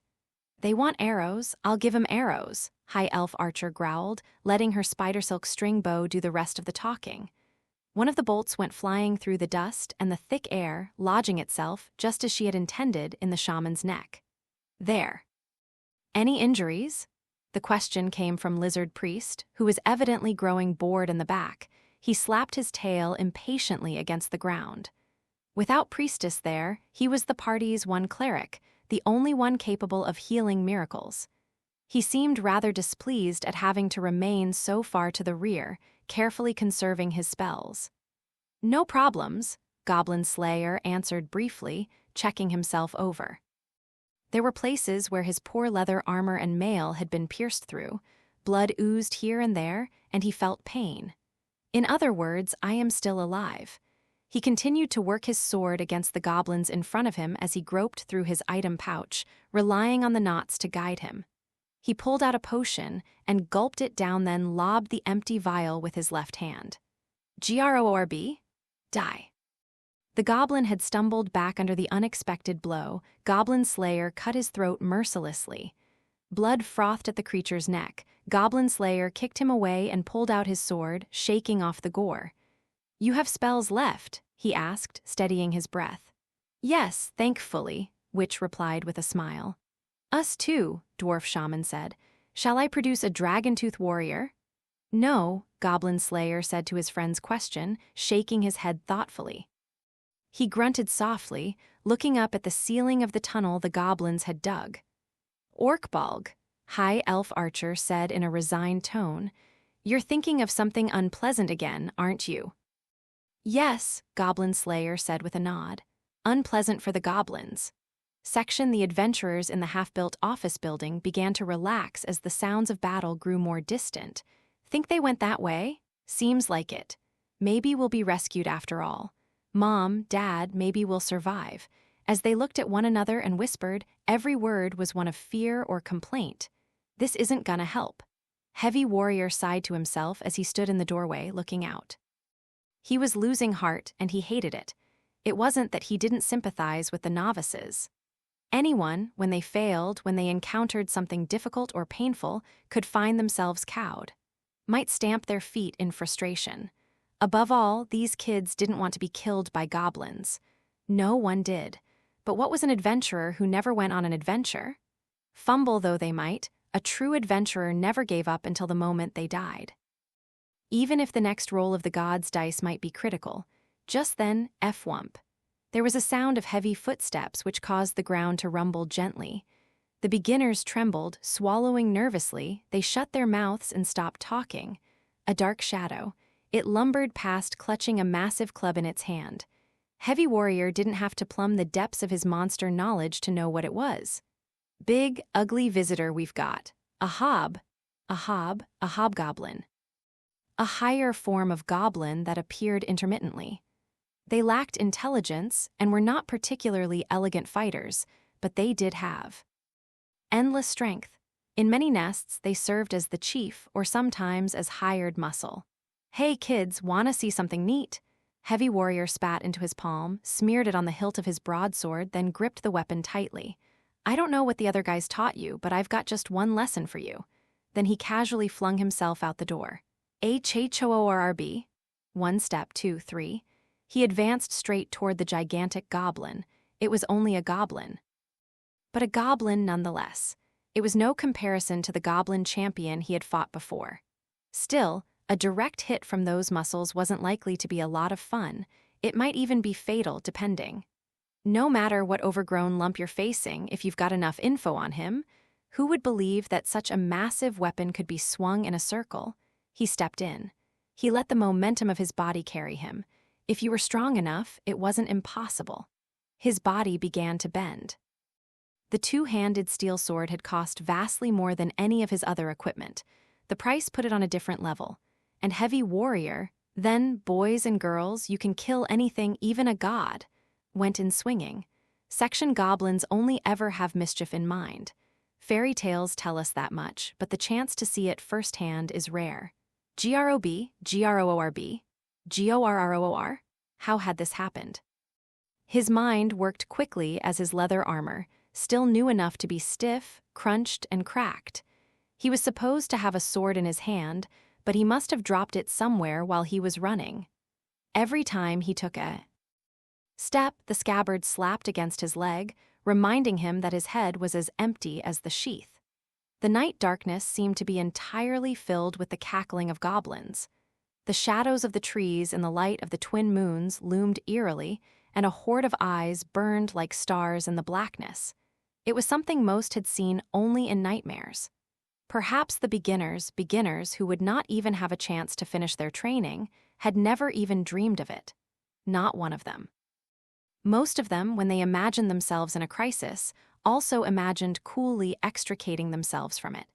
Deep in a cave, surrounded by goblins, they would think of a clever way to turn the tables, but never had they imagined that they might be surrounded by goblins on an otherwise perfectly open night road. Damn it! This way, quick! Someone shouted, and they made a beeline for the woods. They thought it would give them an advantage over being trapped in the field. There had been perhaps 15 of them at first. They had been meandering along the road after training, heading back toward town. There would be more training tomorrow, but they wanted to go on adventures sometime soon. Such had been the subject of their conversation. And what of it? A scream had come from the tail of their group. They turned to see a girl ensconced in a dark mass. Nuo. No, stop, sent, GGHH, HRRGH. They could still hear her screaming as her life ended, her voice thick as she wept and cried out for her mother. When he dove in and somehow managed to drag her away, it was already over. She was all deep cuts and ripped cloth, bones sticking through torn flesh. Of course she wasn't alive. How could she be? After that, all had been chaos. Goblins? Some people had shouted and run, attempting to flee. Others had tried to face the monsters, but one disappeared, then another got separated. Now only 5 or 6 of them were left. I thought goblins were supposed to stay in caves. Well, they're here now, so stop griping. The warrior running alongside took off his helmet, which had grown too hot. We just have to make it back to. He never got to finish. A rock came down on his head from above, crushing in his skull. WHWA, above us. Another adventurer desperately wiped away the bits of brain that splattered on his forehead, then looked up into the trees, where he saw them, the fiery, gleaming eyes of goblins. I never heard they could climb trees. He could count himself lucky that he didn't just burst into tears right there. He was still only 15 years old, the strongest boy in his village. That alone had been enough to convince him to leave his hometown behind. He knew how to swing a sword. Basic scouting, how to pitch a camp, and so on and so forth. He had thought that put him in the know. He realized too late how wrong he was. The 5 surviving adventurers gathered together, trying to keep their knees from shaking. They held weapons in trembling hands, tried to chant spells with unresponsive tongues, attempted to pray through overpowering fear. The howling laughter of the goblins came again. G-O-O-R-O-R-B. G-R-O-O-R-B. G-R-O-R-B. They pointed at the terrified adventurers, closing in and jabbering loudly. If the adventurers had been able to understand the goblin language, their fear would only have increased. 2 points for an arm, 3 points for a leg, 10 for a head, and a torso, 5. No bonus for a man, but 10 extra points for a woman. A most awful way of deciding whom to target. And all this despite the fact that slings and throwing spears made it impossible to say who had killed what, and they would no doubt simply end up arguing about who had how many points. The goblins thought this was a wonderful game they had come up with. They hefted their weapons gleefully. Was this the end? The adventurers' teeth chattered as they watched the goblins advance. Up rose the rusty swords, the spear tips, the crude rocks, no hint of mercy, O Earth Mother, abounding in mercy, grant your sacred light to we who are lost in darkness. That was when a miracle happened. A flash burst like the sun, assailing the goblins with its power. G-R-O-R-O-R-O-B, G-O-R-R-R-B, the goblins bellowed and stumbled back, then among them appeared a silhouette and then another. Take this! Yeah! Rhea Fighter wielded a one-handed blade, while Rookie Warrior swung his club this way and that. Their strength was inelegant but effective. Bash, bash, bash, they were like a whirlwind descending upon the goblins. G-O-R-B, G-O-R-O-R-B. They might not exactly be able to carve the goblins in two, but if you slice a creature from the shoulder down to the torso, rending bone and flesh along the way, your enemy will die. They didn't need critical hits against goblins. Earg, I'm really not used to the feel of this yet, Rhea Fighter moaned as she pulled her sword out of one of the monsters. They're still common, Rookie Warrior shouted back, kicking aside a goblin corpse. He was imitating Goblin Slayer. If he were fighting this fight, he would drop his sword and steal another weapon. Then again, Spearman would have acted more decisively, picking vital points and stabbing them quickly before moving on to the next. And Heavy Warrior, he would have swept all the goblins away with one great swipe of his broadsword, but I guess I can't do any of that, so. Thinking of the heights he had yet to reach emboldened Rookie Warrior's fighting spirit. Okay, you monsters, bring it on. Oh, 4, if you lose another weapon, no allowance until we buy a new one. Apprentice Cleric shouted at Rookie Warrior, then she hurried over to the adventurers, holding up the hem of her vestments so she could run. Any injured? Speak up. Come over here, I'll treat you. Miracles for the grievously wounded only? Several of the adventurers all but crawled over to her. She didn't immediately see anyone in need of emergency care, nor did there appear to be anyone poisoned. Still, this was hardly the moment for thank goodness we made it in time. 10 other young adventurers lay cruelly murdered in the street. Apprentice Cleric bit her lip and pulled some bandages out of her item bag. She didn't have the leeway to cast Minor Heal on everyone. Why, you guys? We've come to help you. This ringing voice came from the priestess who held up the staff from which holy light shone. Her slender face glistened with sweat, and she glared at the goblin horde. It was her unshakable faith that kept the miracle going. Everyone together, she commanded. We're going to get out into the field. In a confined space like this, we're at the goblins' mercy. But if they surround us out there, I'll keep us safe with protection, just go. Priestess shouted, calmly considering how to use her miracles. Most likely, she would have to overlap 2 miracles to stave off the goblin attacks as they retreated. She could still only use 3 miracles per day, so it would be a critical failure to waste even one of them. No minor heal today, either, huh?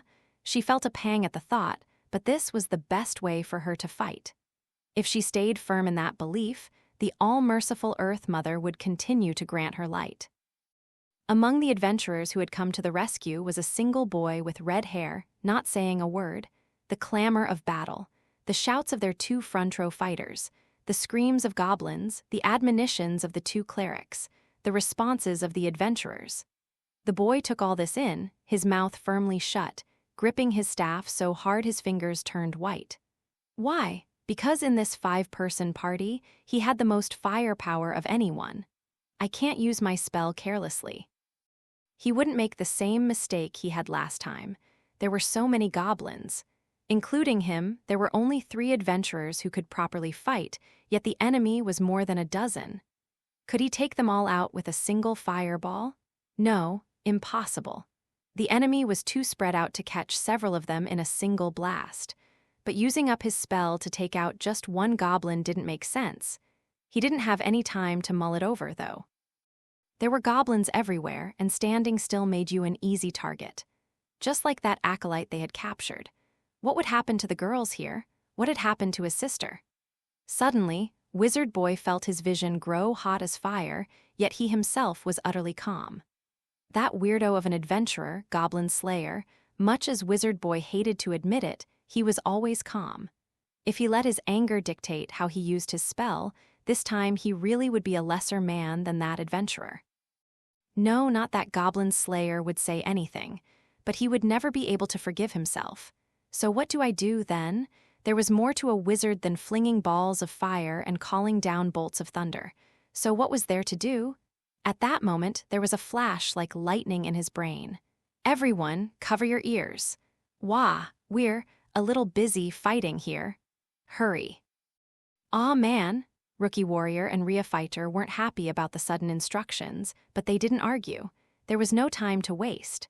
The red-haired boy glanced at Priestess, who nodded solemnly at him. I'll leave this to you.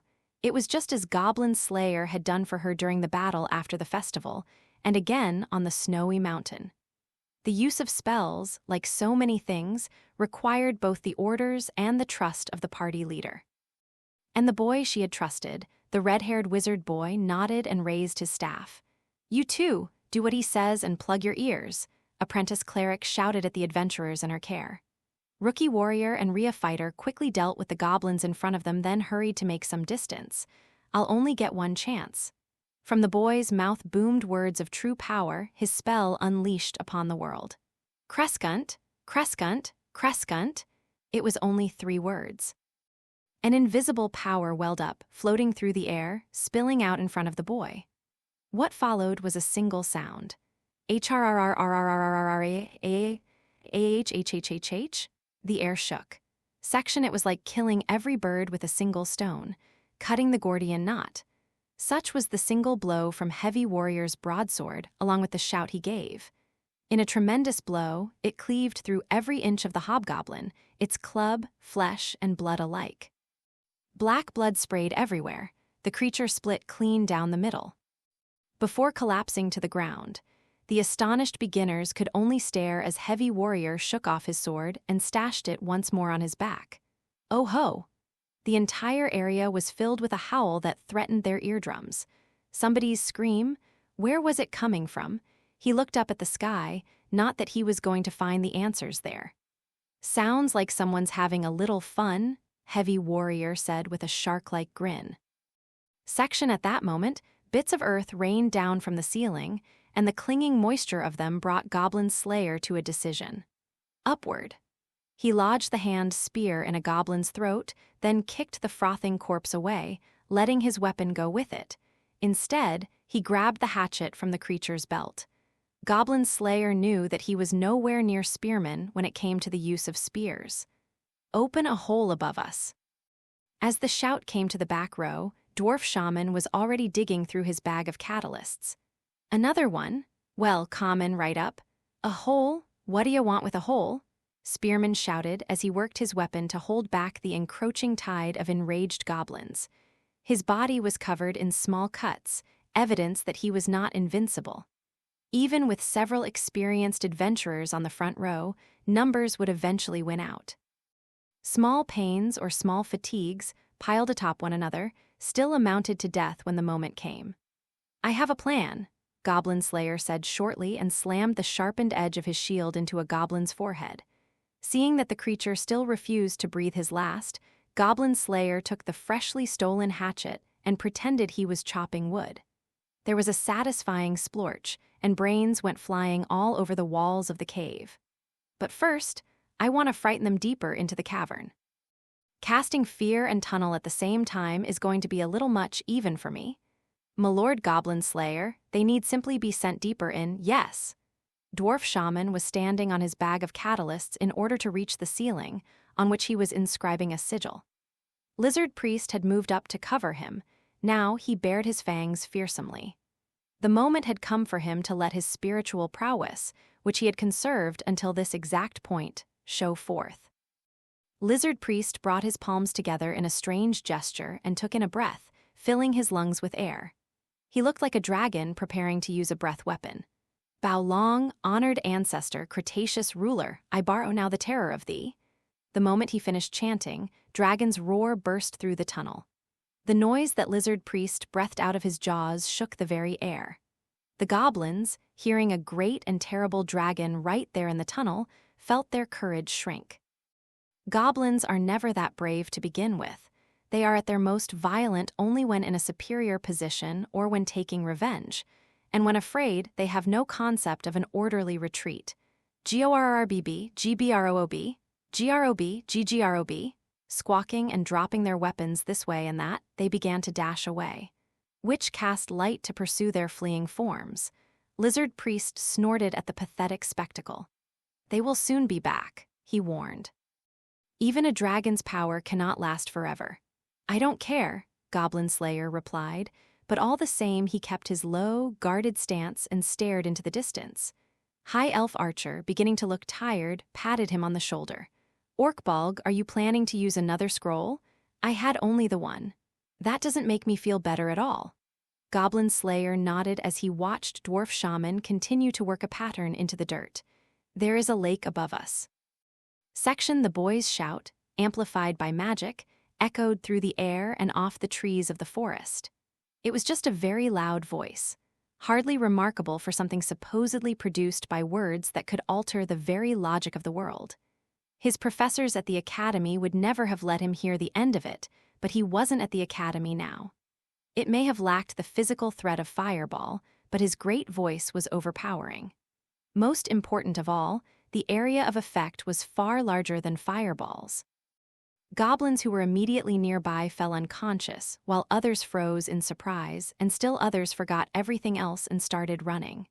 GOOROB, GROOB, GRRO? The boy gripped his staff, biting his lip so hard that blood dribbled from it, and stared fixedly at the goblins' backs. He had wanted to kill them. Such selfish creatures they were, violent and murderous. Yet now they ran, and he was letting them. It wasn't enough. There was his older sister to think of. The adventurers they had killed, the acolyte he and his party had rescued. Then there was the humiliation they had all been subjected to, the hopelessness, the sadness, the anger, all the things that burned inside him. To let all those things come bubbling forth, what a pleasure that would be. How wonderful, yes, but we're getting out of here. It was Priestess's shout that brought the boy back to himself. She held aloft her staff, which still shone with holy light, and used it to gesture in the direction they should go. Head straight out of the woods and make for town. You got it, Rookie Warrior shouted back. He buried a blade in the throat of the unconscious goblin beside him, then started forward. Here we go. Getting home is our top priority. Follow me. Let him lead the way. I'll keep an eye on this group. You watch our rear. Sure thing, Rhea Fighter replied to Apprentice Cleric. In spite of all that fighting, she didn't appear fatigued. Was that a Rhea trait, or was it just her? Rhea Fighter passed by the boy as she headed for the back. Nice work, that was really something. She could only smile at him in passing, but it was heartfelt. After a moment, the boy nodded. Thanks. As the party surrounded the adventurers and began running, the boy stole a glance back over his shoulder. The spell he had used was not intended to kill, just to give them an opening to escape. It was true. His goal in this instance had not been to kill goblins. It had been to help others, to get them out of there and safely back to town. How satisfying it would have been had he been able to slaughter all the goblins. But, yes, but I'm no Goblin Slayer. The boy broke off from the battleground and faced forward, running with the others. He didn't look back again. The goblins had come like a tide, and now they were swept away by one. The lake water that came spewing through the ceiling turned into a mudslide, pouring into the goblin tunnel. Unfortunately for them, the nest was on a downward slope. The party of adventurers had scrambled uphill a bit, and it was enough to keep them safe, but as for the goblins who had fled back into the tunnel, Gorrrbb, Gbbor, Gobbg? The goblins bobbed to the surface of the flood, then sank again, drowning in the muddy water.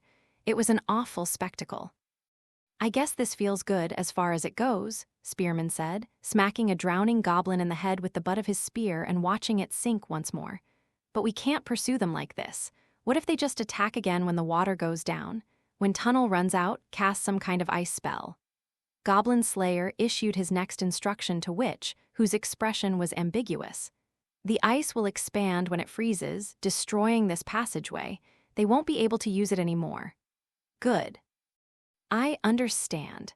We will have to search above ground for the nest and destroy it. Goblin Slayer had already been making some mental calculations. The goblins had stolen only construction tools, no food. The earlier quest had been much the same. They had merely kidnapped prisoners to help them pass the time. All this meant that the heart of their operation could not be too far away. What had the goblins thought when they saw the building under construction and the adventurers gathering there? Had no way to know. I think I'll let you guys handle that. I'm beat. Spearman grasped his weapon wearily, then sat down at the side of the tunnel. Next time you want a double date, I hope it's something other than goblins. I understand. On reflection, none of them had rested for several hours. Everyone had been fighting through the night. They were all eager to sleep like logs. High Elf Archer, physically the weakest of these 6 silver-ranked adventurers, found her ears drooping. I'm so tired. Don't treat the earth like that, Dwarf Shaman scolded her as she leaned against a wall. He just said we still have to find and destroy the nest. High Elf Archer pursed her lips. Yeah, I know, but she wasn't really that upset. She wiped her mud-stained cheeks and muttered, "This is why I hate goblin quests." Most adventurers probably would have agreed with her. The water burbled and coughed as it rose up and down. Was that the sound of goblins dying or just the flood rushing along? I'm quite impressed that you knew we were beneath this lake, Lizard Priest said calmly as he watched the waters. Has my Lord Goblin Slayer been to this area before? Yes, Goblin Slayer said dispassionately as he watched the monsters drown. Long ago, very long ago. Many goblins died that day, as did many adventurers. But the adventurers won. The training grounds were defended. Yet, even so, there seemed to be just as many goblins in the world as before. Hi-ya! There was one tremendous shout. Next was an explosion woven of the light of the sun, and then the ultimate weapon, the holy blade, slashed through the space between dimensions. The nameless evil spirits caught up in the force of it were sundered at the minutest level imaginable. This gave new meaning to the word disintegrate. With neither corpse nor soul left behind, they would not trouble the physical world again. The hero let the momentum of the slash carry her into a 4-dimensional somersault, and she jumped out of the rent in space. We're here! She landed in a field that seemed vaguely familiar. A breeze blew gently under an azure sky. The sun was bright, the clouds were white. The place smelled pleasantly of early summer. Sheesh, that took long enough. It just means interdimensional travel is something you have to take your time with. One by one, stalwart party members emerged from the plane of annihilation back to the real world. Man, that was tough. I'm spent. The hero gave a big stretch, then squinted up at a sun she had not seen in far too long. Going to the place between planes of existence to deal with Hecaton Chair, then coming back here, had been quite the adventure. It would have been simple enough. Yes, simple enough to come straight home, had they so desired. But there had been so many enemies there as to make them question whether the physical world functioned differently in that realm. So many people suffering abuse and torture. As the knights who traversed the storms of the 3,000 realms, this was something they could not overlook. If there was something they could do to help, then they must give their all to do it. This was a principle she always clung to. But it was fun, huh? I'm not sure fun is the word I would choose for it, Swordmaster said with a grin, giving her a playful smack on the head. Ouch, she exclaimed, clutching her head but also giggling. In any event, I worry about this world. We must ascertain the situation as soon as possible, Sage said with a thin smile. The hero nodded her assent. Well, with or without them, the evil cult would work in the shadows and monsters would run rampant. That was just the way of the world. One simply could not do everything alone. I bet the king's got problems too. What say we pop by the castle? Perhaps, but first we need to determine where we are. Somewhere along the western frontier, I think. At that, the hero looked away. In the distance, she could see a new village being built. Boys and girls not so different in age from her worked and laughed together, sweat pouring down their brows. She had never experienced anything like that herself. She suddenly had a thought. What would her life have been like if she had been a normal village girl or a typical adventurer? It wouldn't all be straightforward success. She would fail sometimes, too, perhaps even die. Course, I could have been turned into interdimensional dust on this trip. She would gather with her friends at the bar, go on journeys and adventures, experience joy and sadness as she saved her wages each day. Maybe fate or chance would have brought her some incredible encounter. The fantasy made her pulse pick up. But then she smiled and shook her head. But if there's something only I can do, then I'd better be the one to do it. Welp, better ask at that village then. Excuse me. No sooner had she spoken than the hero ran off, waving for attention. Her party members, her precious, precious friends, were left to chuckle, say, "There she goes again," and follow after her. This much was true, she had encounters and adventures as well. In that, they were all the same. No difference among them. That, at least, brought the hero contentment. The young person who noticed her coming wiped the sweat from their face as they looked up. On that face was, of course, a smile. Welcome. This is the adventurer's training ground. There, excellent work. The sound of Guild Girl stamping the paper echoed around the room. She smiled brightly and straightened the paper up, signaling the end of the interview. Phew! Priestess's little chest sank as she let out a well-earned breath. Yes, she and Guild Girl knew each other, but it would have been almost impossible not to be nervous about one's promotion interview. Especially not with Inspector, the servant of the Supreme God, using the sense lie miracle the entire time. Good job, Inspector said. Don't worry, you're fine. I know you weren't lying about anything. Why, yes, thanks, but it still makes my heart pound. I think if it didn't, you might not even have a pulse. Inspector responded, waving away Priestess's concern. Beside her, Guild Girl relaxed her pasted-on smile and chuckled. There are two things you should be a little afraid of if you want to survive in this world: enemy monsters and your bosses. It was best to be nervous and then to go ahead and act. One who behaved rashly, without knowing what they were dealing with, was foolish. Or anyway, so he had said. The only thing you had to get through was the solo performance. Hang on a second, please. Guild Girl took a brand new metal tag from a box. She took a quill pen and began to write on the blank face in flowing letters. Name, age, class, skills, and so on, an exact copy of Priestess's adventure sheet, the proof of who she was. 1 year. It had been 1 year since she had gone on that first goblin-slaying quest, fallen into danger, and been rescued by that person. She had made friends that she cherished, fought an ogre in some old ruins. She had run through a field in the dark of night to set an ambush for a goblin lord who had come with his army. In the sewers beneath the water town, there had been the horrific blow from that goblin champion. Then the battle with the eyeball creature in the innermost chamber, and the rematch with the champion, in which a bold stroke had saved their lives. She had put on the vestments for the autumn festival and danced a prayer to the gods. And immediately after that, she had faced a dark elf in combat. Come winter, they had turned north, fighting the goblins who had been attacking a village there from their fortress. There she had met noble Fencer, slain the goblin paladin, and greeted the new year with him.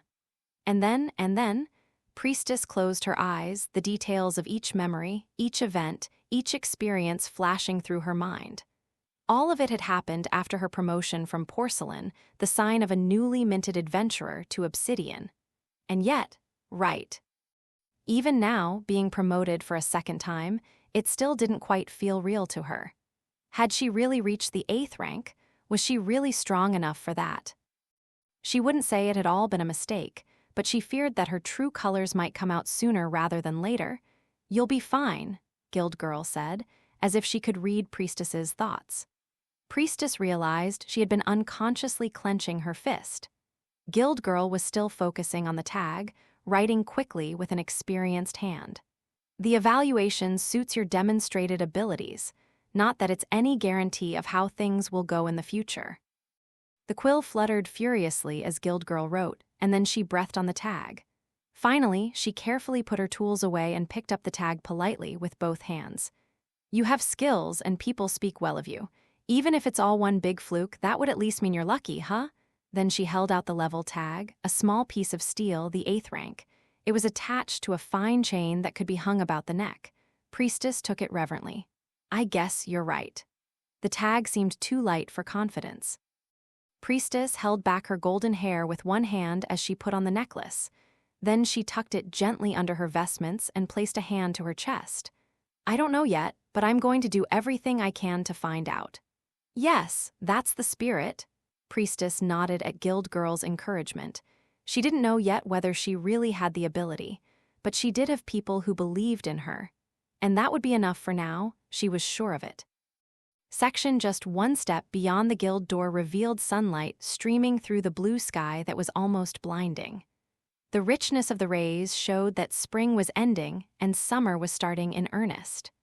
Priestess squinted against the bright sky. Now then, what to do? She probably ought to go to the temple and make a report, but that was when her eyes met those of an elf girl sitting on the curb. The elf's ears twitched in surprise. She stepped off the curb onto the walkway and stretched like a cat. "Hey you, all done, how'd it go?" "Good, I got promoted this time." Priestess pulled up the chain around her neck to show off the new level tag. It glinted in the sunlight. High Elf Archer looked very pleased. "Well, good for you. This is, what, the 8th rank? You're a real priestess now." She took Priestess's hand and shook it vigorously, looking as happy as if it were she herself who had been promoted. Priestess's head almost spun, but the elf's wiggling ears made her laugh. "Yes, but..." High Elf Archer leaned forward, detecting a shadow in Priestess's manner. "What's up? Not happy about it?" "Oh no, it's not that." Priestess waved a hand to dismiss the notion. "That wasn't it at all. It's just those goblins, I let them get away." That night, she had taken action to save the young adventurers from the danger that took hold of them. It had been similar to a goblin slaying quest, but not quite the same. She knew what would come next. She had been taught about it, seen it for herself. "Listen here." "Eep." High Elf Archer broke into Priestess's gloomy ruminations by grabbing her by the nose. "You're not Orkbalg, okay? So don't worry about it." "Right?" Priestess pressed a hand to her stinging nose, her eyes reflexively tearing up.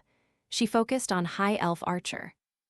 The elf snorted and stuck out her modest chest, then declared confidently, "He's a bit of a weirdo anyway." "A weirdo, I tell ya," she repeated to herself, spinning her finger in a circle in the air. "For example, you know why goblins don't use fire? He says it's because they haven't yet discovered fire as a military tactic." And there were lots of other examples, too. Fire, poison gas, destroying ruins, digging holes, flooding places. Yeesh, High Elf Archer was practically livid. "Honestly, I swear Orkbalg isn't right in the head. Anyway, you can't compare yourself to someone who thinks like that all the time," she said. "Everyone thinks different things in different ways. That's what makes the world an interesting place. You're you, he's him. That's why we can have adventures." In High Elf Archer's eyes, the world was exceedingly simple. Priestess found herself gaping at the archer. A gentle breeze came through, and the elf's long ears wiggled slightly. "I see. Over the past year, Priestess had tried in her own way to follow along with Goblin Slayer and the others, and now she had been promoted. It wasn't because she had killed the goblins. It was because she had managed to help the adventurers escape. That was what people appreciated and valued. Well, that works for me then. She felt something in her heart fall into place. I'm sure I'll keep working with him, and that's okay. A gust of wind caught her hair, and she held it back with one hand. Something about the sight prompted High Elf Archer to exclaim, "Right," and nod sharply. "This calls for a celebration. Let me get you some lunch. What do you like?" "Oh, are you sure? Well then, what should she do? What should she choose?" That decision by itself was enough to make her heart jump. Maybe, since High Elf Archer was offering, maybe she'd pick something just a little bit fancy. The gods wouldn't mind, would they? Hey, what about Orkbalg? "Oh, that's right," Priestess said. Her smile, like a blossoming flower, communicated something that others wouldn't understand. "He treated me last year, so I think he'll pass today." Section. At the town entrance, just outside the gate next to the guild, down the street a ways, an unlikely pair walked along purposefully. One wore a cheap-looking steel helmet and grimy leather armor, Goblin Slayer. The other was a red-haired boy, dressed in a robe and carrying a staff. The boy had luggage slung over his shoulder. It was plain to see he was ready to travel. "I think I'm gonna see a little more of the world, build up my skills." "I see," Goblin Slayer replied, nodding just a little. "Are you not going back to the Sorcerer's Academy?" No, I want to get even with the bastards who mocked my sister, I really do." But the red-haired boy scratched his cheek gently, then shrugged. His shoulders looked light, as if they were free of some burden. "I kinda think they'd go on making fun of her no matter what I did, so it's okay. Let 'em laugh, for as long as they live if they want." "Indeed." Goblin Slayer's helmet moved emotionlessly. The boy stopped and looked up at him. That helmet was filthy, and it made it impossible to tell what expression the face inside was wearing. This man was kind of disturbing, pathetic, totally obsessed, and killed nothing but goblins. He hardly seemed to qualify as a real adventurer. "Look, I still don't really like you." "I see." Even when confronted so directly, his answer remained dispassionate, and the boy smiled in spite of himself. One could be stubborn, or get annoyed, or act self-important. But this man never got angry. So what did that make the red-haired boy? A child rebelling against an adult? But I've been thinking about lots of other things, too. Like what comes after this? Like what came before this? About my older sister. About all you guys and all the help you gave me, my own failures and my own successes, plus what I want to be. I couldn't stand to do what you do, so I'm gonna do something else. Yes, the boy took in a breath, stuck out his chest, and announced proudly, "I'm gonna become Dragon Slayer." His remark would have made even a child laugh out loud. It was such a cheap dream, an all too common one. The sort of mundane fantasy that everyone, whether or not they seriously thought of becoming an adventurer, had entertained at one time or another. Hunt dragons, kill the strongest worm in the land. But Goblin Slayer, of course, nodded and replied, "I see." "Then I'm going with you?" A bright voice interjected from nearby. Someone new jumped up next to them, her movements light and fluid. She was wearing light armor that allowed for good mobility, along with a sword and shield. A Rhea girl ready to travel herself. The inconspicuous entrance was a Rhea specialty, and indeed the red-haired boy stared, agog at her sudden appearance. "Who said you could come with me? One porcelain-rank spellcaster all by himself? You wouldn't last 5 minutes." Says the other porcelain-ranked warrior, the girl porcelain-ranked warrior. "Exactly, it's dangerous out there. I told you I'm traveling all on my own." "What luck, so am I." When he made a point, she rebutted. When she talked around him, he made a different point. But rare is the person who can out-talk a Rhea.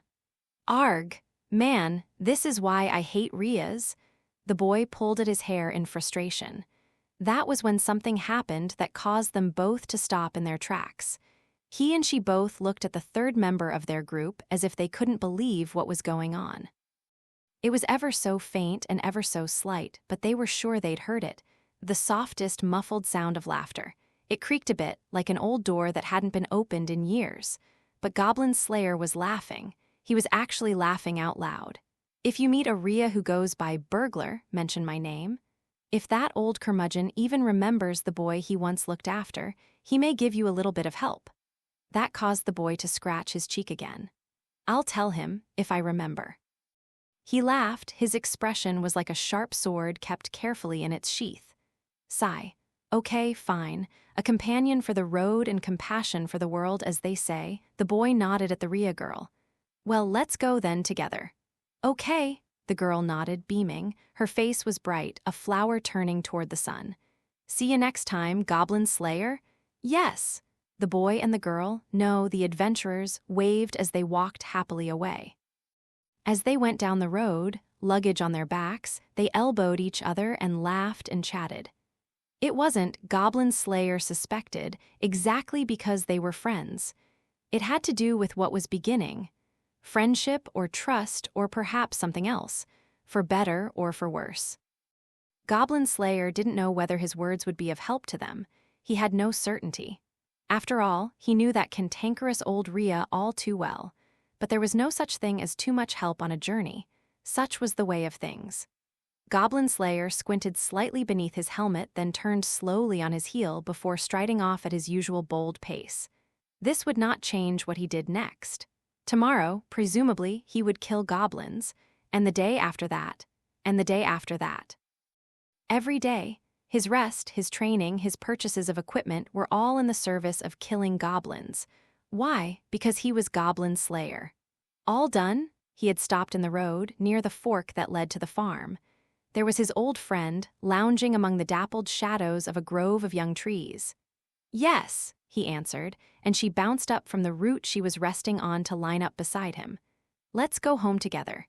She didn't have to say it for them both to understand.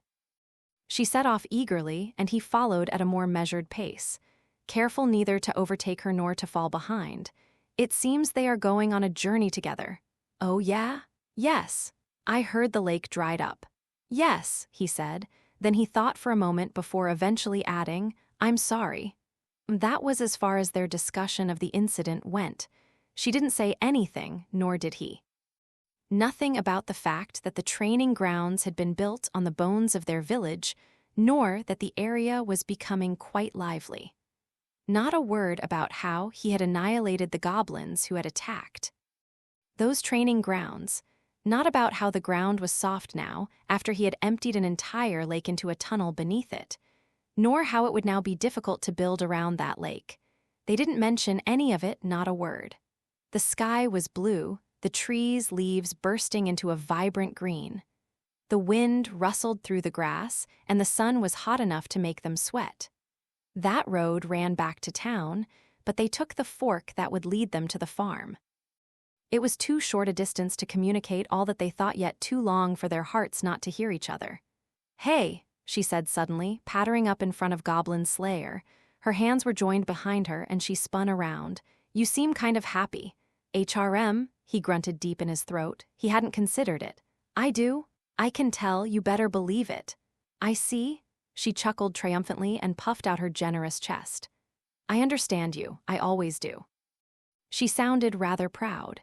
But she looked like she was having fun, just as they always had since the days when they dashed around that open field together. "Something good happen?" she asked. "Yes," Goblin Slayer responded, nodding. Then he looked back. The road stretched ever on and on under the blue sky, and far down along it he could just make out two figures, growing smaller in the distance. Perhaps someday, be it tomorrow, next year, a decade from now, a century, there would be talk of a red-haired wizard dragon buster. Maybe the deeds of those two dragon slayers would become tomorrow's legends. It was so easy to call it impossible, a childish dream. But what if someday they truly did it, then that would be a very good thing. "Oh yeah," Cowgirl murmured, smiling, and then the two of them set off walking together along the road home. Afterward, "Hello, Kumo Kaju here. So what did you think? Did you all enjoy Goblin Slayer Vol. 6? It was a story in which goblins appeared, so Priestess tried hard to do something about them. I really feel I put my all into writing it, so I hope you enjoyed it. An evil woman executive, a killer for hire, a spy with a dark past, and a mountain ruler. What do you expect a high schooler to do? Shoot your bow, only good at shooting arrows, man. Incidentally, the dancing girl I mentioned in the last volume has achieved stardom as a performer of the Ultra Purgatory dance. Oh, love of mine, You truly put the Tory in purgatory. With your magic increasing her dancing skills fourfold, she can end at a mythological level. She was just supposed to be an ordinary fighter, but it turns out life follows art. Onward. I also wish a long and prosperous life to only good at shooting arrows man. As proof that you never know what's going to happen in life, we've made it to Goblin Slayer Vol. 6. I could never have come this far without the help of everyone around me. You have my heartfelt gratitude.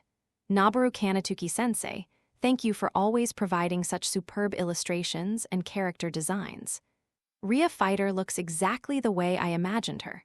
Super cute. Kasuke Kuros-sensei, I love reading your manga version each month. I think this book should be coming out about the time you're reaching the climactic battle from Volume 1. Yeah, take that, finish him. To all my readers and those who have supported me from my web days onward, you always have my thanks. To the admins of the summary sites, I'm constantly indebted to you. Thank you, really.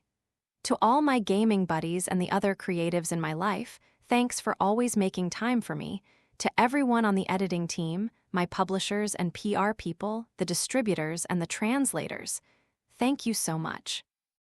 I still can't really believe that my work has crossed the seas and is being enjoyed by people abroad.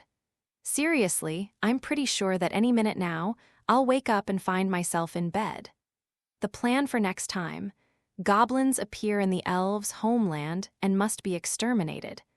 I'll continue to pour my heart into my writing, so I hope you'll keep on reading.